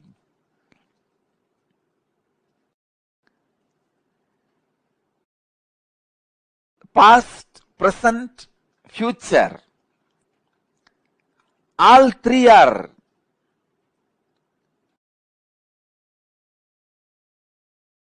one entity, one existence, one unity.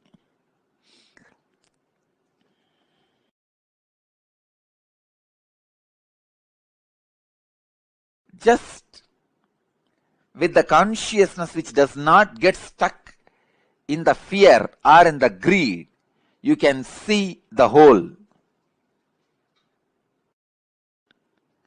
You can see the whole. Please understand. You can see the whole.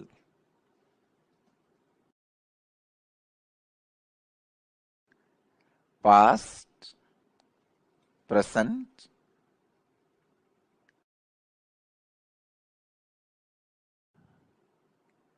and future.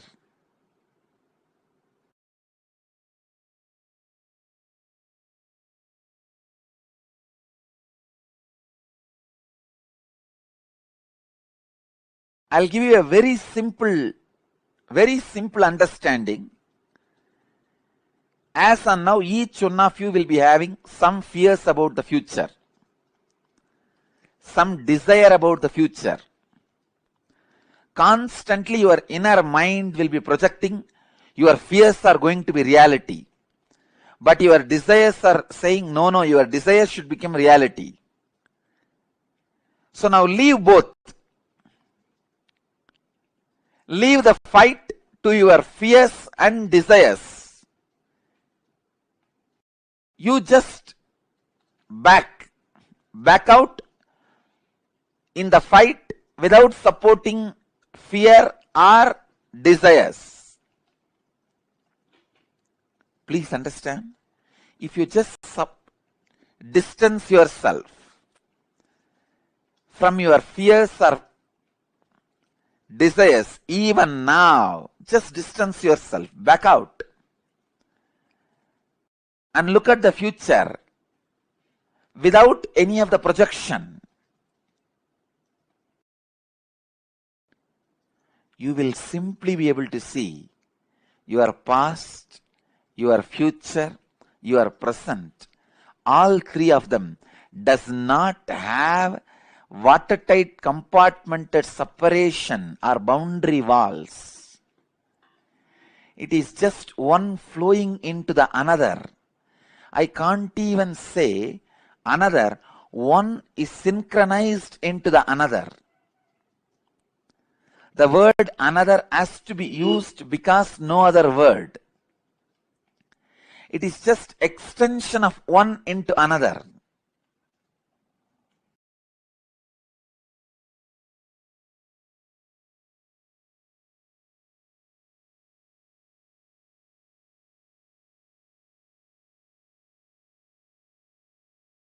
I tell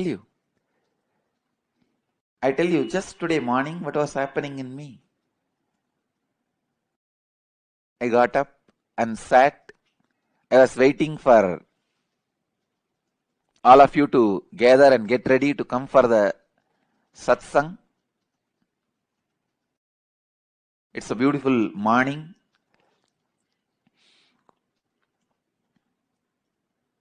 So naturally, being was settling into the samadhi.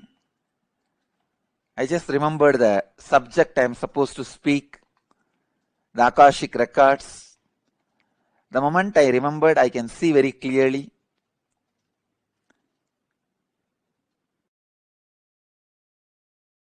My fears about the past and the desires about the, fears about the future and desires about the future, both have disappeared. Both are not there. Just sitting on the pure inspiration, pure energy,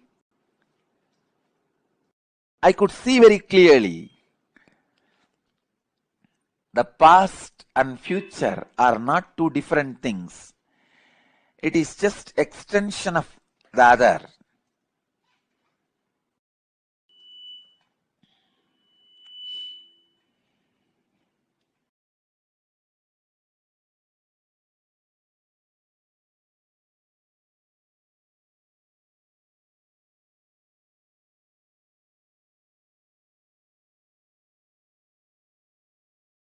Only when you are too much caught in the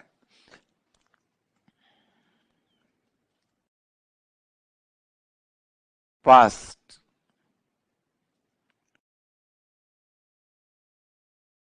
you are caught in fear or greed.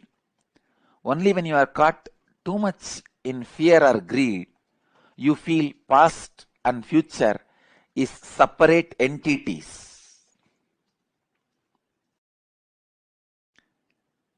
I am explaining very subtle truth, very subtle concepts. If you understand whatever I am expressing now itself, great. Enjoy. If not, don't worry.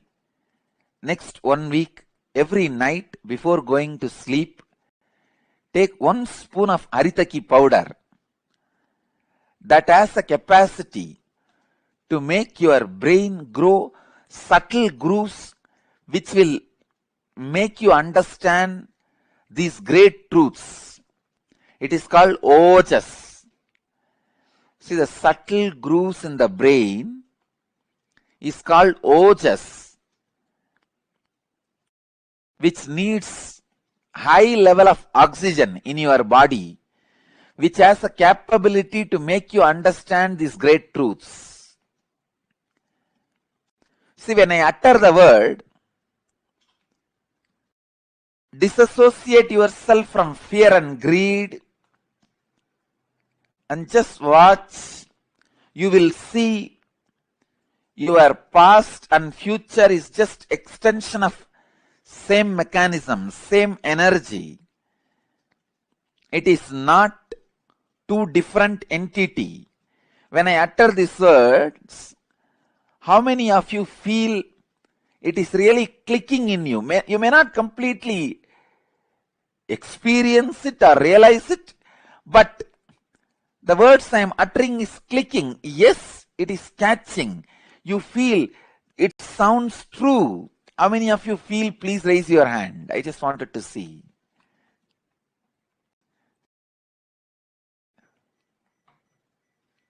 Great.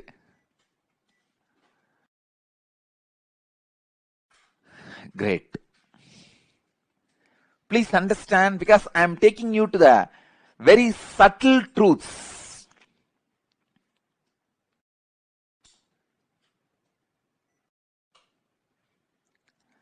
Akashic records are the verbal, visual, five-dimensional document. When I say five-dimensional, I mean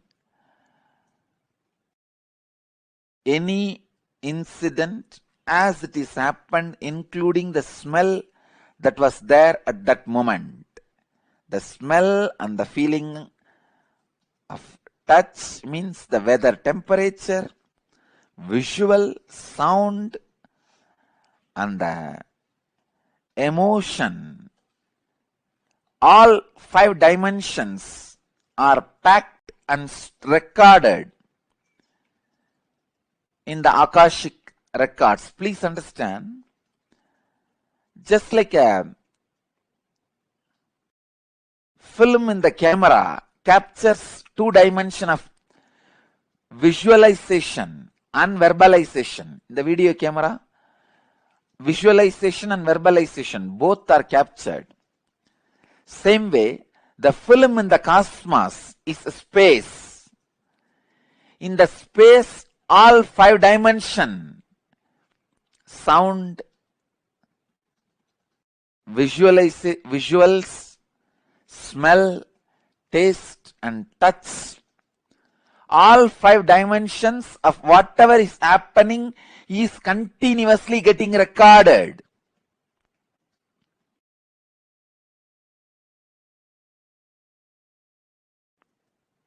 As the future is nothing but the extension of the past, the future is also predetermined. The major course of the future is predetermined. Please understand. In the past, in India, people were sitting on the floor, having plates and eating with the hands.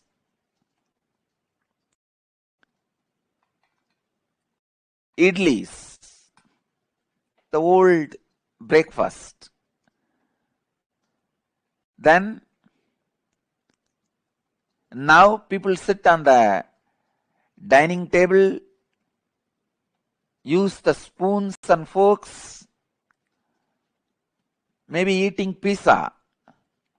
In the future, they may be sitting somewhere, eating something, using something. That may change in future, but they were eating only through mouth in the past, now also only through mouth. In future also they will be eating only through mouth. That cannot be changed.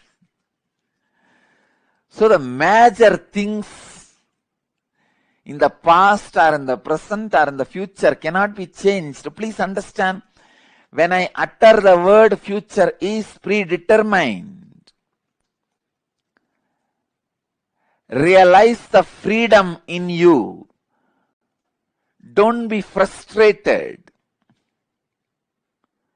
All the frustrating parts of your past can be changed. Only the components and the parts which puts you in restful awareness are predetermined. Let me describe more clearly.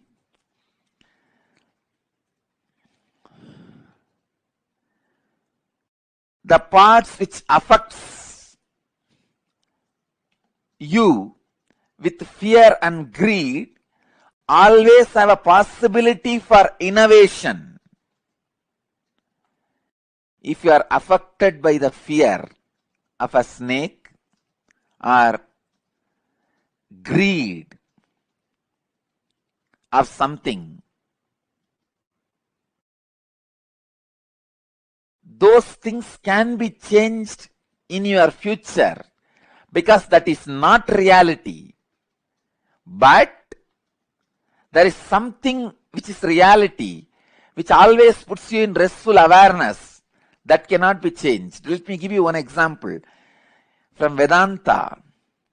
I know I am talking about very subtle concepts, very subtle truths.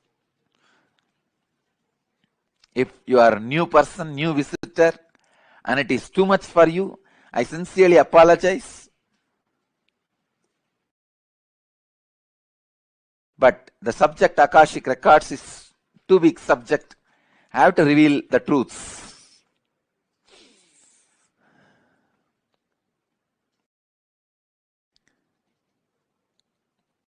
Please understand. In the dark night, you are walking in a forest alone. A rope is lying on your way. The moment you see first thing, naturally, you will have the fear stroke. It may be snake. At least for a few seconds, you will be in that mood. It is a snake. And most of us, our eyes have so much of power. It will show as if that end of that rope is moving little bit. That's power of our eyes. So you'll have the fear stroke. In few minutes, if you observe that rope very closely, strongly, intensely, suddenly you will realize, no, it is not snake, it is just ordinary rope lying. Then you will just settle down, relax. First, the impact happening on you, that fear. The second, the realization of you relaxing into the restful awareness. So these two components are there in this whole incident. This falling back into the restful awareness can't be changed even in future. The restful awareness is reality that does not change in the past or in the present or in the future. When I say future is predetermined, I mean the component of the restful awareness is predetermined. You have to fall back on the restful awareness. So be free. You have no suffering. No incident in your future can destroy you. You have to fall back on the restful awareness. It is predetermined destiny of every being. But the component of this fear can be changed. Instead of the fear of the snake, you may superimpose alligator on that rope. If it's a big rope with few stones around it, few leaves placed around, you can project an alligator instead of snake. So the possibility of the projection is the changeable part of your future. And the possibility of falling back on the restful awareness is predetermined part of your future. When enlightened masters say future is predetermined, they are saying the truth. When enlightened masters say future can be changed, can be altered, they are saying the truth. Please understand. When enlightened masters are saying future cannot be altered, it is predetermined, they are saying the truth. When enlightened masters are saying future can be altered, it is your freedom, they are saying the truth. When enlightened masters are saying both are truth, they are saying the truth.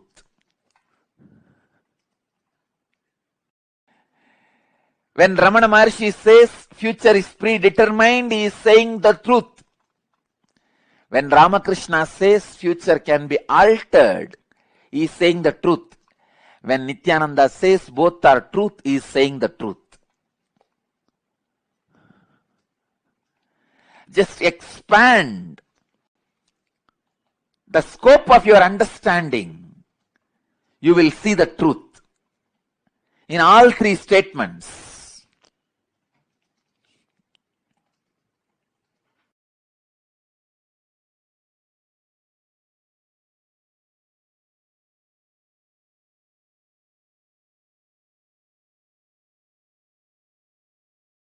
Your future has two layers. One, the possibility of distortions, and the second, possibility of falling back into the restful awareness.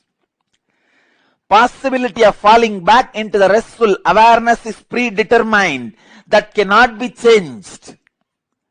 The possibility of getting deluded is changeable. You have the freedom over it. That is why I tell you, celebrate this message.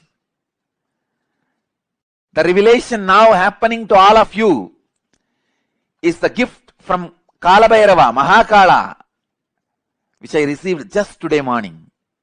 Because such a great truth, I cannot be keeping it hiding inside my heart. I am not that violent person. The moment it is gifted to me, I'll open it and share it with you all. I received it only just today morning. Please understand. Celebrate. This is the greatest message to the humanity. The possibility of realization is predetermined. The possibility of the beautiful moments of your life, getting clarity, restful awareness, falling back and receiving the inspiration is predetermined in your life. That cannot be changed. Only the possibility of delusion is your freedom. Again, celebrate because it is your freedom. You can always stop the delusion. What a beautiful existence.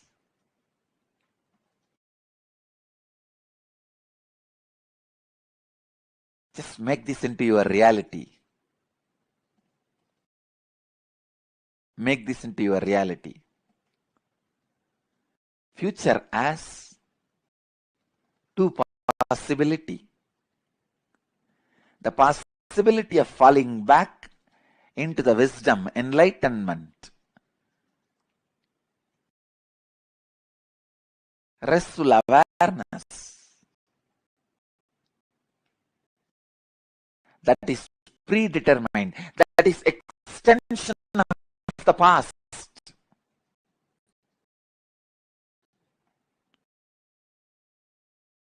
That is programmed. Only the possibility of delusion is your freedom.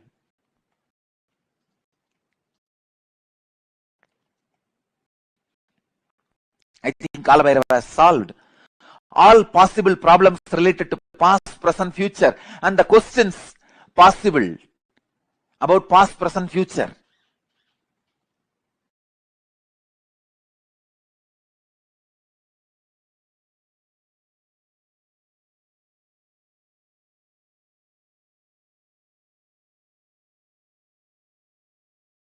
So please understand, in every incident, as I said, The example I gave is called Rajusarba Nyaya in Sanskrit, means the snake and rope logic. Understand this logic. The snake rope logic has two components. One, the part where you are deluded, and the part where you have fallen back to the restful awareness. Falling back into the restful awareness cannot be changed in the past or present or future. It is same. It is just extension. Only the component of delusion. You may be superimposing snake on the rope yesterday. Yesterday, in the past, you might have superimposed snake on the rope. Today, you may be superimposing alligator on the rope. Tomorrow, you may be superimposing a lizard on the rope. The possibility of delusion is your freedom, which can be changed. And the possibility of realization can't be changed, it is predetermined. So when Ramana Maharshi says future is predetermined, he is right. When Ramakrishna says future can be changed, he is right. When Nithyananda says both are right, he is right.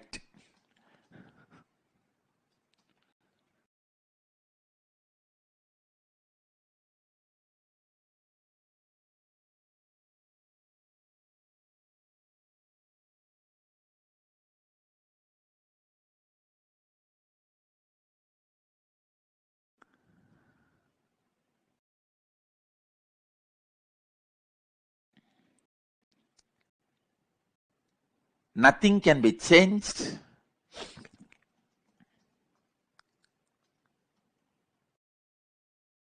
Many things can be changed. Both are truth.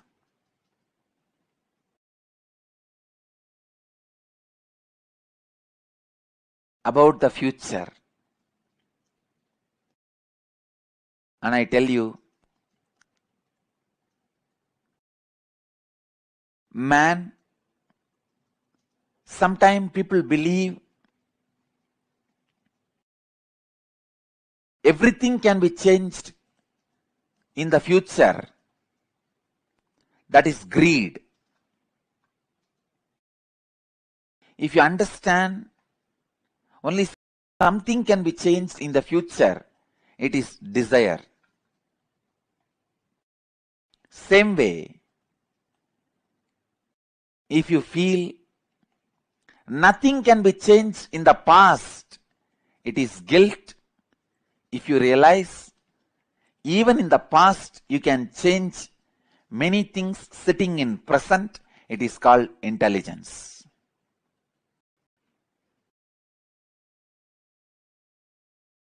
In the future there are some things predetermined. Even in the past there are many things which you can change.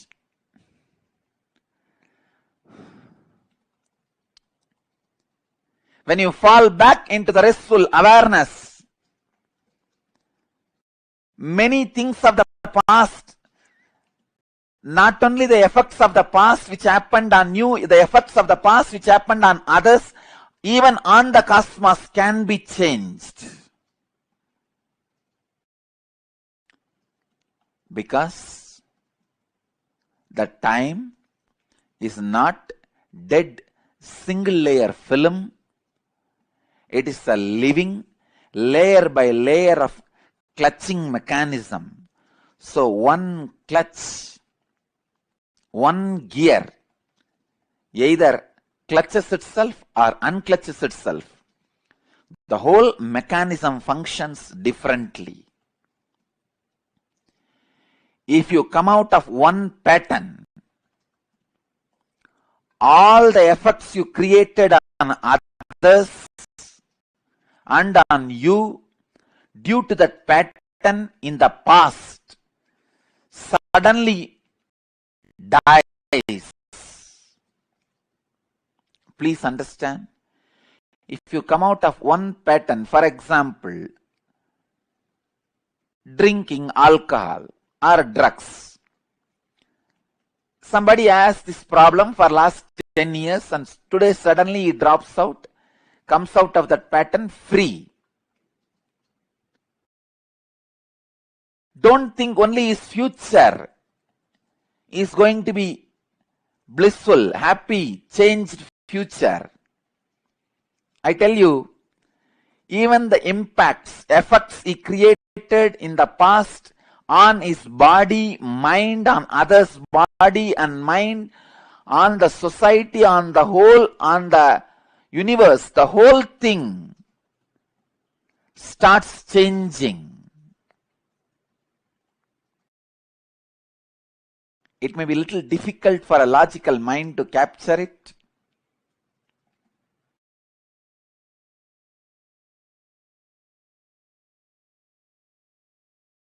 This satsang will be uploaded in the YouTube. I wanted all of you to, and I sincerely request all of you to watch this whole satsang at least 5 times in next 1 week and contemplate on these truths. You will catch the truth. Because every statement I am making is from Akashic records, from Kalabhairava,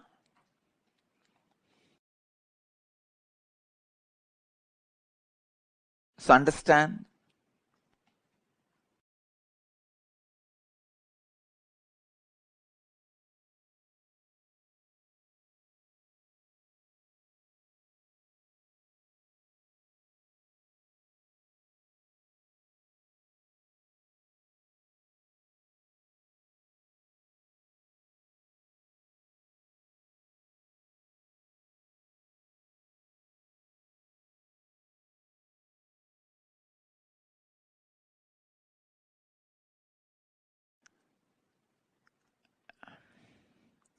When a changeable components gets changed in the present, the change is not only impacting your present and future, it strongly and equally impacts your past also.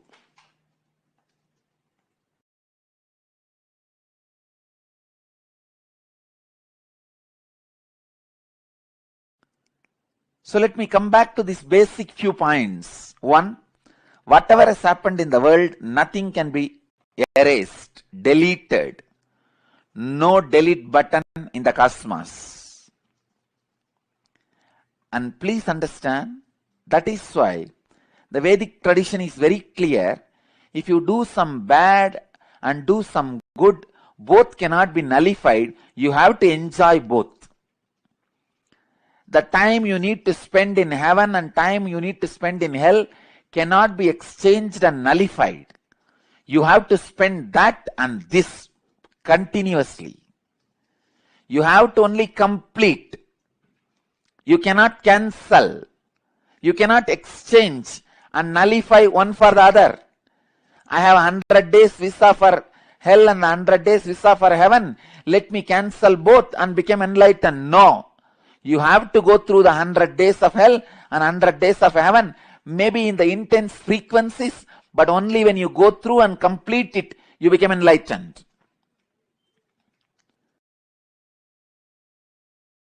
No nullification is possible in Hindu tradition, in Vedic tradition.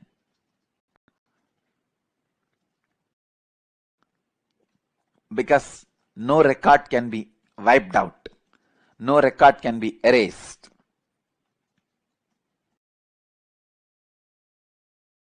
Everything about the past, present, future, the changeable component and unchangeable destiny is available in the space. An enlightened being who can decode, an incarnation who can decode the unchangeable component of restful awareness, unchangeable component of delusion projection, can decode the Akashic records and read out to you either the great truths recorded in the past or the great events going to happen in the future.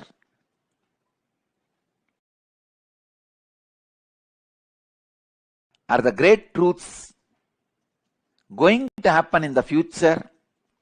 Are the great events happened shrouded in time? Everything can be decoded and presented to human beings. Kala Bhairava does only that.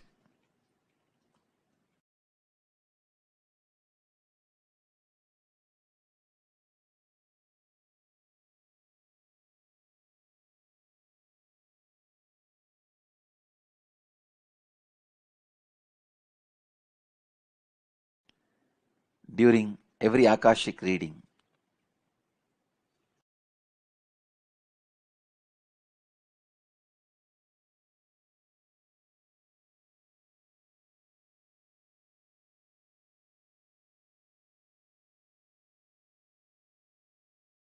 I'll answer your questions about these Akashic records.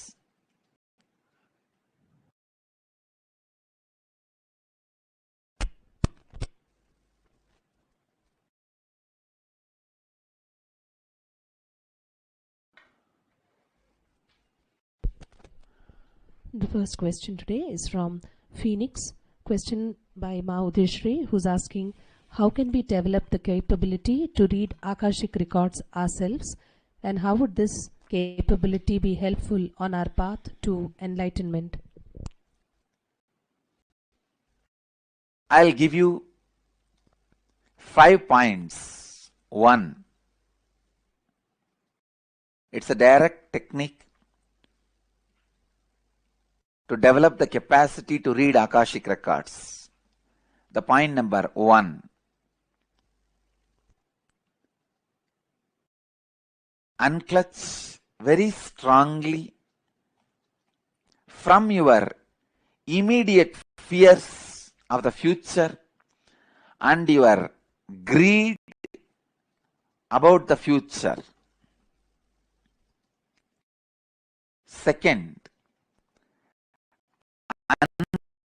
unclutch your fears and the greed about the past. Unclutch from the impacts and effects of your past on your present. Please understand. When you do these 3, you will see very clearly the unchangeable component of your future and changeable possible components of your future very clearly. When you are able to see both,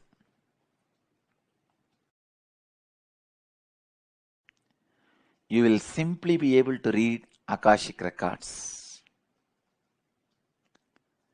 You will simply be able to read Akashic records, and this capability will naturally lead you to enlightenment, because when you know the delusions and illusions which can be changeable, you will again and again get back to the non-changeable destiny without getting caught in the delusions and illusions. You will value your human life and realize the greatest achievement of the human life is enlightenment.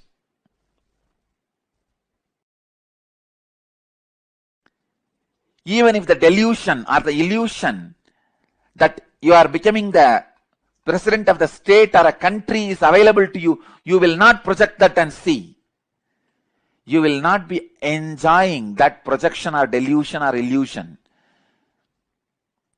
Even if the illusion of the richest man is available to you on the planet Earth, you will not be projecting that on your future and abusing and destroying your future.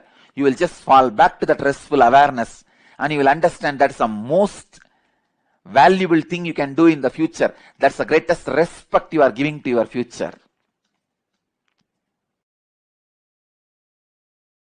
So 5 points. Unclutch from your immediate fears of the fear and greed about the future. Unclutch all the impacts of your past fear and greed on your present.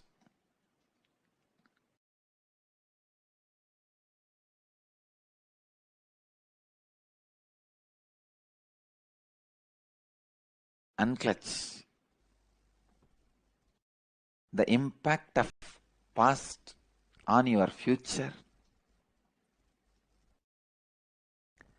Just look at the life with a restful awareness.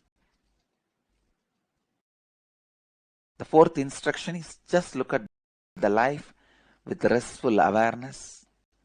The 5th instruction is you will be able to grasp the non-changeable,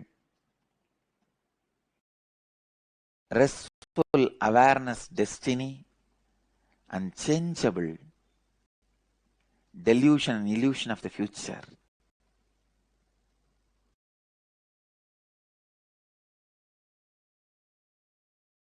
And next part, it directly helps you to achieve your enlightenment. The technique I have given, try. Do not think in your mind, it is not possible. No. Unclutching I tried many times. How can this? No.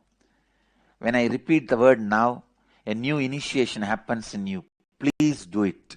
Try it. Every time when I utter the word, please unclutch, unclutch. A new initiation and inspiration is entering into your biointelligence. Every time when you listen from me and try, it will be a new unclutching. Do it. Next. She's also asking what happens to all the questions that Kala Bhairava does not answer during the Akashic readings. Are these questions answered in a different way? Yes, you can take it. It is answered in a different way. Second, mostly he answers other than rare questions where he feels the receiver of the answer may not be able to handle the answers. He may collapse immediately. If he receives the answer, he may fall into depression and collapse. He may not be able to handle the answer. Only then Kala Bhairava does not answer. Other than that, he doesn't miss answering. See, it's like Kala Bhairava is embodiment of compassion. So that is the reason sometimes he avoids answering. Next. Next, we have a question from Calgary, where ID number 4, Bob Wright, who's asking, sonic healing, how does it work?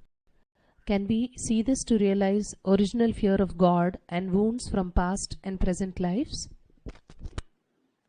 See, I do not want to comment on this sonic healing, as I have the policy of not to comment on any other policies and principles and philosophies or the spiritual paths. So I do not want to comment, but I wanted to only, see, I am very sure of few things which I am teaching and I am sharing. I would like to comment and talk only about them. The spiritual healing process which I am sharing with the world is directly from the ultimate enlightenment, and I sincerely recommend all of you to use that. I would be happy and I would like to stop with that. I do not want to comment on any other system and traditions and philosophies. Next. The next question is from Philip Bradley, Calgary, who's asking, in many cultures, the star nations are perceived to be assisting humanity. Pleiadians, Arcturians, Grey, etc. Please comment. Again, maybe if you ask this question during the Akashic reading itself, I'll read the Akashic records and answer. Now I'm not going to be doing Akashic readings. I'm only going to answer the questions related to Akashic readings. I bless you all. Let you all achieve, experience, live, express, radiate, share and explode in eternal bliss. Nithyananda. Thank you.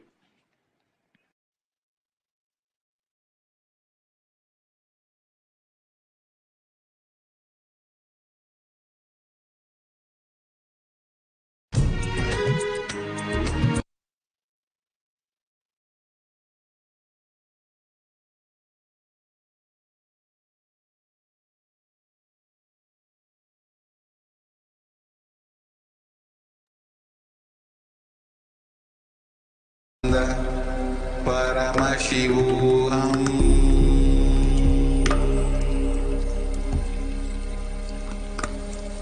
Om Nithyananda Paramashivoham.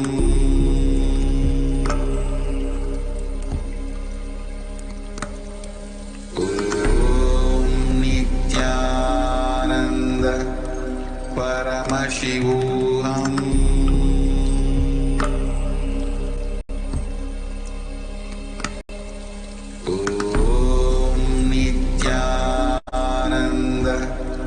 Paramashivoham.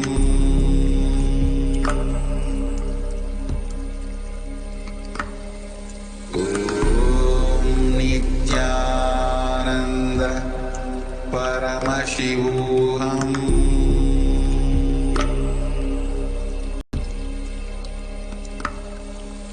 Om Nithyananda Paramashivoham. Paramashivoham.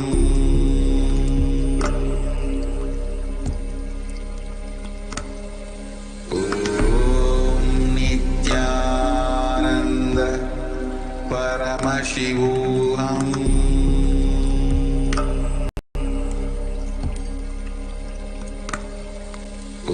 Om Nithyananda Paramashivoham. Paramashivoham.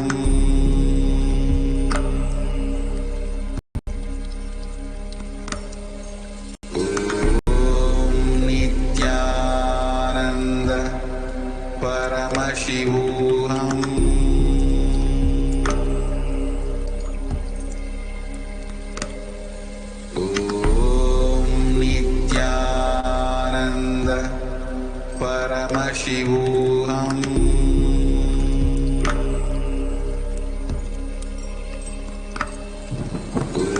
Om Nithyananda Paramashivoham.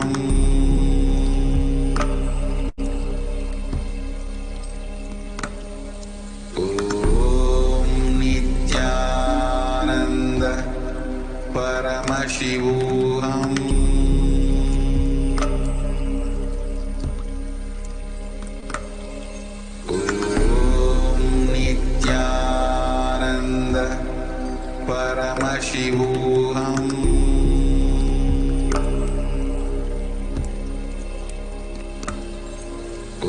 Om Nithyananda Paramashivoham.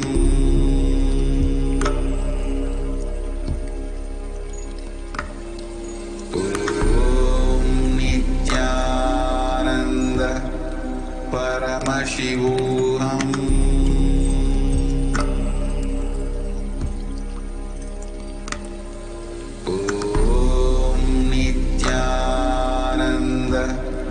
Paramashivoham.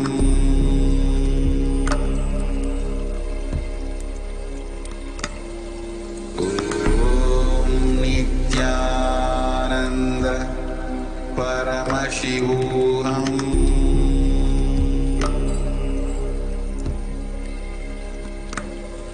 Om Nithyananda Paramashivoham.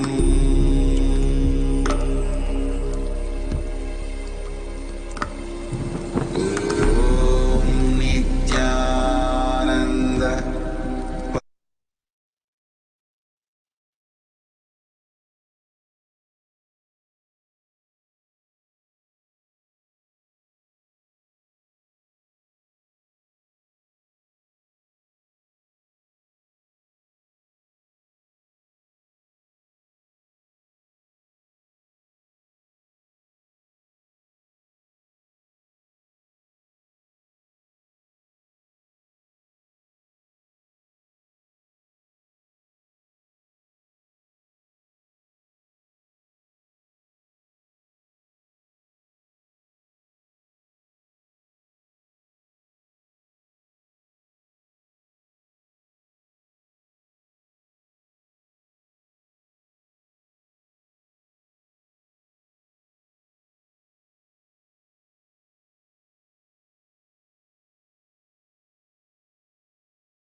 Om Nithyananda Paramashivoham. Om Nithyananda Paramashivoham. Om Nithyananda Paramashivoham.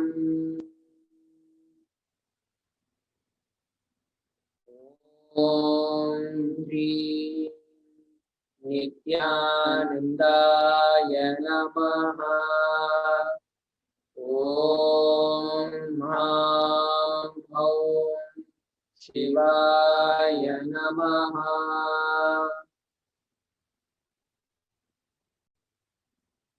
Nithyanandam Paramasukadam Kevalam Jnanamurtim Bandvatitam Gagana Sadrisham Tattvamasyadilaksham Ekam Nityam Vimalamachalam Sarvadi Sakshibhutam Bhavatitam Trigunarahitam Sadgurum Tam Namami. I surrender to that Sadguru, who is the eternal bliss, the bestower of supreme happiness, the one who is the embodiment of wisdom, who is beyond duality, who is omnipresent, to whom the supreme goal is giving the enlightenment experience, who is eternal, pure, and unshakable, who is the silent spectator of all thought processes, who is beyond emotions, who is without the three qualities called sattva, rajas, and tamas.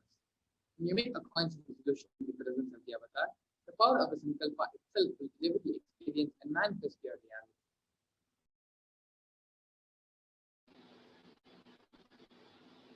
Om Mamopata Samasta Duritakshayadvara Bhagavat Shri Nithyananda Paramashivaprithyatam. I am taking this conscious resolution today for destroying all my karmas and sins, and in order to please Bhagavan Sri Nithyananda Paramashivam. Asya Devadevasya Mahadev Vasya Akhilandakoti Brahmandanayakasya. Who is the God of all gods, who is the greatest of gods, the Lord of universes and multiverses, and who is the Lord of the cosmos. Sakala Jagat Srishti Sthiti Samhara Tirobhava Anugrahakya Panchakritya Parayanasya. The one who does the cosmic actions of creation, sustenance, rejuvenation, pulling out of delusion and liberation. Adimadhyantarhitasya Aprameya Parakramasya Tattvartha-gocharasya. The one who is the beginning, middle, and end, the one who is immeasurable.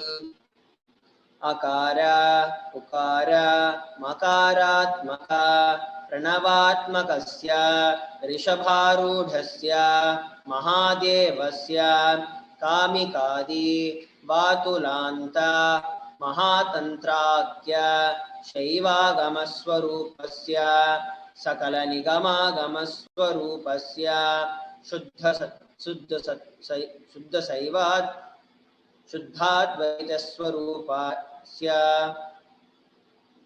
नित्यानन्दपदस्तस्य नित्यानन्दस्वरूपस्य शुद्धसच्चिदानन्दविग्रहस्य रूपारूपातीतस्य सकलनिष्कलस्वरूपस्य नित्य निरञ्जन निरामय निर्विकार अखण्डादि विशेषणस्य श्री नित्यानंदेश्वरी पराशक्ति समेता श्री नित्यानंदेश्वर परमशिवस्य श्री नित्यानंदेश्वरी पराशक्ति समेता श्री नित्यानंदेश्वर परमशिव अवतार भूतस्य सर्वदेवदेवी स्वरूपस्य भगवतः श्री नित्यानंद परमशिवस्य च प्रीत्यर्थम् शुभे शोभने मुहूर्ते अद्य ब्रह्मणः द्वितीयपरार्थे श्रीश्वेतवराहकल्पे वैवस्वतमन्वन्तरे अष्टाविंशतितमे नित्ययुगे प्रथमे पादे जम्बूद्वीपे भारतवर्षे भरतखण्डे मेरोः दक्षिणे पार्श्वे शकाब्दे अस्मिन् वर्तमाने व्यवहारिके प्रभवादीनां षष्ट्याः संवत्सराणां मध्ये शुभनाम संवत्सरे शुभायने शुभऋतौ शुभमासे शुभपक्षे शुभदितौ शुभवासरयुक्तायां शुभनक्षत्र शुभयोग शुभकरण एवं गुणविशेषणविशिष्टायाम् अस्यां शुभदितौ.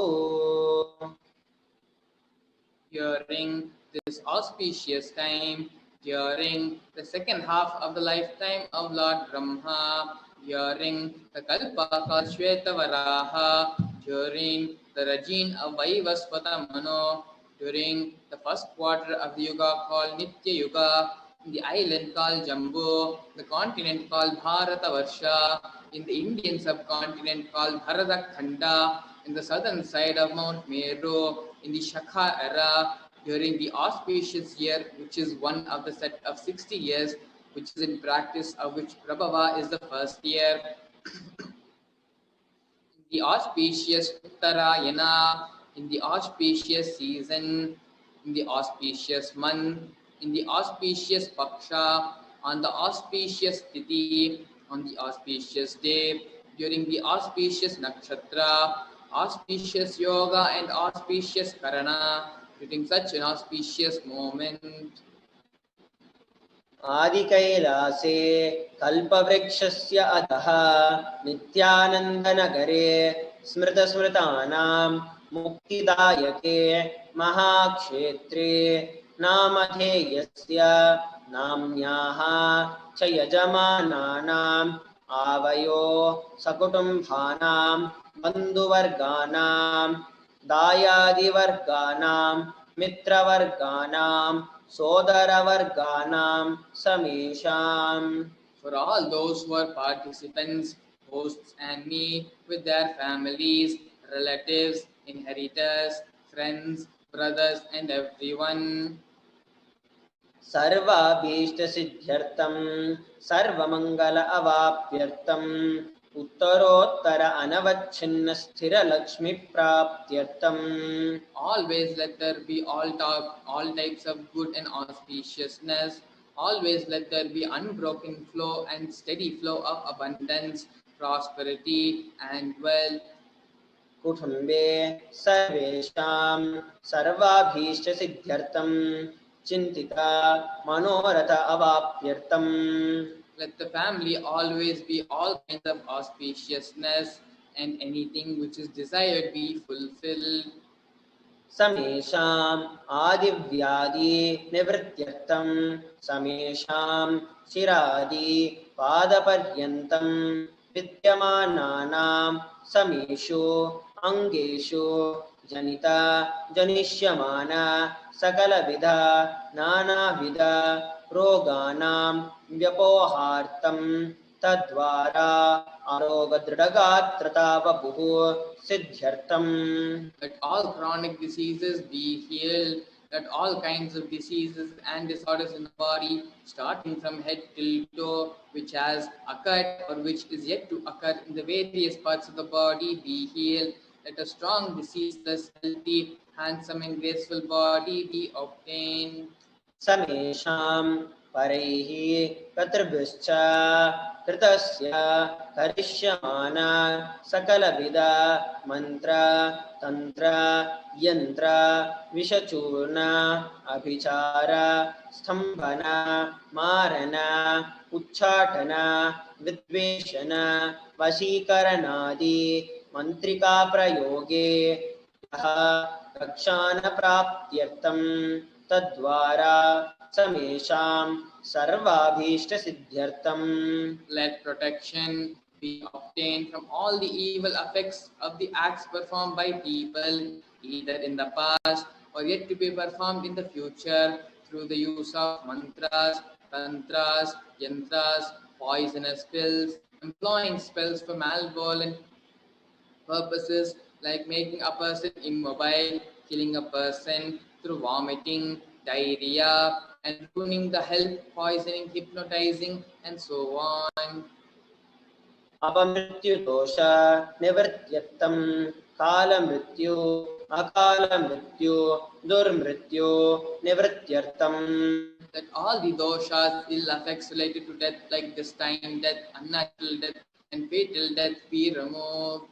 समेषाम् अंतर्दृष्टि बहिर्दृष्टि क्रूरदृष्टि व्यापारदृष्टि अनुकूलदृष्टि प्रतिकूलदृष्टि इत्यादि सकलविध दृष्टदोष निवृत्त्यर्थम् All the effects of evil eyes from known and unknown sources, effects of cruelty-filled eyes, evil eyes of business enemies, effects of evil eyes of people who may project as if they are our well-wishers, and the effects of the evil eyes of the people who are against our well-being be removed. समेषाम् अंतःशत्रु बहिःशत्रु क्रूरशत्रु व्यापारशत्रु अनुकूलशत्रु प्रतिकूलशत्रु इत्यादि सकलविध शत्रुबाधा निवृत्त्यर्थम् That all the effects of the inner enemies and outer enemies,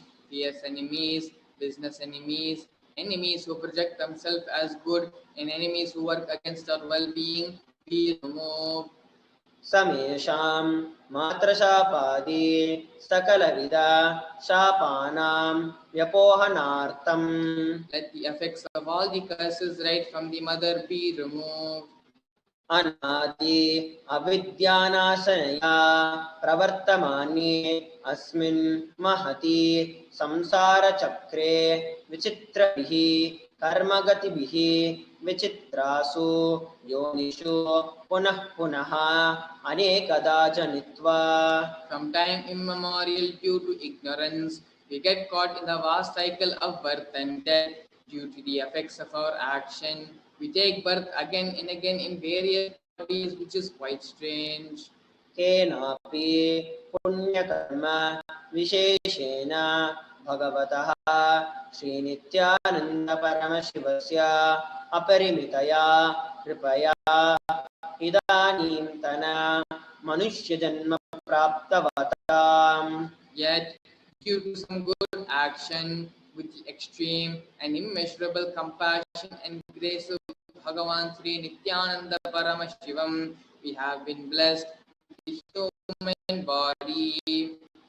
समेषाम् इह जन्मनि पूर्वजन्मनि जन्म जन्मान्तरेषु सर्वैः कृतानां शिवनिन्दा देवी निन्दा गुरुनिन्दा दोषव्यपोहार्थं शिवापराध देव्यापराध गुरुवपराध दोषव्यपोहार्थम्. Any kind of abuse we may have done to Paramashiva, Parashakti and Guru in the present birth, past birth, or in any of the births, we remove any kind of crimes, offenses committed against Paramashiva, Parashakti and Guru, we remove. ब्रह्म हत्या सुरापान स्वर्णस्तेय गुरुतल्पगमान तत्संसर्गाख्या पंचमापातकादि समस्त पाप व्यतिरिक्तार्थम्. That the 5 great sins like killing a Brahman, drinking prohibited alcohol, stealing gold, having illicit relationship with the Guru's wife, one's own mother, elder sister, and other such motherly figures, and associating with those people who have committed one or the above mentioned sins be removed. अपि च सर्वैः बाल्ये वयसि कौमारे यौवने वार्धक्ये च. That all the karmic effects of actions done as a child, adolescent, youth, and as an old-aged person, जाग्रत स्वप्न सुषुप्ति अवस्थासु. That all the karmic effects of action done in the wakeful, dream, or deep sleep state, कर्मेन्द्रिय ज्ञानेन्द्रिय व्यापारैः संभावितानां रहस्यकृतानां प्रकाशकृतानां. Let all these things done through the karmendriyas, the 5 organs which perform the action like speech, hands, feet, excreting, and reproductive organs, and jnanendriyas, the 5 organs which receive information like ears, eyes, nose, tongue, and skin. अतिपातकानां उपपातकानां संकलीकरणानां मलिनीकरणानां अपाधिकरणानां जातिभ्रंशकानां प्रकृतिनितानां एवं नवानां नवविधानां बहूनां बहुविधानां सर्वेषां पापानां सद्यः. Let the sins which were done openly and secretly, the greatest of the great sins, minor of the minor sins, multiple sins, sin like raping a woman, unjustifiable sins, sin of destroying the caste system, narrow-minded sins, such 9 types of sins and 9 types of sins and more types of sins be removed immediately and instantly. अपनोदनदन्वार समस्त मंगल प्राप्त्यर्थम शिव भक्ति देवी भक्ति गुरु भक्ति सिद्ध्यर्थम परमशिवत्व परमशिवस्थितिः परमशिव शक्ति सिद्ध्यर्थम.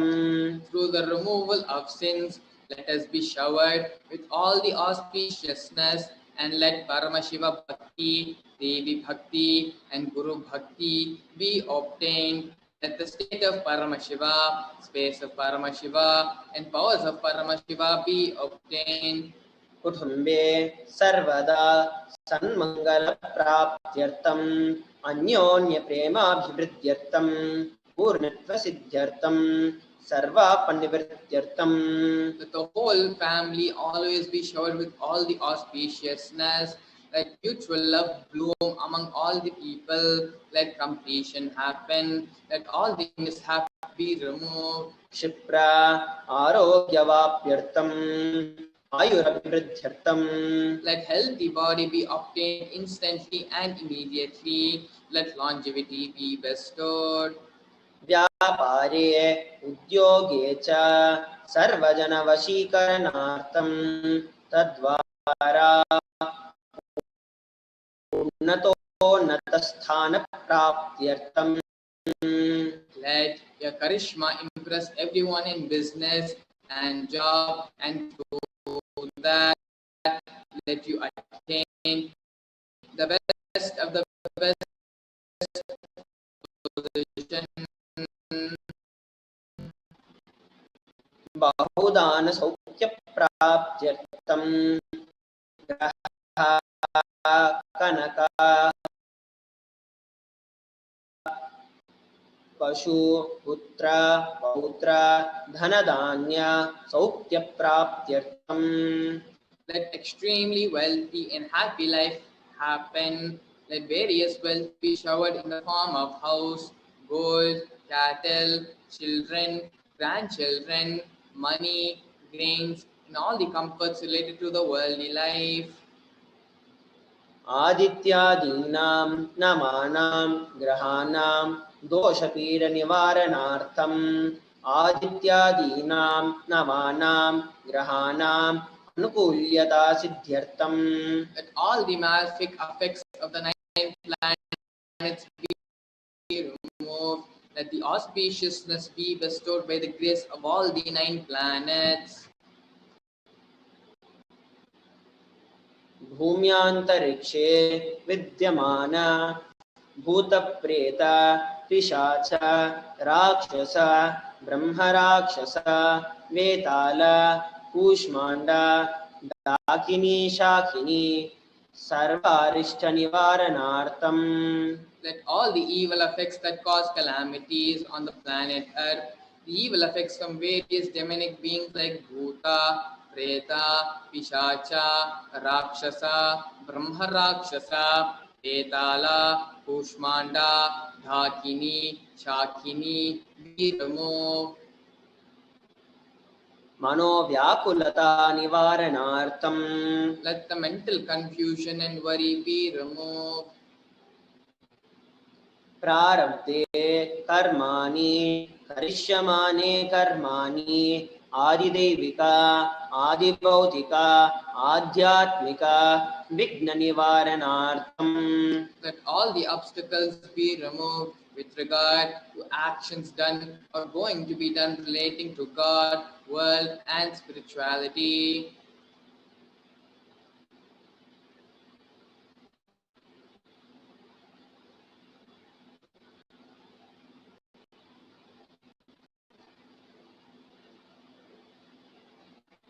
Samasta manivartanartham dhanalakshmi dhanya lakshmi santana lakshmi saubhagya lakshmi vidya lakshmi swaurya lakshmi veera lakshmi vijaya lakshmi ityadi ashtalakshmi paripurna kripa kataksha siddhyartham. Let all the loans be removed. Let all the Ashtalakshmis like Dhanalakshmi, Dhanya-lakshmi, Santana-lakshmi, Sobhagya-lakshmi, Vidya-lakshmi, Saurya-lakshmi, Veera-lakshmi, Vijaya-lakshmi be showered. Parikshasu unnatasthane vijayapraptyartam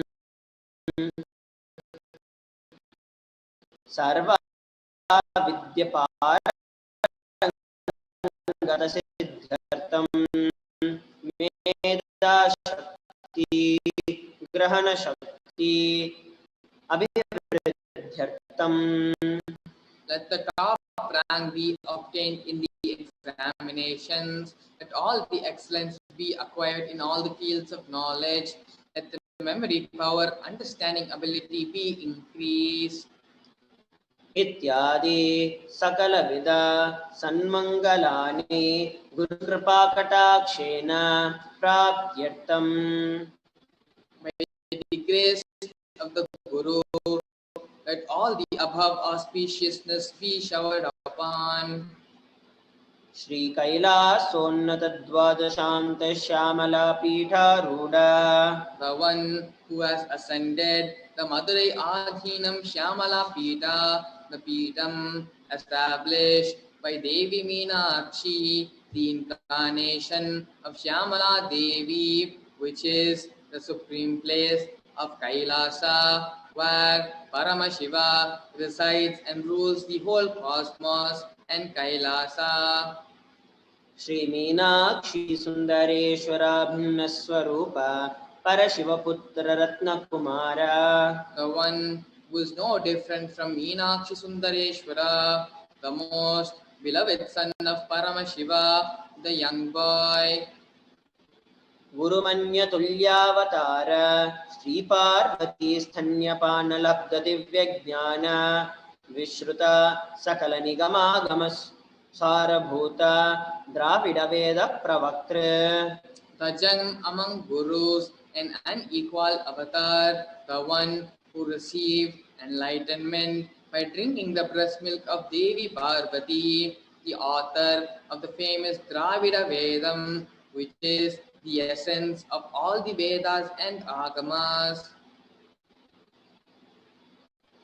Srimad Paramashiva Karuna Samadhigata Muktamaya Chaturashtrayana Giyamana Chatra Chamara Shri Chinha Kahalati Samasta Virada Valyalankrita Jnana Vijnana Chakravarti, the one adorned by the quadriangular palanquin made of pearl, received by the grace of Paramashiva, adorned by the musical instruments, umbrella, chamara, the sacred symbols of worship, and so on, adorned by the hymns of praise, the one who has won the whole world by his enlightenment and the science of enlightenment, and has been accepted by the kings, by all the kings, as the supreme ruler.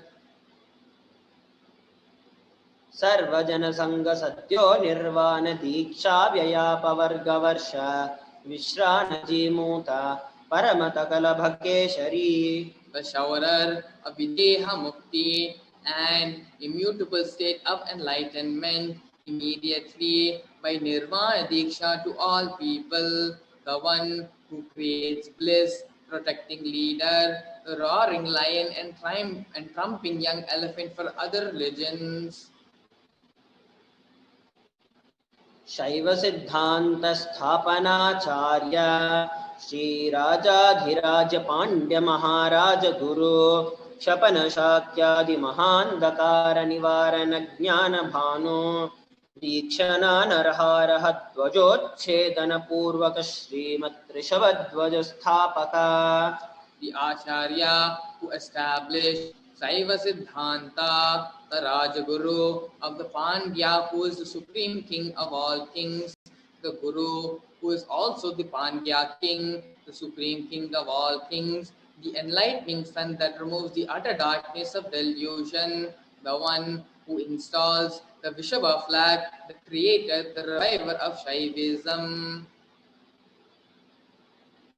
Sarvajna Pita Rudha Shri Saiva Samaya Kartre Sarvajna Pita Rudha Shri Jagat Guru Shri Jnana Sambandha Deshika Swami Vagisha Sundara Manikya Vachaga Swaminam Avatara Bhuta Shri Jnana Sambandha Swami Punaradhrita Shyamala Pita Sarvajna Pita Trinavattyuttara Dvishatatama Guru Mahasannidhana, one who is the ruler of the Sarvajna Pita, the state of omniscience, or the avatar of such mentioned attributes, the Guru of the whole world, Sri Jnana Sambandha Desika Swami, Appar Sundarar Manikya Vachaka Swami, O the ruler of the kingdom of enlightenment, the Shyamala Pita Mahasamsthana, which was revived by Jnana Sambandha Swami, O the one who has ascended the seat of omniscience, the 293rd Guru Mahasannidhana. Arunagiri Yogeshwara Paramparaga Arunachal Sarvajna Pita Guru Mahasannidhana. The one who has ascended the seat of Arunachala Sarvajna Pita in the lineage of Arunagiri Yogeshwara.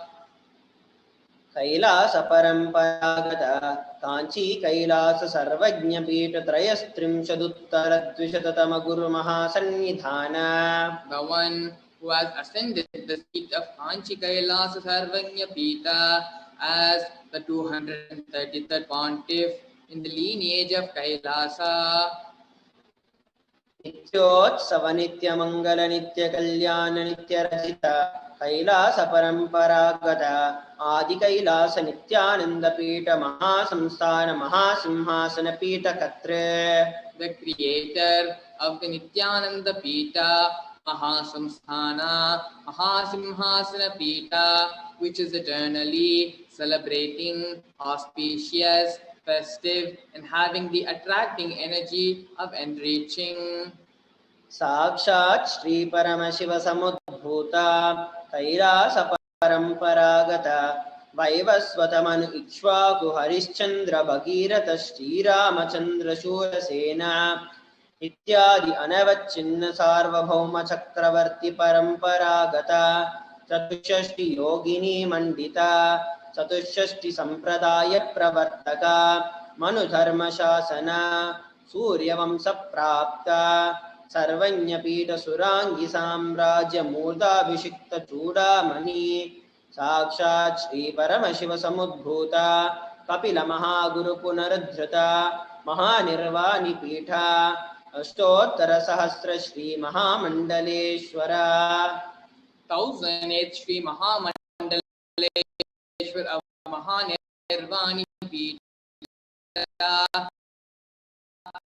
established by Bhagavan Paramashiva himself and revived by sage Kapila. Sakshat Shri Paramashiva Simhasanabhishikta Samasta Gananayaka Shri Mahaganapati Samarambha Anavachinna Pitadhishwara Guru Parampara Prapta Athalapita Ashtottara Sahasratama Ashtottara Sahasra Shri Athalapitadhishwara.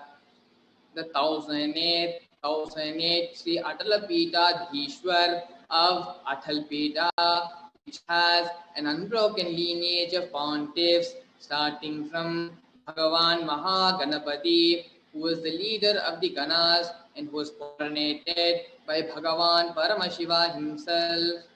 Dharma Mukti Swarga Puraswarna Pita Trayo Vimshad Guru Mahasannidhana. The 23rd Guru Mahasannidhana of Dharma Mukti Swargapura Swarvajna Pita.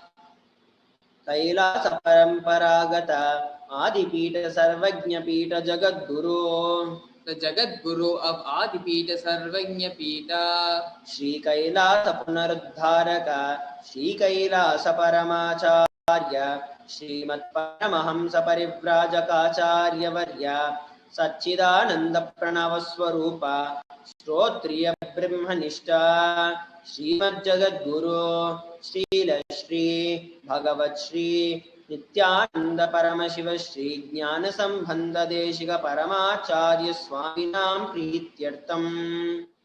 The one who is in the state of Paramahamsa, the Acharya of all sannyasis and parivrajakas, the embodiment of the pure truth, consciousness and bliss, the embodiment of the sacred syllable Om, the knower of the Vedas, the one established in the superconsciousness. Tesham Padaravindayoho Bhakti Siddhyartam Guru Kripa Kataksha Siddhyartam Ksemastairya Virya Vijaya Ayurarogya Aishwaryanam Abhivriddhyartam Dharmartha Kama Moksha Chaturvidha Pala Purushartha Siddhyartam Samasta Duritopashantyartam समस्तमङ्गल अवाप्यर्थं भगवत् Shri Nityanand Paramshiva प्रसादेन सकुटुम्बस्य ज्ञानवैराग्य जीवन मुक्ति प्राप्त्यर्थं श्री नित्यानन्देश्वरी पराशक्ति समेता श्री नित्यानन्देश्वर परमशिवस्य श्री नित्यानन्देश्वरी पराशक्ति समेता श्री नित्यानन्देश्वर परमशिव अवतारभूत सर्वदेव देवी स्वरूपस्य भगवतः श्री नित्यानन्द परमशिवस्य च ध्यान षोडशोपचार सर्वोपचार अर्चनाराधन पूजा प्रार्थनं करिष्ये। ॐ आनन्दगन्धनिलयाय नमः। ॐ भवरोगभेषजाय नमः। ॐ कल्पतरवे नमः। ॐ पशुपतये नमः। ॐ पाशविमोचकाय नमः। ॐ ईप्सितफलदायकाय नमः। ॐ भाग्यवृत्तिपरिवर्तकाय नमः। ॐ आदिव्याधिविनाशकाय नमः। ॐ समस्तकल्याणगुणान्विताय नमः। ॐ बिडदिपुरीशाय नमः। ॐ श्रीकैलासपतये नमः। ॐ शिवशक्त्यैकस्वरूपाय नमः। ॐ ह्रीं नित्यानन्दाय नमः। ॐ हां ॐ शिवाय नमः। ॐ श्री नित्यानन्देश्वरी पराशक्ति समेता श्री नित्यानन्देश्वर परमशिवाय नमः। ॐ श्री नित्यानन्देश्वरी पराशक्ति समेता श्री नित्यानन्देश्वर परमशिव अवतारभूत सर्वदेव देवी स्वरूपाय श्री भगवत् श्री नित्यानंद परमशिव श्री ज्ञानसंबंध देशिक परमाचार्य स्वामिने नमः। ॐ नित्यानन्दम्।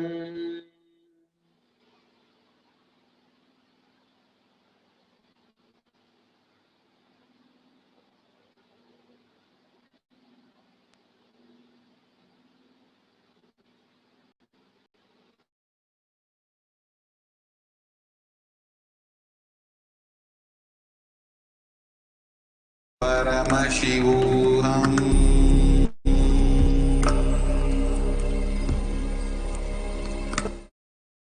In Archavatara, deity, they manifest in Nijavatara, Pratyakshavatara, and give you all the boons you ask, bless you. You see, each God is an independent intelligence to lead you to enlightenment. Each God is a bridge for you to achieve the Shivatva, the ultimate Shiva consciousness. Krishna is the bridge for you to achieve the Krishna consciousness. But Shiva consciousness, Krishna consciousness, all consciousness is one and the same. Ultimate consciousness only. So that energy itself completely expresses. Just like Radhika, when I see my own sweetness in the mirror, I become eager to taste it. I find that the only way to relish this sweetness is through the constitution of Sri Radhika. Bhava Samadhi Darshan is a window to the infinite expanse of consciousness, allowing us to glimpse the formless in a way that we can understand.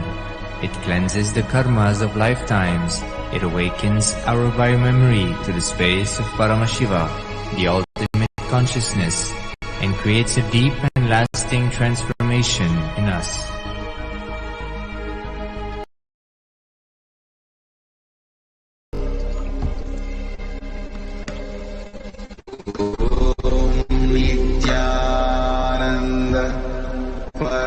Paramashivoham.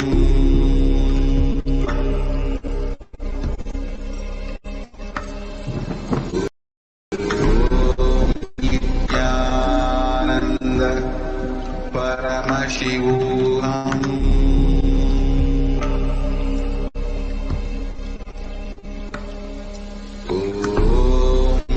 Nithyananda Paramashivoham.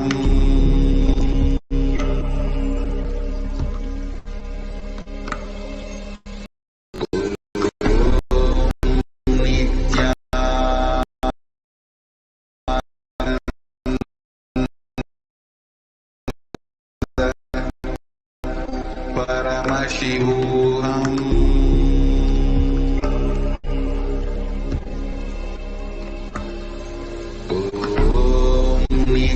Nithyananda Paramashivoham.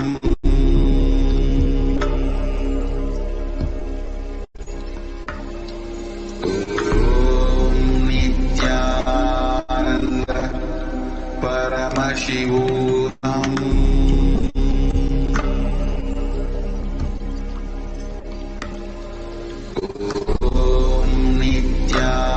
Nithyananda Paramashivoham.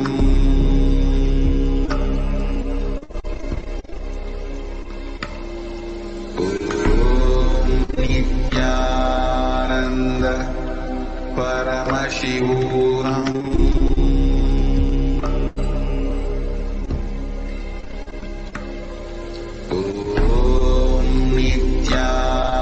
Nithyananda Paramashivoham.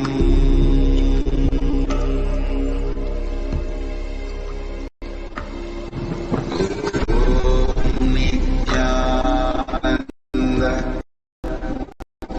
Paramashivoham.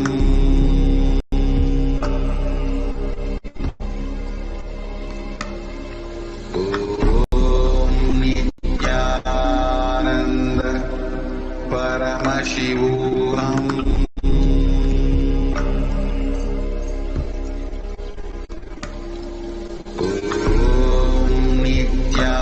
Nithyananda Paramashivoham.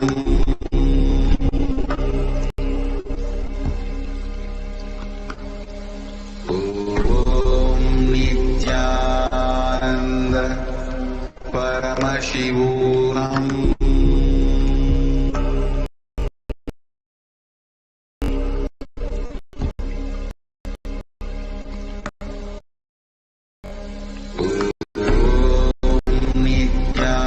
Nithyananda Paramashivoham.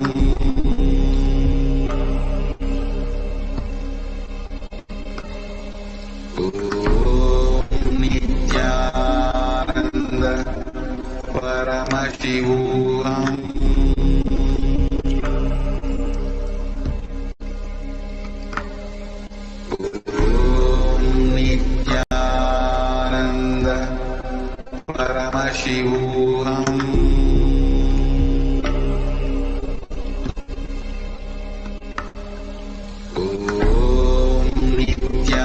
Nithyananda Paramashivoham.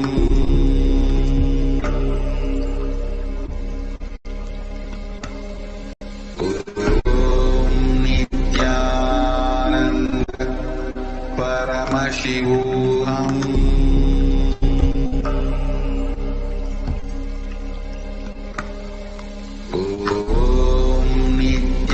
Nithyananda Paramashivoham.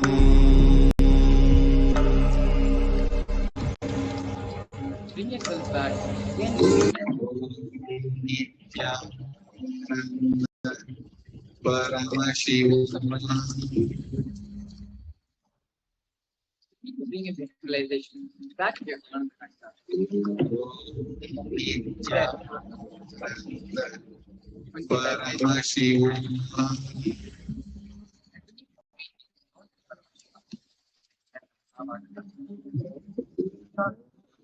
Nithyananda Paramashivoham.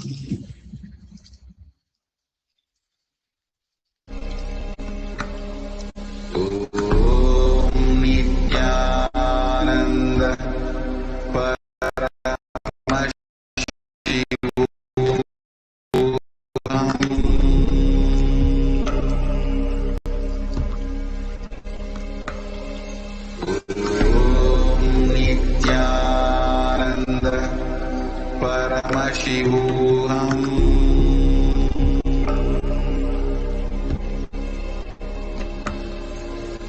Om Nithyananda Paramashivoham.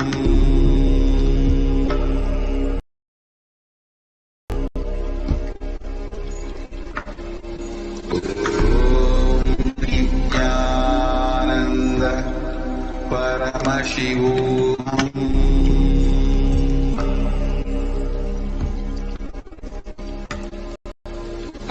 Om Nithyananda Paramashivoham.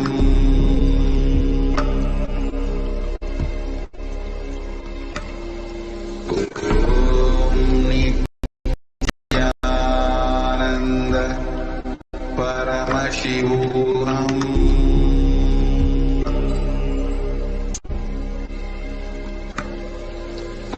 Om Nithyananda Paramashivoham. Om Nithyananda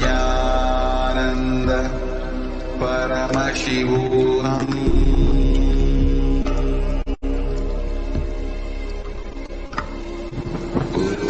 Om Nithyananda Paramashivoham.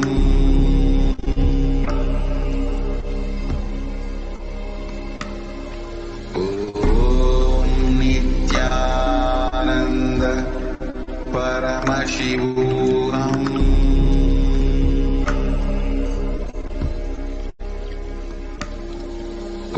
Om Nithyananda Paramashivoham.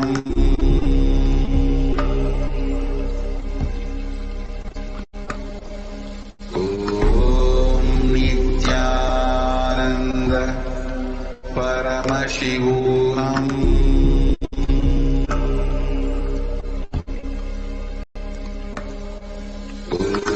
Om Nithyananda Paramashivoham.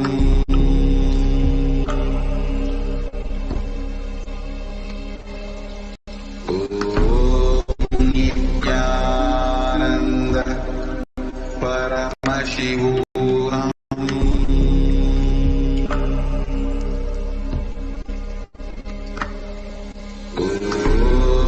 Nithyananda Paramashivoham.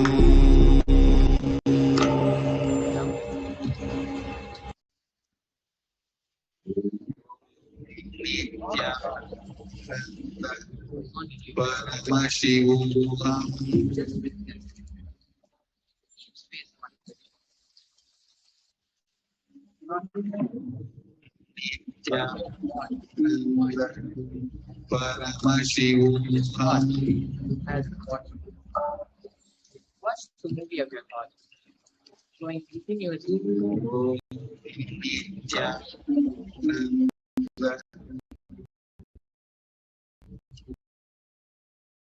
Paramashivoham.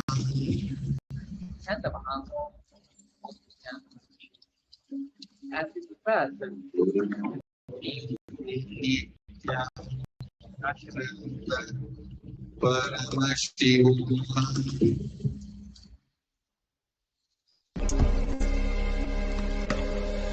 Om Nithyananda Paramashivoham.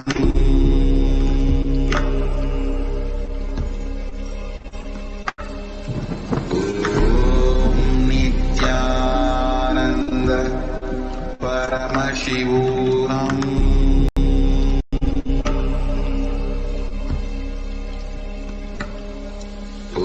Om Nithyananda Paramashivoham.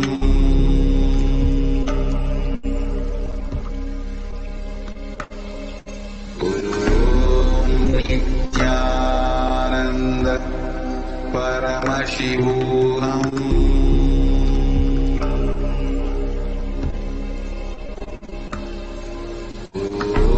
Om Nithyananda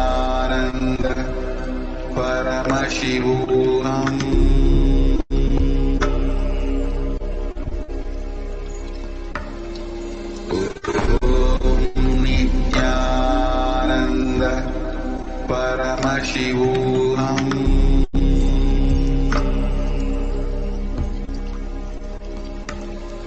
Om Nithyananda Paramashivoham.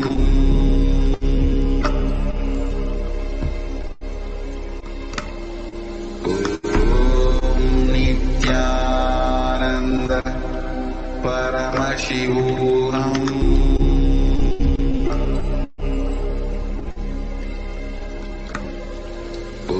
Om Nithyananda Paramashivoham.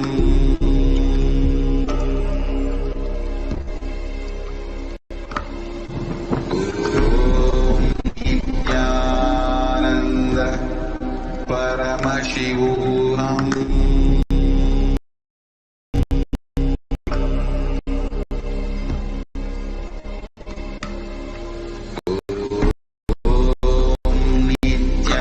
Nithyananda Paramashivoham.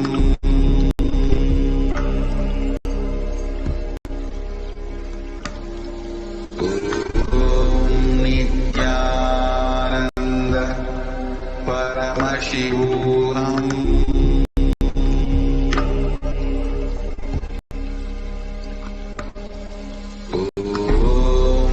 Nithyananda Paramashivoham.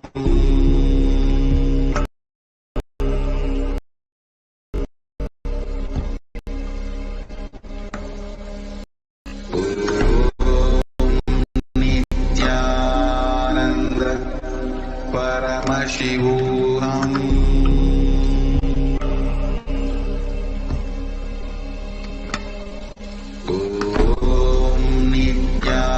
Nithyananda Paramashivoham.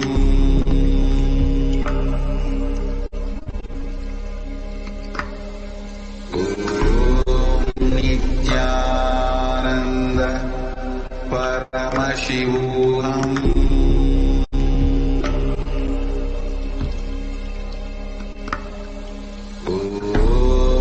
Nithyananda Paramashivoham.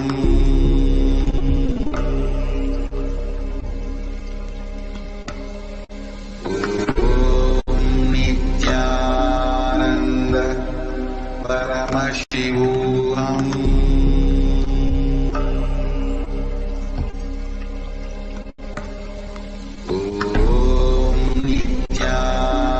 Nithyananda Paramashivoham. Nithyananda Paramashivoham.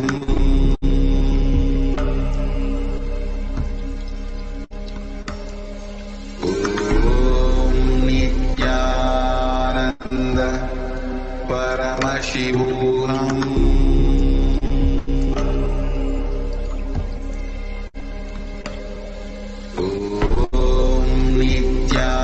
Nithyananda Paramashivoham.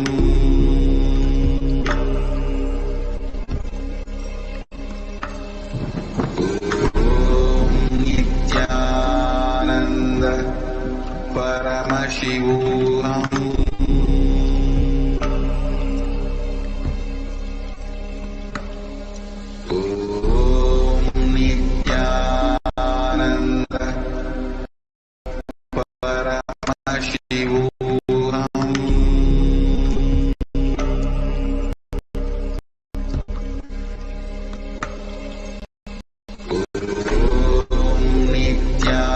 Nithyananda Paramashivoham.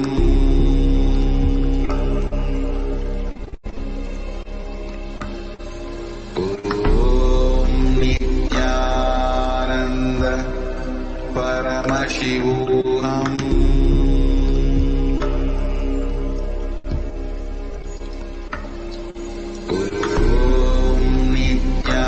Nithyananda Paramashivoham.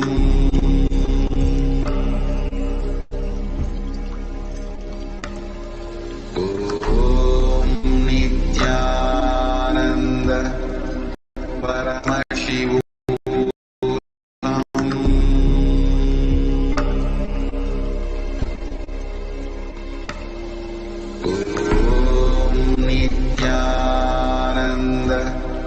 Paramashivoham.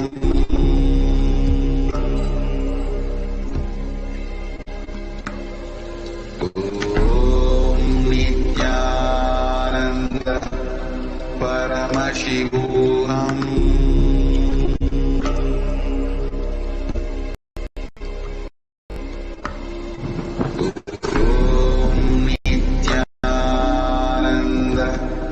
Paramashivoham.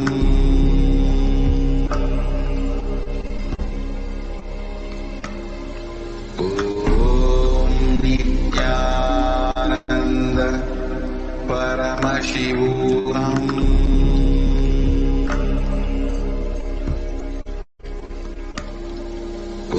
Om Nithyananda Paramashivoham.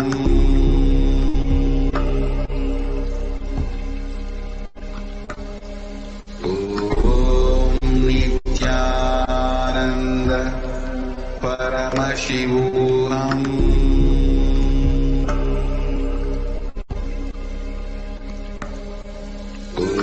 Om Nithyananda Paramashivoham.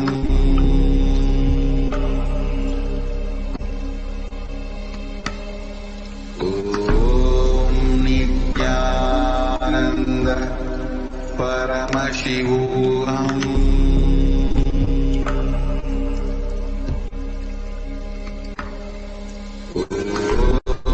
Nithyananda Paramashivoham. Om Nithyananda Paramashivoham. Om Nithyananda Paramashivoham.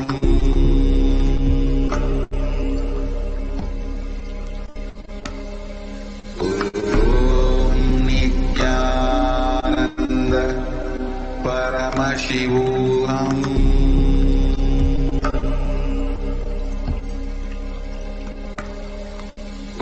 Om Nithyananda Paramashivoham.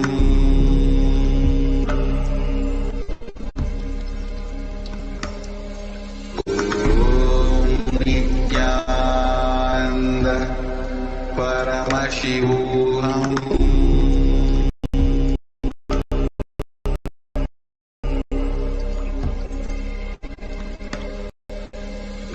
Om Nithyananda Paramashivoham.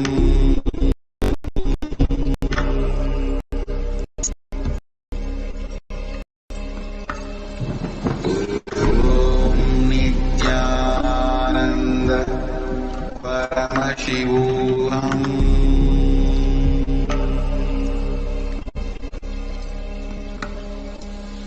Om Nithyananda Paramashivoham.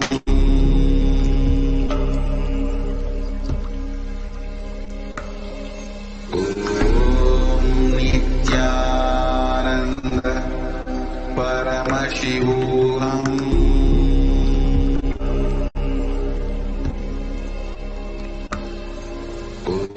Om Nithyananda Paramashivoham. Om Nithyananda Paramashivoham.